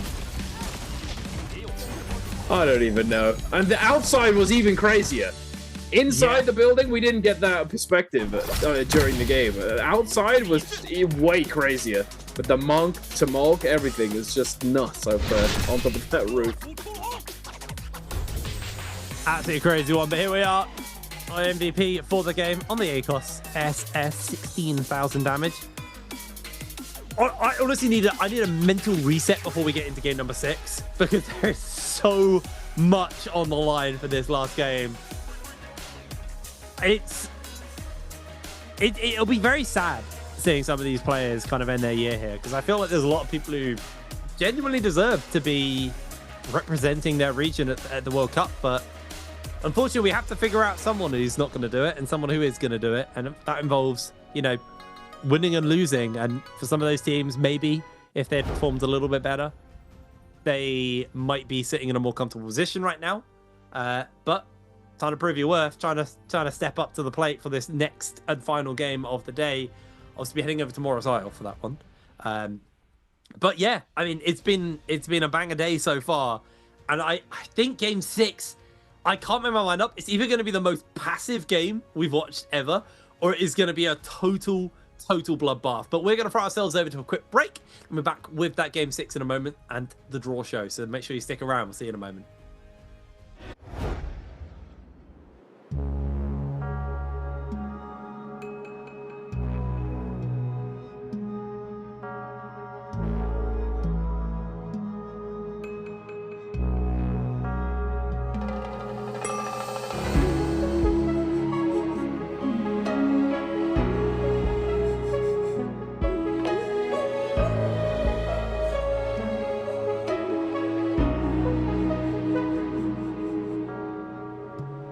Nights are long, trying to understand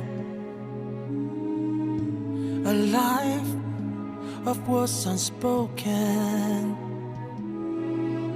How all of her hopes, all of her plans, told so much of what I meant to be. How some should stand, but I'm broken.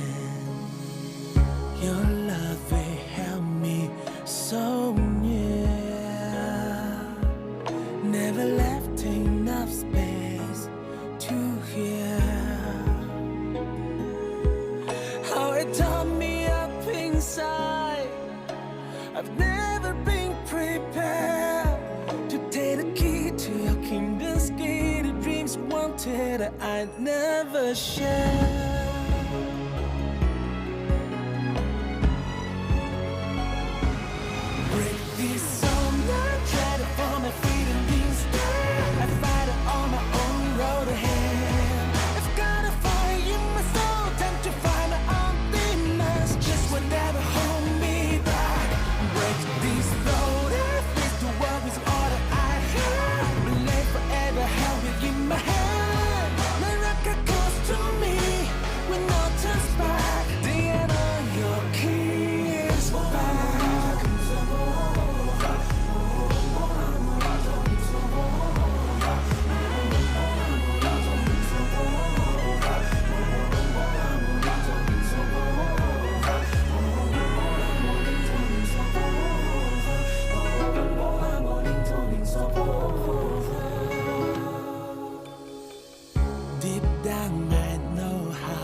To show you who I am.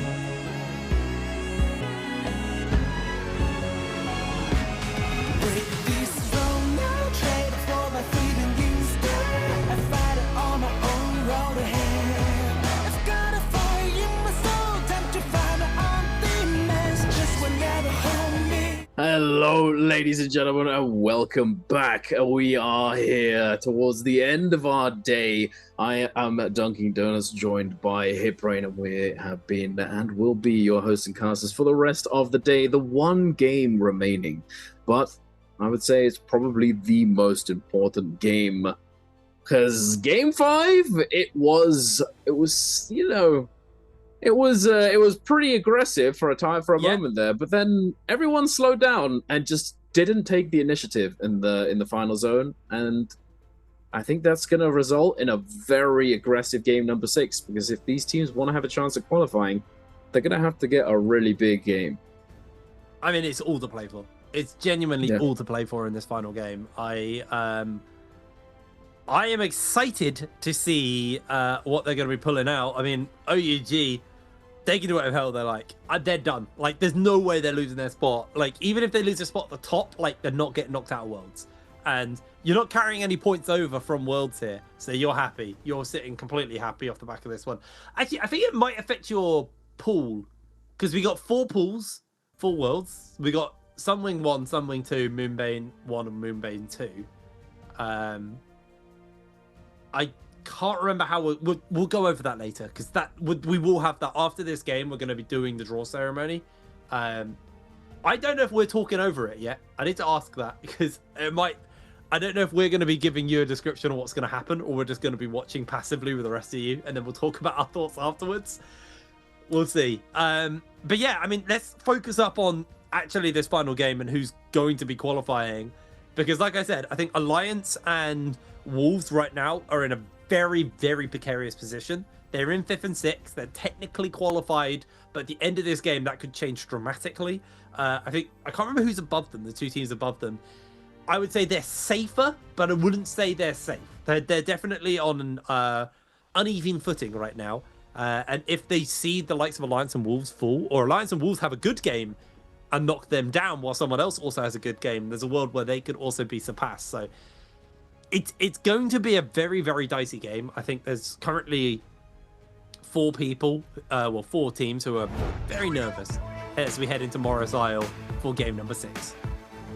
And also, I think I figured it out, by the way, to the answer to your question. I think, so there's 4 pools: Sunwing Pool 1, Sunwing Pool 2, Moonbane Pool 1, and Moonbane Pool 2. So Moonbane Pool 1 will have 4 teams from the overseas divisions, and then Moonbane Pool 2, it refers to remaining qualified players from from the 4 overseas divisions.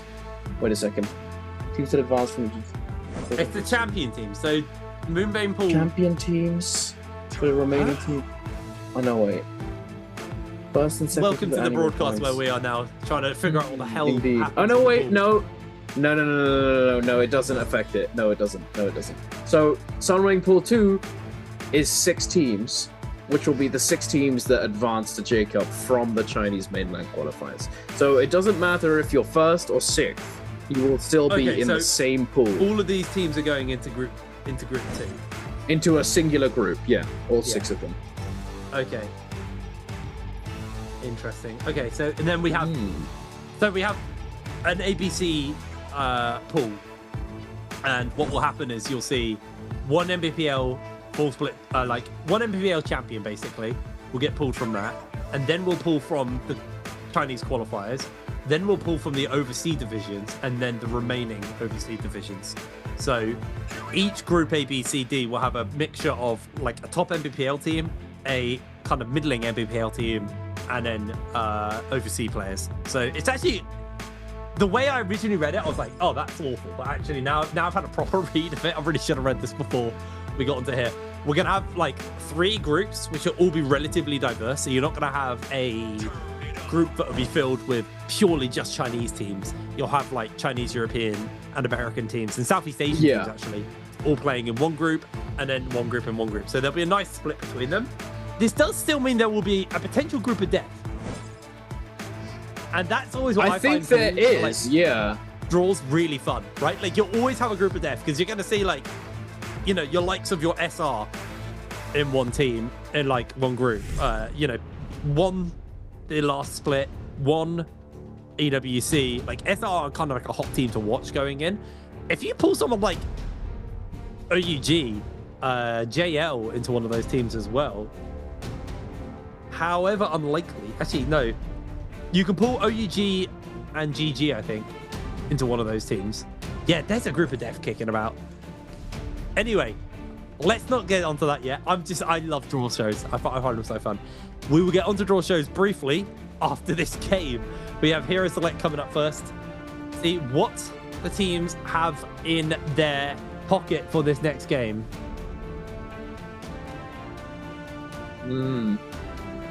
I think another thing that I think might be the case because of the way that the draws will work, just for the last thing that I'm going to mention about it. I'm pretty sure Sunwing Pool 1, which has the 3 teams that qualified to J-Cup without needing to play through the Chinese mainland qualifiers, so Bowder, JL, and SR, right? All 3 of those teams, they cannot be in the same group. So they're going to be split up between the 3 groups. So the first pool, Sunwing Pool 1, all 3 of those teams are guaranteed to be in a separate pool, which is interesting. But regardless, we will touch back on that after this game, once all is said and done, once we have our 6 qualified teams from this series. And so far, it doesn't look like anything has changed all that much in terms of character and team composition choices.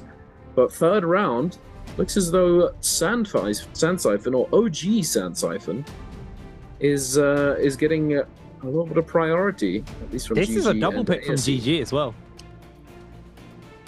They picked this in game 4 or 5. Might be in game 5 actually. Might play it last game. This is a GG go-to. I think CGS is genuinely one of the top decators we have in the region. He's so good clean at it. We are going to see the Zai Tessa variant coming out as final pick over there. Final last round selection. What are we missing? We could see some monks showing up here. Miyataka. Warm. Island. I'm going to be real with you. Everyone playing right in this section can't be picking Taka. They need to have a good game. Is Kylin the cursor? I mean, FPX, if they lock in a monk here, they are straight up trolling as the only monk in the lobby. So this is probably going to be a hardy Kylin cube comp from them as well. Yeah, I mean, I haven't managed to keep track of every individual team or anything like that, and I don't know if they could. Because they could be restricted. Potential. What do you look? Oh, that is a potential. You got Idol Cannonball. You got Idol Cannonball. I suppose that also just paints a target on your back. They're really running it down, FPX. There it is. Idol Cannonball with Hardy getting locked in. Does paint a target on your back, but double Transformers plus Hardy is a very hard thing to punish. You have lots of extra health bars, you have lots of escapes, and like you're saying, combo breakers available to them. So I wouldn't say it's inherently a bad comp, but it's definitely going to be a tricky one to navigate in the later stages of the game. And FPX, one of those teams who their tail end of the day has actually been really solid, but they haven't had that substantial enough win to really play the catch up on the rest of the lobby. So their only hope of qualifying is an absolutely monumental game from them. It's going to have to be massive. Well, I reckon if they're gonna, I mean, Enor comp, right? They have the Hardy, they have the Farrier. This comp has huge kill potential. You know, the Enor does so much for you. The Hardy offering that potential, that potential disengage, the potential like ability to stay in a fight. You know, like you can force things out. You can mitigate so many cooldowns. You can get those micro resets, come back in and keep fighting. You got the Farrier. Farrier's got that silence on the F2. So much potential utility. Lots of setup with that Enor. It offers so much. The Farrier ult in Spirit situations as well as Spirit Wall situations also very useful. very, very strong, hard to siege, hard to take down. It's possible. But here we are, ladies and gentlemen. No monks in the final game of the MVPL of 2025. Makes me a happy boy. Interesting. Heading over to Morris Isle. 2 out of the 3 Vipers, Jinyu and Luo Ye, are both on F2, but Xiaonan is on the F1 with the silence. But we do have a little bit of variation right here. Right? We have ACOS instead of the Justina, and then we have Tumult instead of Justina on the other comp as well. I mean, Tumult was the original character that was paired with Viper Syra, but then Justina was found to be, you know, just more useful, more versatile, and a little bit better at locking people down without being as committal in terms of, like, you can use 1 dash or 2 dashes and then have a little bit of rage left over, you know, instead of having to just fully drop the Tumulco and commit to that fight in that moment. But here we have the ACOS showing, which is similar to Tumult. We talked about it having similar utility in the previous ban pick phase of the 5th game. So it definitely works out and could be quite useful setup with that F2 for, you know, holding people down for those last couple of seconds for a Viper stun or for a Siren stun. Or just locking them in place so that they can't get out, you know? Yeah. And having a look at the drop spots, you can see that GG stopping on Secret Tunnel as per normal. We got 3 pretty hot drop areas where we've got clusters of the 3 teams. OA, Alliance, and TE strategically placed a bit of a distance away from any of the action, as FPX already looking to see if they can find OUG inside. Behind the waterfall here, just grabbing the Fireflies that spawn up here, trying to build that rage up. Water very close to actually having enough to get his ult off, so the transform is potentially available to him as he's going to open up, gets a little bit of early damage off onto these members. ACOS ultimate has been committed here, and they're going to try and chase in, but this is going to be a hard one here from Water, looking for that execute window as he's already lost Kiki, but he's getting pulled in by the ACOS. The Dazzle's going to make another connection onto him into a second Dazzle as Water getting absolutely bullied out. ASE jumping into the mix though, trying to see if they can maybe put a kill together. ASE got some healing though from the Karumi to keep Han alive. Transform has been thrown down though by Water as he's now going to be chasing on as ASE looking to finish him up. That is going to be 1 dead Thunderman. Einor goes down. ASE open up with a single kill. OUG get 2 and FPX get nada. Nada. Zip. Zilch. Nothing for them, unfortunately, but now heading on over to TE. Up against YZG. CXZ getting pushed into the corner right there, not able to disengage, trying to space away from the Syra ultimate. Peak able to continue chasing, not able to get the Dazzle on this zipping, but still going to try their hand at chasing them down. But thinks better of it and realizing that there's a third party coming through and it's probably not the best idea to run straight into a Viper with no ultimate. Definitely a wise choice. TE do manage to find a lockdown on a few, taking down 1. DRG Kakaishi getting eliminated right there. He's not down fully just yet. Dongxing coming in to try and potentially set up for a res or just look for a straggler out of that fight, a person who got low enough put into kill range. But no, unfortunately, not going to find anything of the sort. Now, YZG looks as though whilst this was happening, they were able to find the res on their downed teammate. And look now to potentially re-engage. Shannon able to get himself up into the air, away from the action, looks for a potential scale rush, does make the connection off here. Get another scale rush potentially charged up. Peak, they get jumped onto here. So looking for CXZ now. CXZ dodges back briefly. Shannon comes down to low ground. That Dazzle could be an issue though, coming in onto multiple people. Once that goes pop, DRG are popped alongside. Is TE able to take themselves the kills, and they surpass SS1, trading places. Alliance have been bumped down 2 places since this game started, and we're only 4 minutes into the game, so that is a really, really rough start for the side of Alliance, who haven't been able to put anything together. It's just constant trading. Youth does go down though, so TE being denied as YZG, our 2nd seed team right now, are able to put some kills on the board and shut down any accelerated run here from the side of TE.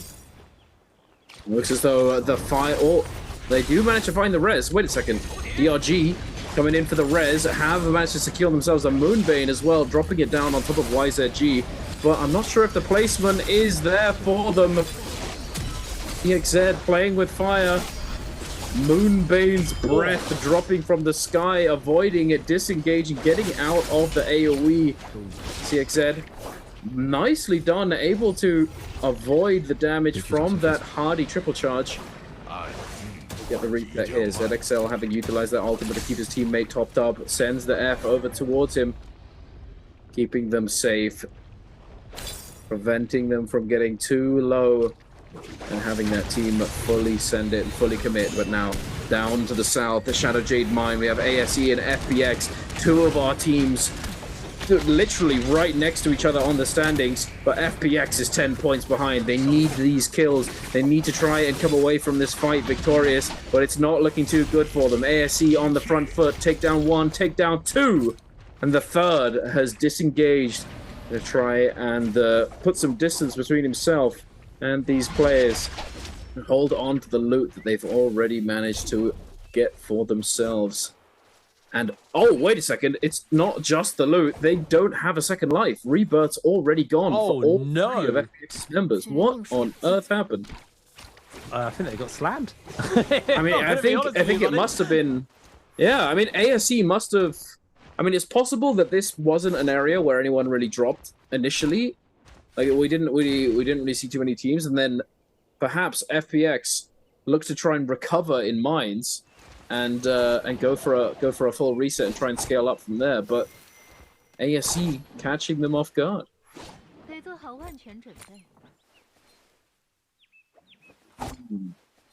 This is still anyone's game though. ASE looking good, strong start, 6 kills, 89.5.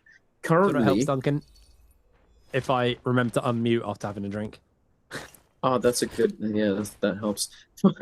4 points behind qualifying spot, though. Yeah, I mean, I'm just having a look at the, side of Wolves, 5 point, 5th place right now. They are the defending world champions. Can we not forget this, how crucial of a point that is? And right now, we are 23 minutes into this... Well, 23 minutes away from this game ending. And...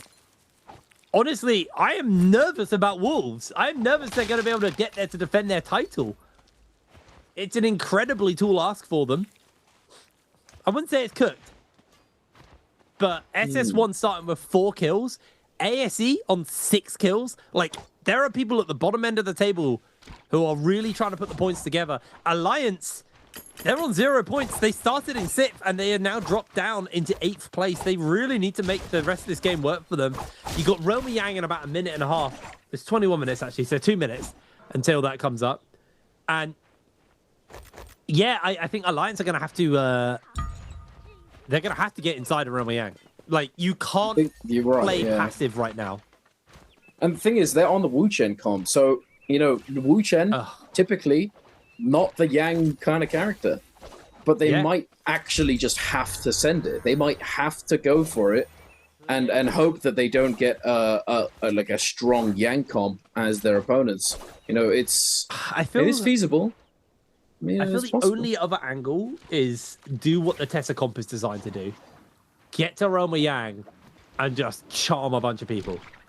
Catch them from getting into the Roma Yang, find a couple of stragglers, put kills together that way. That's the only other avenue I can see it working.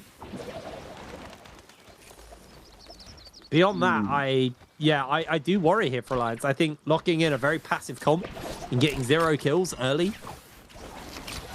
I mean, it's a really good, you know, it's a really good multi-way fighting composition though. So like they could not go for the Yang, try and play it safe, not risk it all in Yang, and then look to try and take advantage of the Yang depletion situation, where all of the teams that did go Yang, which there will be a lot of, you know, and all the teams that have Yang depletion desperately trying to cleanse or extend their Yang depletion debuff duration, you know, try and take advantage of that period in the game and get as many kills as they can at that point in time, you know, instead of flipping it there. You know, it's a valid strategy for sure, I would say. But we shall see who has gone into the Yang. And it looks as though we got TE and Wolves. Oh, Two this is a teams. big one. This is a big one. All right, well, ZK going aerial has got the ultimate available to him. Wolves, if they can stop TE's advance forwards, they can more comfortably secure themselves a spot in those World Cup finals and also deny TE a spot at the same time. The ACOS ultimate has been thrown down here, and it looks like the evasion actually broke out from Wolves. They didn't get caught. ZK's trying to find some extra bits of damage, trying to find that big execute off, but everyone is just playing full evasion on him. He's got a lot of momentum though. Trying to chase forwards. Ultimate's going to time out here briefly for ZK, so he needs to find that execute. Is going to get the burst damage out from that one. Dazzle goes down. ZK doesn't get connected, and now the Viper ultimate has been thrown down. ZK needs to play escape. He's using the pillar very nicely. Isn't going to get caught out, but Yu's already been picked up here, and now it's the 1 versus 2. The parry's going to make a connection onto NiHQ. ZK is doing his best to keep his teammate alive, looking for the scale rush, looking for the lockdown. Xiaonan is low. ZK goes down, and TE advance forwards even further into the running as SS1 versus YZG is our next round with Yang. It is indeed an SS1. Gonna be that F2 Viper. They've got a pretty commanding lead in terms of effective health right here. We've all used our cooldowns, and now it's just a slugfest, a melee fight, and SS1 is doing pretty well for themselves, having taken down one, making it a 3 versus 2. But in terms of effective health, I reckon YZG actually has more. But wait a second! He won with the scale rush, catching into the 2-1-1. Oh my goodness! That's a clutch moment right there. Oi, oi, oi, ladies and gentlemen, that was nutty. That was beautiful. Wolves are not down. They are. SS1 and TE have jumped up off the back of that one. Wolves, with Romayang depletion on, have a single kill. They got to cleanse themselves, and they've got to keep themselves in the game. Maybe that's the wake-up call they need, but TE 6 kills in, actually looking to maybe overtake someone like GG and really change up the overall standings, as Jinyu is getting bullied around here by the members of TE, but the Dazzles are going to break down, and Xiaonan is going to fall. OUG will hunt him down and play denial onto TE. Someone has to stop this advance, stop this aggression from TE, who are just starting to overtake the lobby as the lobby leaders. OUG refuse to let this happen. TE, they've done so well though, but they've lost their birds, mate. They have, but thankfully for them, they did win that Yang, and it was actually very close just now. You know, they put up a really good fight, and OUG was actually on the back foot for a decent part of that fight, but it's OUG after all. They're at the top for a reason. They turn it around, clutch up the fight, and come out on top, extending their Yang depletion duration, but now heading on over to DRG and WBG. WBG, unfortunately, sitting at the bottom of the leaderboard. DRG a little bit closer to their qualification spot, sitting on 6 kills with that Vermilion Burzmite as well. They're very happy taking this fight. Yeran on the run, trying to disengage from that Kylan ultimate, threatening this RMB focus attack. Nice little turnaround. Avoiding that focus release, sending out the one charge. Dongxing catches him slipping. The combo breaker is going to get utilized. Does have ultimate ready to go. Catching him with it. Are we going to actually play for the denial? We are. Wait a second. Oh, ooh, hold on. That's going to pop. You ran. Boom! Follow up, but the parry comes down. Grabs himself the weapon. I don't think he got it. I think that's the end there for WBG. They had the White Tigers, and they are popped. I'm noticing a remarkable lack of Alliance, who have now dropped down from 6th place into 9th place in this game. While all of this action's breaking out, Alliance are nowhere to be seen. Wolves secure themselves a kill there, and I think they are starting to slowly try and play the jump up. I say that, actually, sorry. Wolves have lost 2 players.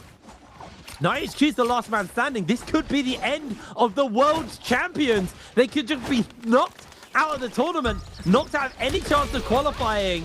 They got 4 minutes left on the debuff. Oh, Wolves. They make the escape. I don't know how they're going to play comeback from this. Night HQ's being hunted by CJS. Oh, no. GG, the revenge for last year, the revenge for denying them the title is here. It took a whole year for them to do it, but they are going to play denial onto Wolves. Night HQ bleeding out. Wolves fall. GG, get their revenge. That's heartbreaking for Wolves. Truly. Oh my goodness. There was a moment there where he almost got out.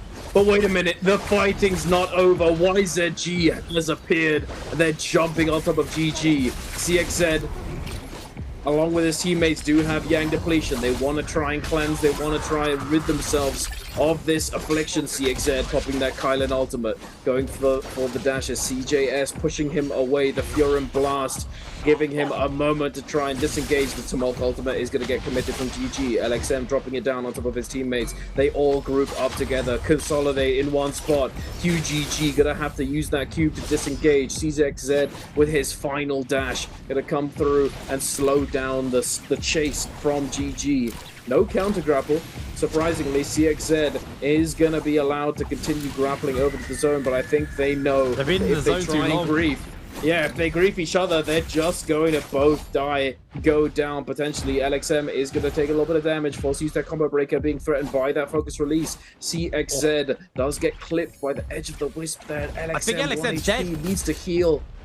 Oh, oh my goodness, the musket! What a denial. He hasn't been able to find the cleanse though. There's the kill. GG knocked out. YCG able to find a couple of cleanses. They did lose one, but I don't know if they died to the dot. What a bad time for a replay.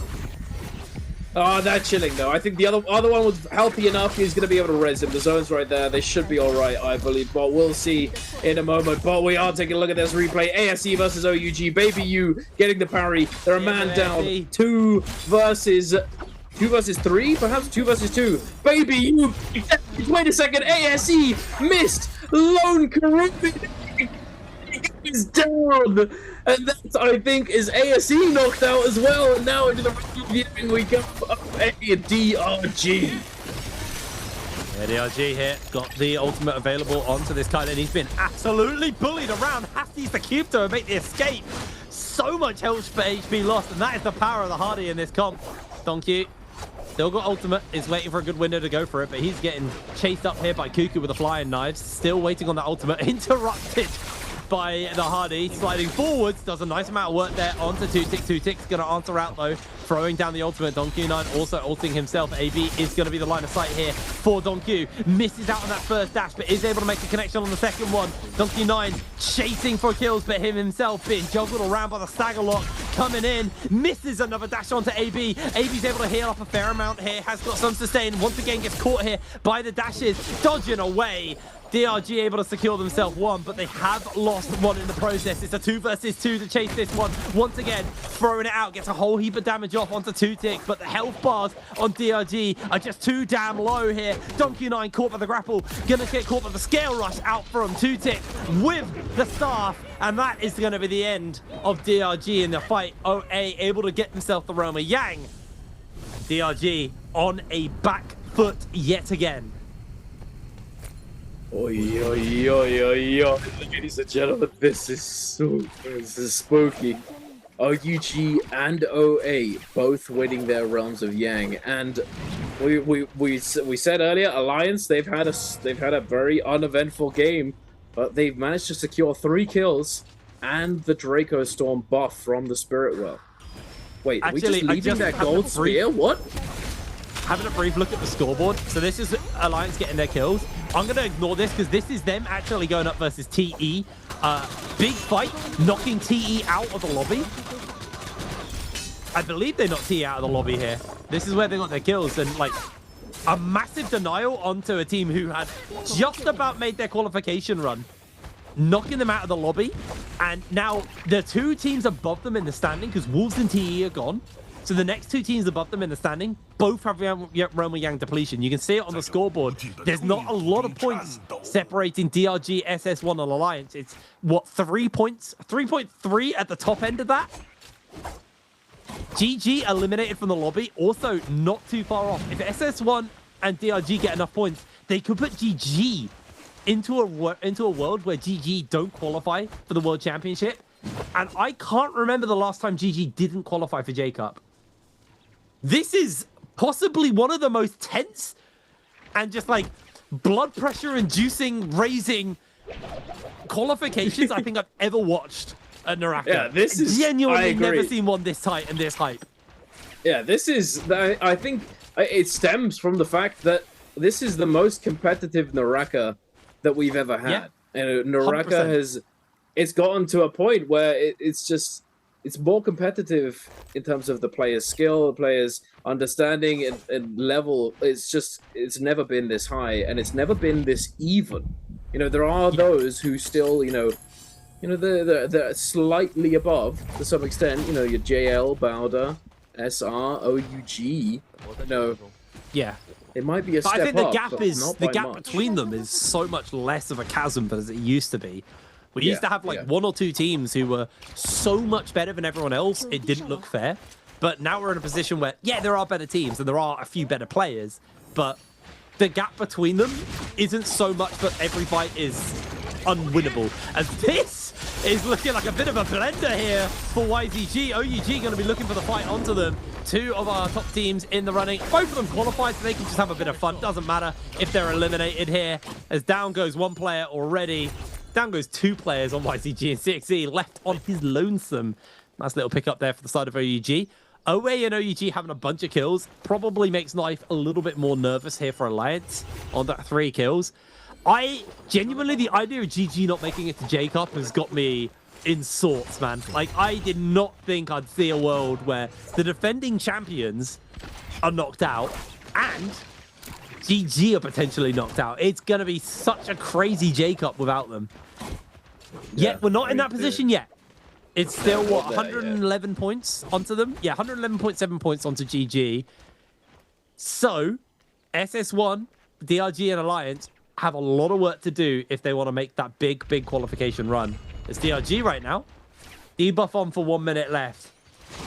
Gonna pop themselves the Forbidden Seal. And I think they're popping it as like that dinner bell to try and bait people to come over to think a fight's breaking out. With the Spirit Well is going to be spawning in where they are. I think that, I don't know. Oh, that's a good kill. YZG eliminated. That's big. That's pretty big for Alliance. Finding that one kill. That's going to put them. Wait. No, okay. The point was already. It was. Yeah. They're 1.1 points behind DRG. DRG needs their Spirit Well so that they can extend the duration on this debuff. Well, that parry onto Donkey 9 is definitely going to cause him a bit of mischief. You can hear the ring of the Realm Yang getting summoned up as Donkey 9, 48 seconds left. FBX also coming in, potentially looking for that third party. They're going to commit the ultimate, but Donkey 9 is going low. He's going to get caught out by the Viper stun. If DRG lose their carry, it's going to be absolutely heartbreaking for them. Beautiful pick there from the side of SS1. Big denial. Down a player now for the side of DRG. They have to get the rebirth charms. They don't have the money. DRG don't have the tools, they don't have the money. This could just be the end of their run here. Getting eliminated as Alliance are finding themselves a kill onto a DRG member as they jump up into qualification. Only FPX threaten them now. What an insane turnaround at the end of the game. That's a oh my goodness. He just couldn't get in. And the Viper ult, he popped out, he was dashing, he couldn't get in. Oh my goodness. The only other team that could potentially come in and actually disrupt the standings, FPX, is under an enormous amount of pressure from these players. Water, Kiki, ZGE, all having used their ultimates, all on the run. Water trying his best to disengage, but OA's not going to let him go so easily. He goes down. He had Yang depletion. He's not getting back up again. And FPX goes down to 1 member left standing with Yang depletion and white armor. Not gonna lie, this is it. Might be I think this is it for Alliance. I think we've actually got our top 6 teams now. Unless somehow a Yang Depletion Ferrier suddenly pulls a 20 bomb out of 13 players left. It's so cooked. Oh my word. I didn't expect it to be solved this quick, but here we are, FPX. It was more likely to be a lotto win for them at this point, to be honest, than qualify for Worlds. But there they are, eliminated from the lobby. And with that death, the outcome of this game has decided who has made it to our top 6. OUG, OA, YZG, GG, SS1, and Alliance. Our last 6 teams. I'm sure the amount of sweat on the GG members right now, the amount of sweat on the Alliance members, and somehow Alliance were rewarded for that very passive play style. I mean, it makes sense, to be honest. You're slow and steady. They're playing that composition that doesn't do well in the realm of Yang. A comp that if they don't get a really good early game, they're not really going to be able to translate that into a lot of kills in mid game. And they just played the patient game, went for the spirit well, got the buff, took the fight in the open, came out on top, and there you have it. I think Alliance knew that their points were in a position where they would only need a couple of kills, providing people get knocked out. And it was a risky bet, but they bet on the fact that the likes of DRG, TE, SS1, Wolves were all going to be playing rapidly and looking for fights constantly to try and secure as many points as possible. And Alliance figured that their comp was good at picking off stragglers, and that's exactly how they qualified. It was like 4 or 5 straggler kills. Was what? Oh no, it was 2 straggler kills at the end because they got the kill onto TE. But man, that fight versus TE cemented TE's spot and knocked them out. And at the time, I don't think Alliance realized it, but that was the game-defining fight for them. That was the world's-defining fight for them. Yeah. I mean, and the thing is, they still don't know, actually. No. You know, none of these players know who's in top 6. None of these players know with absolute certainty that everything's been decided. So, in their minds, they could still be playing for those 1 or 2 points that they could potentially need to secure their qualification. So in all of their minds, it's still tense as ever. I'm pretty sure the players not qualified as well also don't know it yet. So they're probably watching so nervous, unaware that they haven't qualified. It is possibly a torturous 4 minutes for some of these players, as they are just going to be sitting here with no power, unaware that it is done already. And Alliance right now, you can probably feel the nerves on them. You know, they know they've only been able to put 5 kills together, so it's not like a massive amount of kills. And they're just hoping that their performance is going to be enough. But there's a world where you get to this final circle and you're like, oh, there's only 3 other teams other than us here. And I don't know if we got enough kills. Like, you may see Alliance just go ham, just for the sake of it, because they realize that, like, they need to get kills, because they don't know that they've qualified. As Chang Chang goes up into aerial. That's it's a tree frog with a horse head. It's a ridiculous costume. It is ridiculous. Oh yeah, all he needs is the chicken crossbow, and there you have it. Oh yeah, but here we are. The fight's breaking out. Lovely disengage from Alliance, actually. 2 ults committed from Alliance, though. They get a dazzle on Tijuan there from SS1. They're going to throw down the Viper ultimate just to buy space. SS1 have committed all ultimates at this point.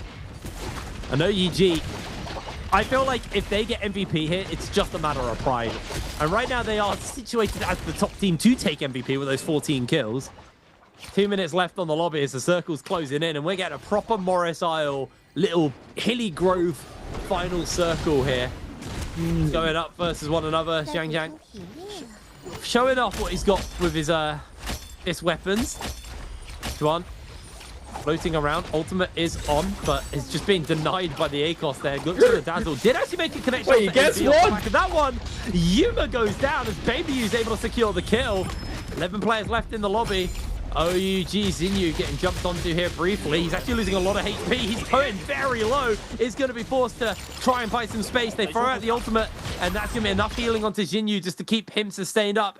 SS on that low ground as Zhuang goes down. Lots of people on the low ground here. So we're going to see the Viper ultimate come out from Jinyu. Look for the lockdown from OUG. They're going to find a whole lobby lockdown. AB goes down, and they're going to look for PP as well. He's going to get battered back as Zinyu's into the zone. Jumps back up. PP's low HP, and he will just be the target. As Zinyu's going to drop down onto his head and look for the execution. But Lue able to secure that kill there. Zinyu, such a low health bar, dancing around the edge of the zone here as OUG looking to put a couple of extra kills together as Tutik may just get caught as Lue finds the lockdown onto the OUG's SS. Baby U's coming in for some sustain. Tutik is going to be caught inside the zone as he's channeling up the RMB, tries to go for the horizontal strike with the longsword. Is not going to be enough to make the kill, but Lue able to take down Jang Jang from Alliance. That's away, knocked out the lobby. OUG just dotting the I's, crossing the T's, showing us why they were the top team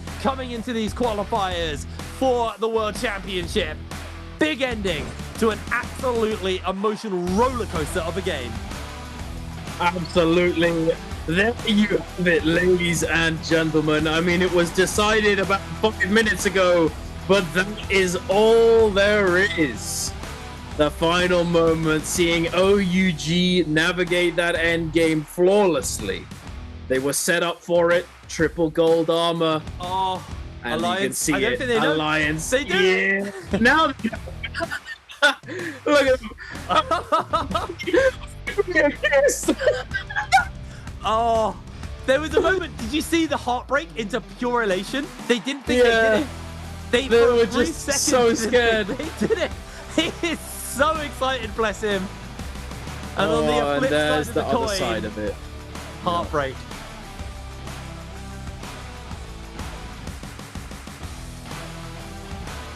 Did we have to zoom in on the eyes, man? That was that was rough.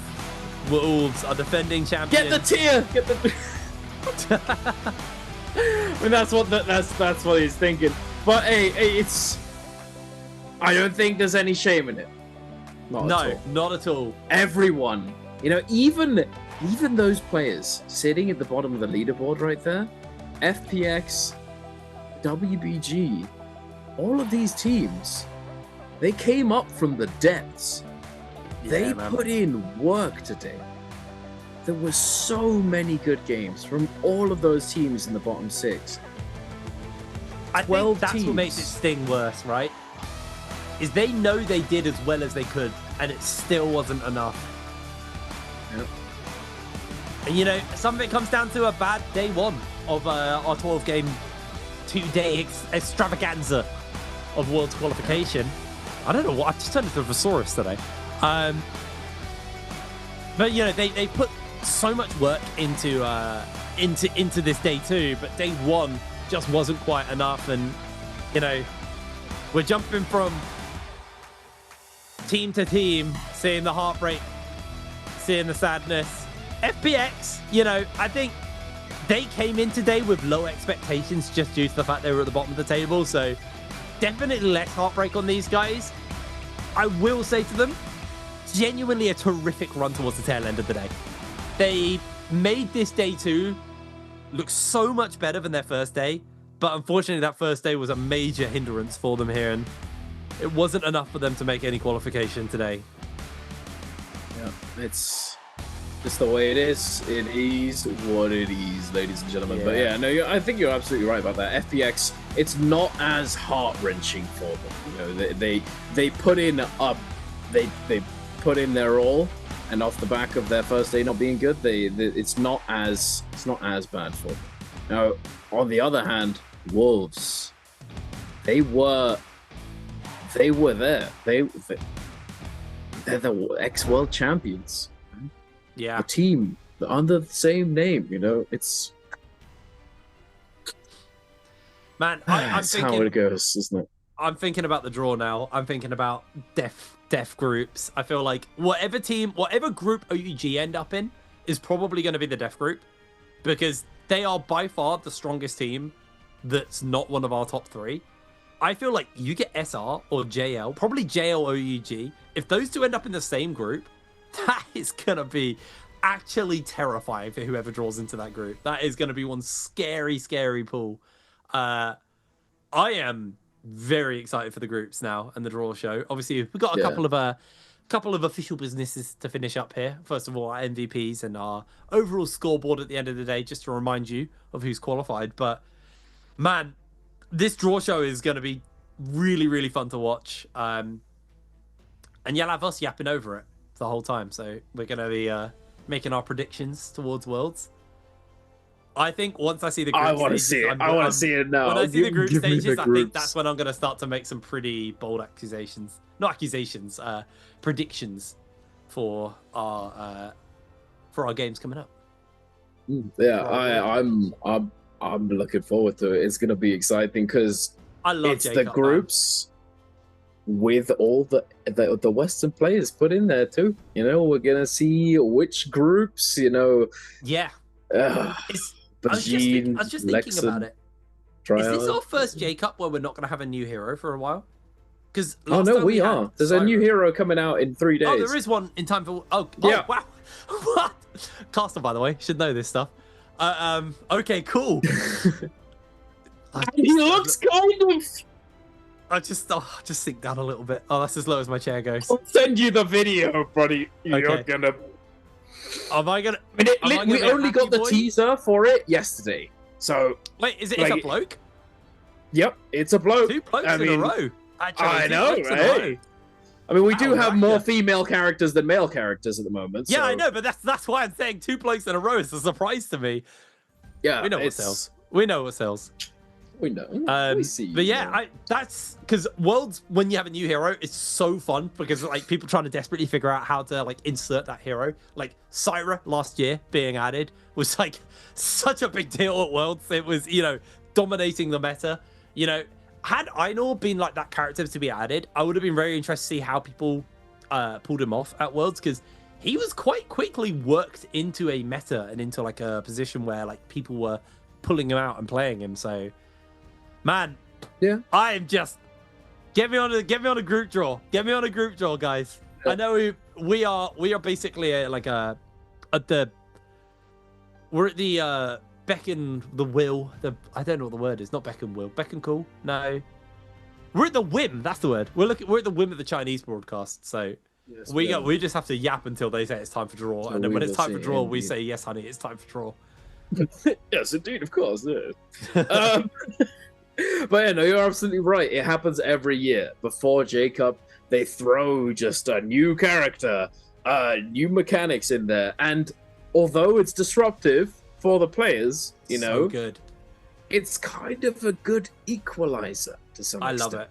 Yeah. Because yeah, like you going into J-Cup, it gives everyone a better chance. You know, it levels the playing field a little bit to some extent because it'll then come down to the players and the competitors putting in the work to figure out what this new character, new mechanic, whatever it might be, what the implication of those things being added have on the meta, how it shifts it, how it changes strategy, how it changes, you know, everything in the game, and it makes it very much more possible for anybody to come out on top. But here we are with the scoreboard. Yeah, overall scoreboard at the end of that 19 kill game there for OUG. Did they have a 20 bomb and a 19 bomb? Oh no, it was YZG got the 20 bomb. A huge game coming in from them. Zinyu on the Viper will be our MVP with 22,000 damage. 27 from Baby U though. Absolutely brutal performance on the side. Had 12 assists as well, so his KDA is like kill participation. Absolutely enormous. Cannot be underrated at all on that front. Baby U had a very, very solid game. Yeah, I'm trying to think, like, I think it was the second J-Cup was when we introduced Renwu Yang. Because that was my first ever J-Cup. Because it was the first J-Cup after MBPL being set up.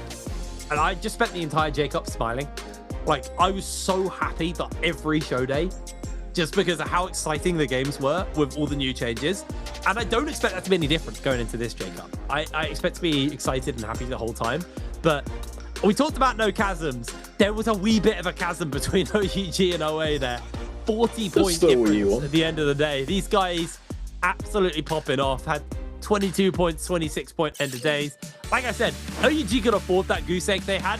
With the way they ended today, they could have afforded a goose egg all day. These guys played so well at the tail end and have absolutely locked themselves and guaranteed themselves a spot as one of our top teams and possibly the scariest team outside of our top end table. And even then, if they were still in the Sunwing Pool 1, I would be nervous about them being pulled into your team, into your group. So the fact they're going to be in there with another like tier 1 team is genuinely going to be scary for the teams going up against them. So while we're doing replays, I feel like you are a bit more acquainted with the NA and EU side of things. Who are we looking out for on trios? Trios wise, we have looking out for in what sense? In terms of like who do I think? I mean, all of them really. But I think Hex from EU is certainly going to be a one to pay attention to because they've been so close so many times. And then one of the times when they did make it to the international stage, one of their members wasn't able to actually attend, so they had a replacement. They had Taki go in and play instead. And Taki's obviously an insanely good player. He went to J-Cup for solos, you know, after all. But it wasn't the full team. It wasn't Hex without the full team. So them being all together and going, that's going to be huge. And then we have one of the teams from NA who was there at EWC as well and did, you know, reasonably well to some extent. We saw them doing pretty well, getting to some end games, and unfortunately we weren't able to see more from them and more from all the teams at EWC since the series ended in 4 games. So yeah, them for sure, definitely a team to pay attention to. But generally speaking, I think across the board, it's a really strong showing from the Western regions this year. All the players going solos and trios from both regions, and it's gonna be really exciting. So I'm looking forward to this draw for sure. But now here we have the MVP. I'll go. MVP, no, give me your reason. Oh, I'd say MVP, 22,000 damage. Zinyu, congratulations, mate. Good shit. No, the reason I was saying that, yeah, don't worry. I want to know when we get into group draw, what team I want to be avoiding OUG, basically. Like, if Hex are our team to watch for EU, we're looking from the perspective of the biggest, the most exciting game, then, you know, team, then, you know, we want them to avoid the top guys. I'll finish this point up. I got interrupted there. We're going to throw it over to an interview before we get onto group draw, so over to the interview. Ladies and gentlemen, welcome to post-game interview. This is Jaeger, and now I'm standing here with our player. Let him say hello to our audience. 来吧，酱酱先和观众朋友们打招呼吧。Hello， 大家好，我是酱酱。欢迎酱酱来到我们的赛后采访。Welcome 酱酱 to our post-game interview, and congratulations, you guys just qualified for the J-Cup. And I would like to know, because we are together and watch the scoreboard, and finally, you know, there's only like 0.4 points, and you can qualify for the J-Cup. So how's the feeling at that time? 特别想知道啊，其实终于 A 队在现在算是稳稳的拿住了进入到我们这个节杯的最后一张门票。同时刚才其实酱酱跟我也是一起站在这边，看到这个积分板真的就只差了 0.4 分，终于自己踏进线的时候是怎么样的心情？能再给我们讲讲吗？感觉在发抖，全身都在发抖，因为压力真的太大了。第一次打这种，因为晋级世界那个级别的嘛，反正压力很大，就释怀了吧，感觉，就到时候压力就没那么大了，进了就行了。现在这一刻终于把压力放松下来，我怎么看你说着说着都感觉有点眼含热泪了，还是那个非常激动的心情，我们站在这里其实也能感觉到。To be honest, I'm really like afraid that we cannot qualify for the J-Cup. Am I really afraid with that? And finally, when I know we qualify, I'm really excited. And now I know we can qualify for the J-Cup, and now it's the time to prepare, and now I can relax. Okay, let's move on to next part. It's for treasure. 好，我们来看一下今天的题目是什么。So the question is, which hero did aliens 酱酱 use in the game 12？ 这道题呢是刚才这把比赛当中酱酱用到的是哪个英雄？说实话，因为我们知道就是今年的节杯的决赛其实也是在你的家乡 ，So we know the Jacob we are going to hold in the Shenzhen and also is your hometown. So I would like to know any buff for you. 特别想知道啊，就抱着这种要回家的这种愿景，会不会给你带来一些怎么样的帮助和能量呢？有吧，这就是老家。因为可能老家给我的力量吧，也给我的运气吧，刚好就一点点。终于也是最后一点点可以回到自己的老家，荣归故里啊！这算有没有想过，如果说今天就是如果没有进的话，会怎么样的心情回去？没进，可能就低着脑袋回去接2单，先赚点钱来着。啊，进了呢？进了就。去接粉丝来看比赛吧。Okay, 这非常非常的棒。So actually, because I also think the buff, the city give me the buff, the hometown give the honor, and I think if I can't qualify the Jacob today, maybe I will be sad, and maybe I will to choose another career like the driving taxi driver, and then just back to my hometown. And now I think I'm really full of honor and back to my hometown, and also I will invite all my friends and also my fans to Shenzhen to watch the grand final together, and also I will driving car and keep you up. 那这边其实也是一个盛情的邀请嘛，也是提前感谢一下酱酱好不好？到时候就期待一下，也可以带着我们的粉丝们可以在深圳好好转一转。好的，那我觉得应该是时间就是要进入我们的倒计时了。Okay, I think our players prepare and let's start counting, please. 谢谢英文给我们倒计时。3, 2, 1. Screenshot. Okay, let's find out the correct answer. 有请酱酱给我们公布一下这道题的正确答案是什么。A. Yes, the correct answer is A. Okay, at last, we know we are going to face to the World Championship race, and I would like to know your expectation and which region you really want to face to. 那我这边特别想问一下，因为接下来我们要面对的就是我们的世界冠军赛。我们都知道世界冠军赛啊，高手只是它的一个基础门槛，接下来的电子竞技非常的残酷。特别想遇到哪个赛区的选手去碰一碰，以及这一次对你来说第一个节杯有怎么样的期待？其实这次进了节杯我就满足了，已经这是我的目标嘛。然后比较希望碰到欧洲这边的选手吧，因为是 A 队也是欧洲的。好，我们就一起期待一下。Okay, I'm really excited, and for me, my ambition for this year is just qualify for the Jacob, and I think my dream already come true. And for me, in the World Championship, I really want to face to the Europe regions like their players, because aliens also come from Europe, and really want to face them, and also can make friends, and wish that all our fans and audience can support for the aliens. 那也希望大家可以继续支持我们的 A 队。接下来我们就一起期待你们的表现。好的，再次感谢来到我们的赛后采访。接下来让我们把画面交还给解说席。Okay, thank you for today's interview, and we will get back to our casters. That is genuinely one of the most wholesome ways to answer a question. This is what I like about MPPL and just NARAKA. I feel like there's very little egos and just a lot of kind of kindness in the players. And coaches there being I'm really excited to play versus the EU players because first we are an EU org. So it's nice to kind of have that connection. And it's not I want to beat them and be the best in the EU. He just went, I want to make friends, which is so sweet. That's actually such a lovely way to do it. But yeah, I mean, we have obviously lost one of our EU league teams in Wolves, being knocked out. The Wolverhampton Wolves, they're dead. But we do have Alliance as a representative. But then we got our main representatives, and we're doing the draw show fairly soon as well. And I was asking Duncan, and before my brain literally ceased to function before we flew over to that interview, the reason I wanted to know what teams we're looking out for is because if you are an NA fan or an EU fan, even an SEA fan to be fair, right now you're hoping that your best team avoids the OUG group, because OUG plus first seed group being JL, SR, and oh my word, I've forgotten the third team, whoever they are. Who is it, sorry? Bowder, thank you, Bowder. If you avoid one of those teams plus OUG in your group, you've avoided a group of death, which means then you're technically more likely to make a deeper run into Worlds. So that was what I wanted to find out, who to look for. Right now I'm taking Hex as a bit of a mental note here for EU. But we'll have to see once we get into the group draw where our teams are going to be sitting. I am genuinely very excited for the draw. And this is the best time of the year when you get to Worlds. Worlds is always the best time of the year, man. Yeah, absolutely. I couldn't agree more. I just get me in group picks. I want to see, because it's going to change a lot. Just like you said, we don't.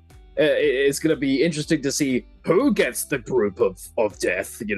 Which Western teams get that extra difficult group, and also just to see how difficult the groups are going to be. You said it. OUG and the best teams coming out of the CN qualifiers are, like those best teams paired off with the number one seed teams, the three who didn't have to play today, who are already qualified. And then also, I have to say, the team or the group that gets 5-2-1 is also going to be really tough, because 5-2-1 has been crushing it. Very good point. They've been doing so well. Like, when the SEA teams in general joined, they struggled initially. They did well first week, and then as soon as everybody clocked, how they were playing and how they like to navigate games, they instantly got punished for it. Oh. And then it just, it was tough for them. Are we doing a solo draw as well? I think we might be, yeah. We're doing both. Yeah. We're doing both. Hell buddy. yeah. Yeah. I thought they did it yesterday for some reason. Oh, if we get to do both, I'm honestly such a spoiled child, man. Like, what a day. Okay, so here are our pools. So a quick reminder, Group 1, our Sunwing Pool 1, these are our top 3 players, ones who have performed consistently well, have got cups under their belt. They will avoid each other. Sunwing Pool 2 is the rest of our Chinese mainland teams. Surprising to see Mike and Spider in there, but that's how the year has been. The gap has closed. Moonbane Pool 1 is our top players from EU and SEA and NA and AS as well. And then Moonbane 2 is the leftovers, the extra players from that side of stuff. So Lipo obviously technically counting as a SEA player, even though has been kicking around in mainland China for a little bit. So what we're going to see is we'll do one draw from Pool 1, 2, and then Moonbane 1 and Moonbane 2. And that will be how we form our groups. So you're going to get a... I think there's ABC are 3 groups. So yeah, so we'll be filling ABC with one player from Pool 2, from Pool 1, and then how many players is it? Is it just 2 total? from 2 from Pool? I'm just trying to figure out how many players we're pulling in from each pool. So for the A, B, and C is always going to be one of the Sunwin Pool 1 players. Yes. So you'll only get 1 per group. And then for Sunwing Pool 2, which is the remaining 6 players, I assume we take... Yeah, it'll be 2 each.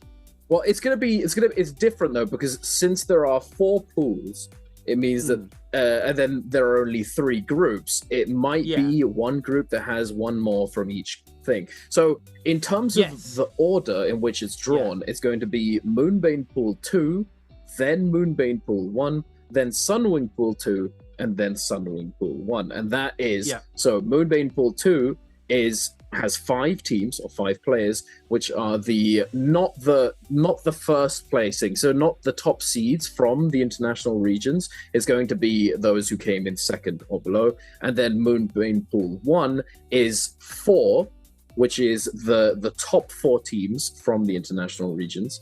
Then Sunwing Pool 2, which is going to be made up of the 6 teams or 6 players that qualified through the China mainland qualifiers, and then Sunwing Pool 1 last, which is the top 3. The top 3 who qualified from their points from the full year. So that being for solos, Verse, Chen, and Zhuan Yuan, and then for trios it is Bauda, JL, and SR. So those are the top ones. But because of the way it's ordered, because it's going to go A, B, C, A, B, C, A, B, C, A, B. Okay, yeah, I totally lost you there. We'll figure it out. Don't worry, we'll get there. It's fine. It's because there's an uneven number of Chinese players, but then technically, wait, is there the same amount of numbers? Just 1, 2, 3, 4, 5, 6, 7, 8, 9, 10, 11, 12, 13, 14, 15, 16, 17, 18, 19. No, don't worry. It's just slightly wonkier in the way they've done it. So what it does mean is there's one group will have a because we have 4 regions in play, 5 regions if you include mainland China, but I'm saying of the extended world's regions, there's 4: EU, NA, SEA, and AS. What that means is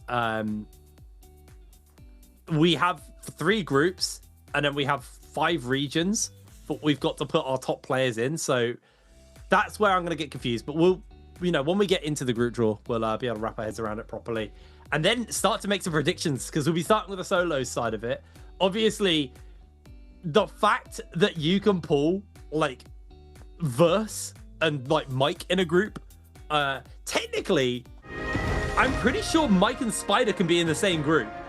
If you get like Verse, Mike, Spider in one group, it's actually cooked for anyone else. That would be an absolutely brutal group. But here we are. Leah taking a stage for our first group draw. So like we said, we'll be starting with our Sunwing 1. Wait, no. We'll be starting with Moonbane 2. Okay. Moonbane 2. Moonbane 1. Sunwing. Okay, I'm gonna drop the Moonbane and Sunwing just for complete for like ease of understanding. Moonbane 2 is remaining EU players. Moonbane 1, so we'll be starting with our remaining EU players, so our kind of like lower ranked EU players and, well, regional players, international players, that's the word I'm looking for. Then after that, we'll be drawing from our main group of like main winners of the international regions. Then we'll be doing our dregs of the NBPL, and then we'll have our chads of the NBPL coming up. Good way of putting it. Probably not the best way to word it, but I'm sure no one's going to mind. We shall see. Who are we going to be getting first? Who's going to be picked first? Because it's going to be picked from those, not the first places, not the first seeds from the international regions. It's going to be the second seeds from the international regions. It's Mr. NARAKA himself. Oh, Edward. I have to say, it's heartbreaking that he didn't make it. It truly is. And after the 6th game, the camera, went over to him, and he literally just hit the camera with a deadpan stare, just looking at it, just going. Oh no! He just sort of shrugged his shoulders, and then that was it. He just knew it was cut. He's looking apparently. dapper now, though. Oh, he's looking good now for sure. Sadly, we can't translate this because we're not able to simply. But I'm sure she's likely asking about the games yesterday. I feel like she might be asking for his predictions on what groups are gonna look like, on who don't you want to be facing. I mean, we are honestly purely guessing on what they're talking about. Yeah, this is pure speculation. Earlier there was definitely a thing, but here we go. So this is going to be our EU, NA, SEA, AS, our international pool of players who weren't top of their region. So this is kind of like our B tier group of from this region. So opening up, SYM Mines. So this is all for Group A, I believe. Now, so they get another person from this region. Oh, and we're doing. Wait, now I'm confused. Right, if this goes to B, so Zen Lexan, sorry, I saw Zen Lexan. Yeah. So that's Group B. Okay, so it's okay. All right. Okay. So this will now. So we're doing each pool first. We're doing the entire pool in one go. With a lot of steps, doesn't it? Yeah, I mean, yeah, it does. 5, 2, 1. There he is. Bipolaris.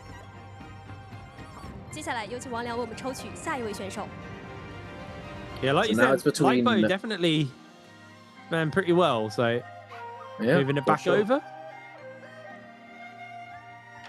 Miss you. ARS Miss You。好，有请王良 That's 为我们 NA 揭晓竹龙2号池 He 的 goes 最 into 后 Group 一 A. 位选手。 Okay, interesting. So Group A actually could be a relatively chill group. It's Group C is the one you want to avoid if you are international, because that's going to have more of the NBPL players. 接下来有请王良移步 Which means you're 竹龙 more 1号 likely 池 to pull into someone 为 like 我 Mike 们 and 继续 Spider. 抽取。首先，请王良为我们抽取 So 竹龙1号 NA 池 and 的第一位选手。 SEA, EU and AS have a nice area. So actually, 5-2-1. Who's played in NBPL is going to be in the more NBPL lobby there. But there's Tryhard going into Group A. 有请王良 From 为我们 Group 抽 C, 取 Group 下一位 C. 选手。 C. Oh, wait, we're rounding it out. Yeah. Because Oh, there I was see, 5 I see. in the Moonbane pool too. So now I feel like that's a rough BKL one. 13Y。有请王良为我们抽取下一位选手。 It's the champ of EU. No, AS, No. sorry. the Fuck, I'm doing really good at this, aren't I? BBE Frost Stevens。 Rusty. Yeah, there he 好， is. 接下来有请王 I 良为我 actually 们 feel 揭 like 晓 Frosty's 竹龙 dodged 1 the 号 hard 池的 group there. 最后一位选手。 That means that Mr. Bajin, BWG Bajin. What's upside down? there we go. There he is. BWG B Jin。接下 Group 来请王 C 良移 is 步至 Group 青 C 岛 quite is- scary. 继续抽取。 Actually, because That's a tough 首先有请王良为我们 Tryhard's 抽 a 取金 good 乌 player, 2号 man. 池的第一位 Oh 选手。 yeah. That's a pretty tough group. Right now, back to Group A. WZ Arano. Arano。 So there'll be one more of this group going 有 into 请王 Group 良为 A, 我们抽 and 取下一 then 位选手。 someone potentially scary. Remember, Spider and Mike could end up in the same group. There's YGG TT25. T225。有请王良为我们抽取下一位选手。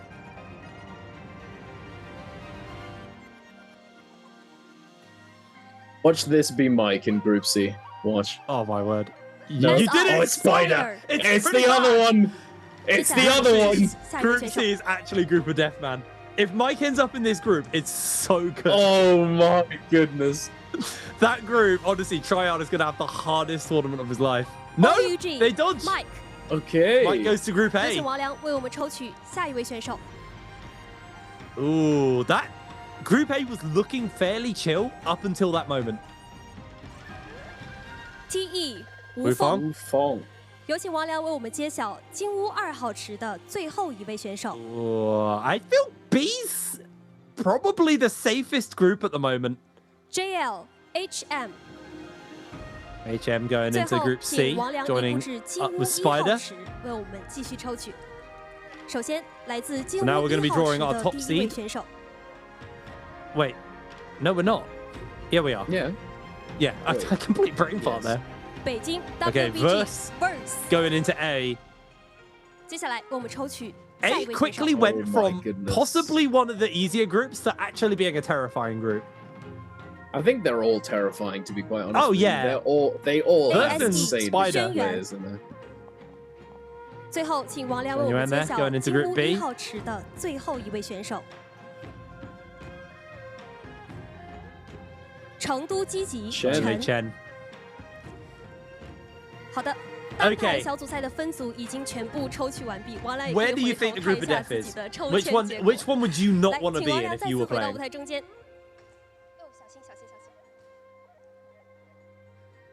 看 I 到自己 think 的抽签结果以及分组了，此时此刻心 I 情 feel 如 like 何？ it's A. 感觉还可以 I。feel like it 嗯 quickly changed 嗯 into A. 其实王亮站在这里，我相信 Spider, 有很 Mike, 多屏幕前的观众 Arano. 朋友们可能都还没有从昨天的 Group 预选赛当 C 中抽离 is- 出来。当然，其实，在 I'd 赛 say 后 it's 台 Group 上 C. Mike 也好 Spider 也好， I'd Yeah, say it's a Group hard C, call. to be Group C honest with also you. looks pretty scary, right? 那么站在这里， Oh, then 有着 Group C 华 has 强送 Chen 给 in it, 即 right? 将代表 Yeah. 的票 It- 赛 to be fair, Yeah, Chen's Chen- great.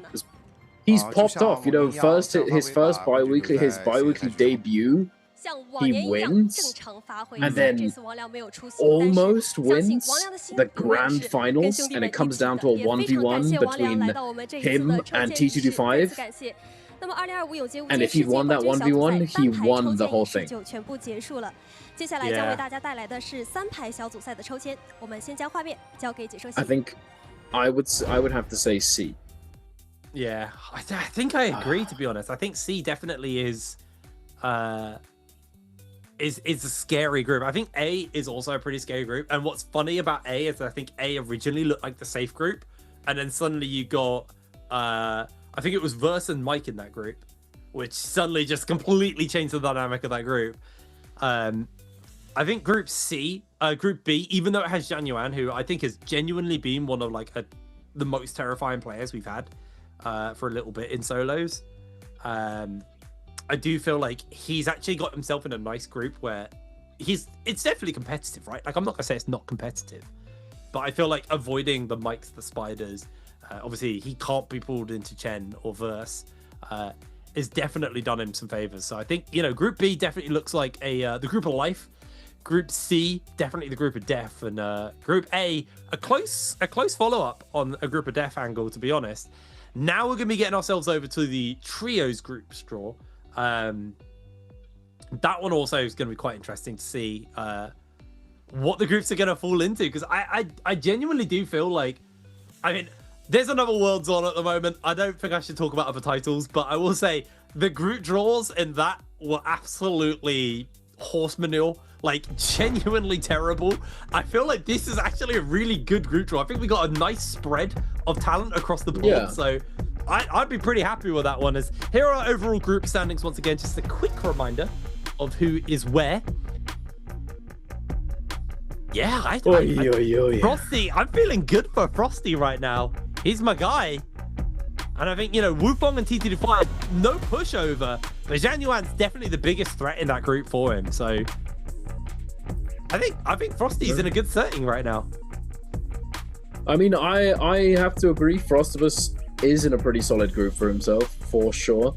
As you said, the you know, it's kind of spread out because I mean, if Mike and Spider ended up in the same group, that would have certainly been a little, you know, that would have been the group of death for sure. Simply because it would have then had to have included one of the top three as well. You know, then it would have definitely been there 100%, because it's, I think the fact that C also has Lipo in it, who is an NBPL player, but he obviously represents SEA, so I think that makes it, you know, way more interesting on that front. But here are our pools for our group stage for trios now. So JL, Bowder and SR being the big ones. To me, I'm looking at YZG and OUG as like the bigger void from pool 2. Like, you don't really want to be pulling into either of these guys. Have we got anyone else we're really looking out for? I feel like 521 were also very consistent this season.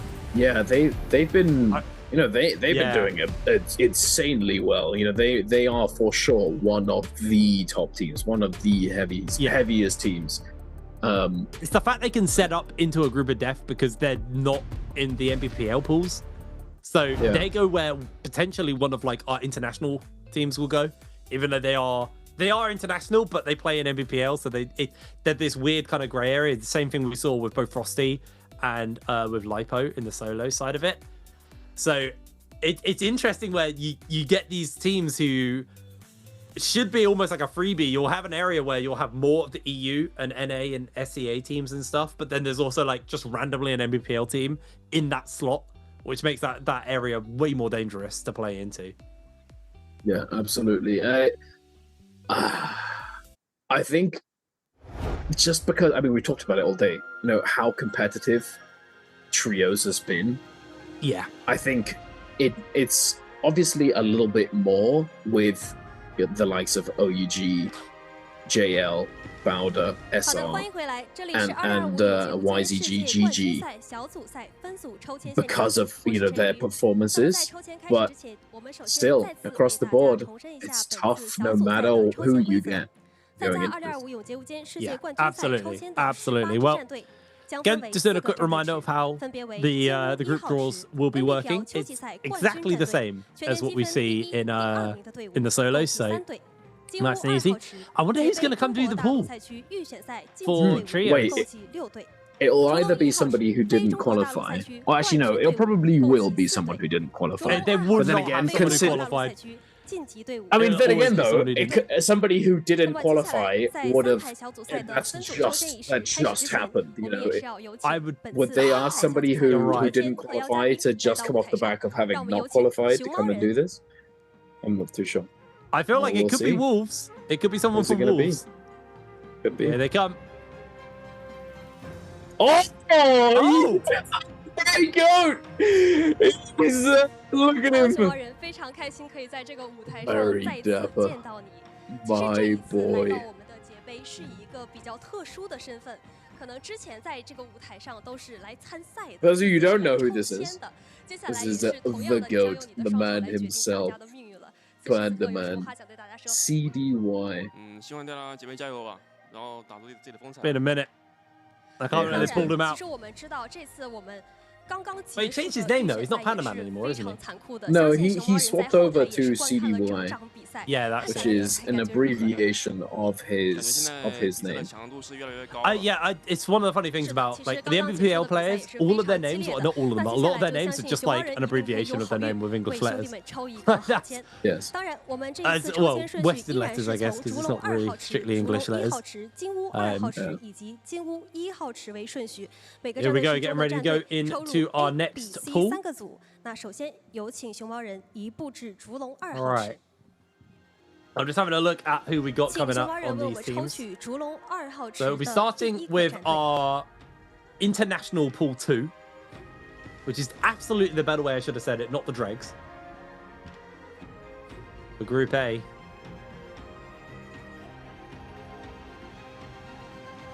STG So SEA there. Buzz team, 有请熊猫人为我们 SEA. 抽取下一支战队。 See? Is that Guyong? I think it's Guyong, is how you say that. HYG from EU. HYG, Hypercube. 有请熊猫人 They 为我 were 们 at 抽取下一支 BWC, 战 weren't 队。 they? Yeah, they were. Yeah. But there's been different variations of Hypercube. All right, well, there it is. RL. Relax from NA. Going into Group C. 有请熊猫人为我们抽取下一支战队。 So these last two teams, BBE and 521, will be going into either A or B. If you are... You kind of want to, honestly, if I'm honest, or you want to be pulling BBE. If you have a group that you, like, have a team in a group you like, 接下来 I 请为 think 我们揭 BBE 晓 have 烛 probably 龙 been the 2号 most 池的最后一支战队吧。 inconsistent team. I think, well, consistent, but they've not been particularly great this split, unfortunately, this year. So, two SEA they've teams certainly started off in struggled. Group A. BBE There it is. BBE going to be going up. So, Hypercube actually getting BBE, 接下来有请 not a 熊猫人 bad 移 draw 步 off the 到 bat. I 烛龙 think 1号 already 池 B 为我们 Group 继续 B 抽 is 取。 starting to look like a pretty 首先为我们 pretty 抽取 chill 来自 team. 烛龙1号池的第一支战队。 Oh, so we're going into pool 1 of MBPL. So top teams. No, Moonbane pool still. Moonbane pool 1. Oh, we are Moonbed. Wow, they just moved it weirdly. Okay. TWSS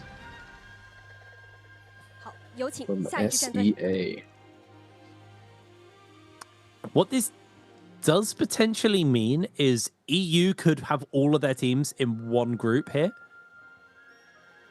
SEA have been able to break out. There's EU going into Group A.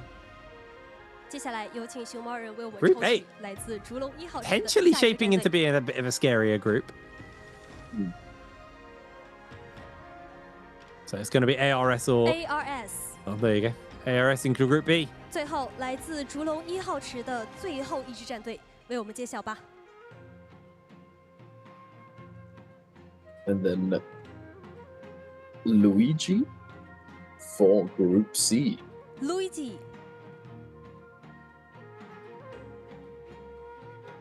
接下来有请熊猫 Now, 人移步至 the 金乌 MBPL 2号 teams 池，为我们继续抽 We're 取 going to。be opening with 首先 pool 来自 2, I 金乌 believe. 2号池的第一支战队，来有请 Pool 熊猫 2. 人。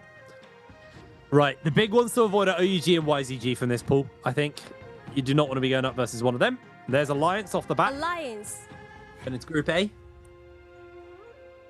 接下来 Group A actually might be looking like a pretty chill group. Well, there's still time will tell. You got 5-1. I totally missed 5-1 in there, actually. Yeah, you're right. 5-1, and plus Alliance still doing really solid. GG Group B. 接下来来自金屋2号池的下一支战队。 Maybe Group B's the chill one then. There's YZG. There's one of the scary teams out into Group C. 接下来同样来自金屋2号池将会被抽进。 If you pull OUG into Group C, it's actually so dangerous for them. Panaman struggling to open that one. Oh, there's OUG going into Group A. But Group A. Group A just got very dicey. Oh my word. 5-1 Alliance and OUG in that group. And Hex, who, like you were saying, were kind of the EU team right now. For sure. SS1. SS1.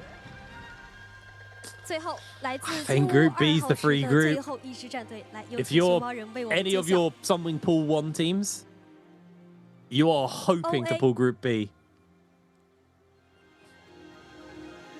好，最后有请熊猫人移步至金屋1号 OA's 池 been very good 来 this 为我 year 们抽 as 取 well. 最 So 后 I think 3支 OA 战队。 and YZG in that group is quite scary.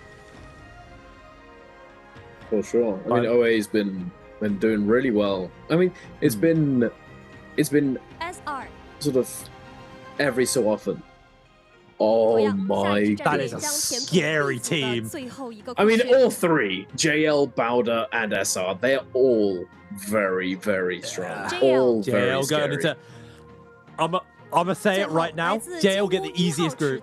JL, honestly, they are gonna have such an easy stroll into finals. I'm happy to say it right here, right now, man. 暴打。好的，感谢熊猫 I 人 think 为 Group 我 C 们 would 带 be 来的 less 抽签 scary 同 if 样 you 你也可以 didn't 回 have 头看一 OA 下自己的抽 and 签结果。 YZG in it. 那 I 到 think 现在我们 YZG and 3 OA 排的 being in 所 a 有 shared 小组赛的 group 分组也已经 makes 抽取 Group 完 C 毕 a 了 lot 来有 scarier 请 to 熊猫 me. 人回到舞台中间。 A is absolutely the group of death. That's a terrifying group. That is a really, really scary one. I think C definitely is the safe group here. No, sorry, B is definitely the good safe group 自己 here. 的双手决定别人的命运是一种什么样的感受？ It's definitely safer, undoubtedly. But 其实再次 BBE 回到这个赛场，相信这 having 一次 not 进入 done 到解杯 all 小组赛 that 里 well, 面，也有非常 you 多 know, 熊猫人熟 recently, 悉的老朋友。 they did manage. They did they have been putting in work for sure, and they did better towards the end. But I don't know. I feel like they've been too weak comparative to the rest of the league all year long. And I do feel like BB is actually one of those teams who do seem to somewhat get a world's buff. When they get to J Cup, they do seem to play remarkably better than they do domestically. But I will say, of all of the group, if I was anyone playing right now and I was trying to avoid teams in Pool 2, I feel like well, if I'm trying to avoid pool, if I'm trying to avoid like 5-1 or BBE from Moonbane Pool 2, you're always going to want it to be BBE. 5-1 have been consistently very, very solid all year long. I think they played very, very well. On top of the fact that you then also got OUG in that group. 5-1 OUG, SR in one group. Actually terrifying. Alliance, I feel like today Alliance weren't absolutely amazing, but I do think they've actually been pretty decent all year long. I think Alliance have been a team who have been pretty consistent across the board. So yeah, this group draw definitely, again, I think a relatively even group draw. But just like in solos, I think B is definitely the kind of safest group to be into. To say there's a safe group would be a total lie, but like I do think it's definitely safer, and I think JL are so good, but I do think them getting pulled into this group basically guarantees them that they'll run the distance, where I think the other teams are going to have to work a little bit harder for it. Yeah, I think it's regardless of which group. I would think you're right, simply based off of recent performances, but it's just even then. As you said, BBE gets a buff going into J Cup.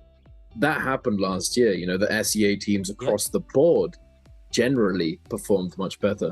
And I think since there's also a decent amount of time leading up to J-Cup from this point, there's plenty of time to make adjustments, to put in more work, and actually, you know, be your best for the big day. So regardless of the group, I would say they're all going to be very competitive. As we've been talking about multiple occasions, this is the most competitive that NARAKA has ever been on the big bold stage. statement time. What do we think? What are we thinking?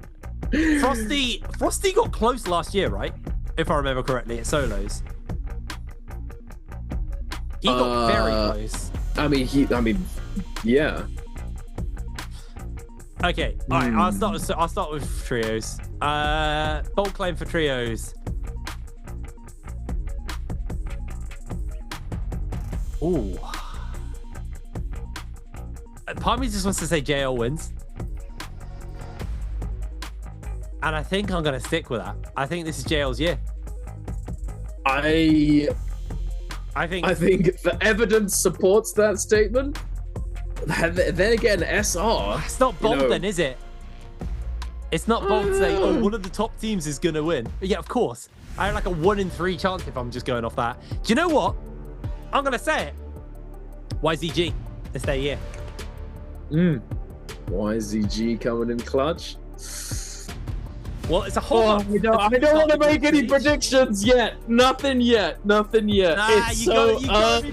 Dude, it's so early, man. It's so early. It's a month away. We've had the group tour. Oh, yeah. YZG, I saw life in them today. I think they've been consistently good all year long. I'm not just saying it for the sake of saying it. I think OUG, if I was going to be a little bit less bold, would be the safer bet. But I do think YZG have been a consistently good team who've stepped up this year. My bet's going on YZG. Solos. Ah, man. I mean, it's always Spider and Mike, isn't it? But, like, I think Frosty got quite close last year. I think Lipo's been playing... Do I go incredibly... I'm going to say Frosty. You know what? I'm going to say Frosty. Frosty solos. Respect it. YZG trios. Those are my very bold claims. My realistic claims are JL and probably like Spider, but maybe Januan, actually. Januan's been really good. Januan has been. I think solos is actually harder for me. Spider's had the best split he's ever had, though. You know, winning he also 3 won bi-weeklies and winning, you know, EWC Festival. You know, he won spring into EWC. It's definitely Spider. Like the realistic claim is Spider. I think Spider's the guy who's been, you know, having the most most consistent play so far. That being said, though, go on. He's had this really good run, but in the most recent bi-weekly and in the grand finals, he didn't do as well as he'd been doing before. So perhaps we see a little bit of a taper off and a burnout. Regardless, that is going to be all from us here today, ladies and gentlemen. It has been a roller coaster of emotions across the board. The groups are decided for J-Cup. It's been a banger. I'm Dunky Donuts, joined by HipBrain. It's been a pleasure for both of us. I hope you all enjoyed, and I suppose we'll see you all on the next time for NARAKA BLADEPOINT Pro League. Take care. See you later.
月后抬头看着屋檐，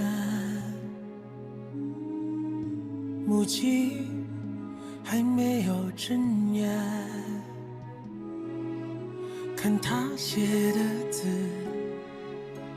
走过时间，那些诗句压着古卷时给我的信笺，还是杂片，静静地闻着檀烟，静静地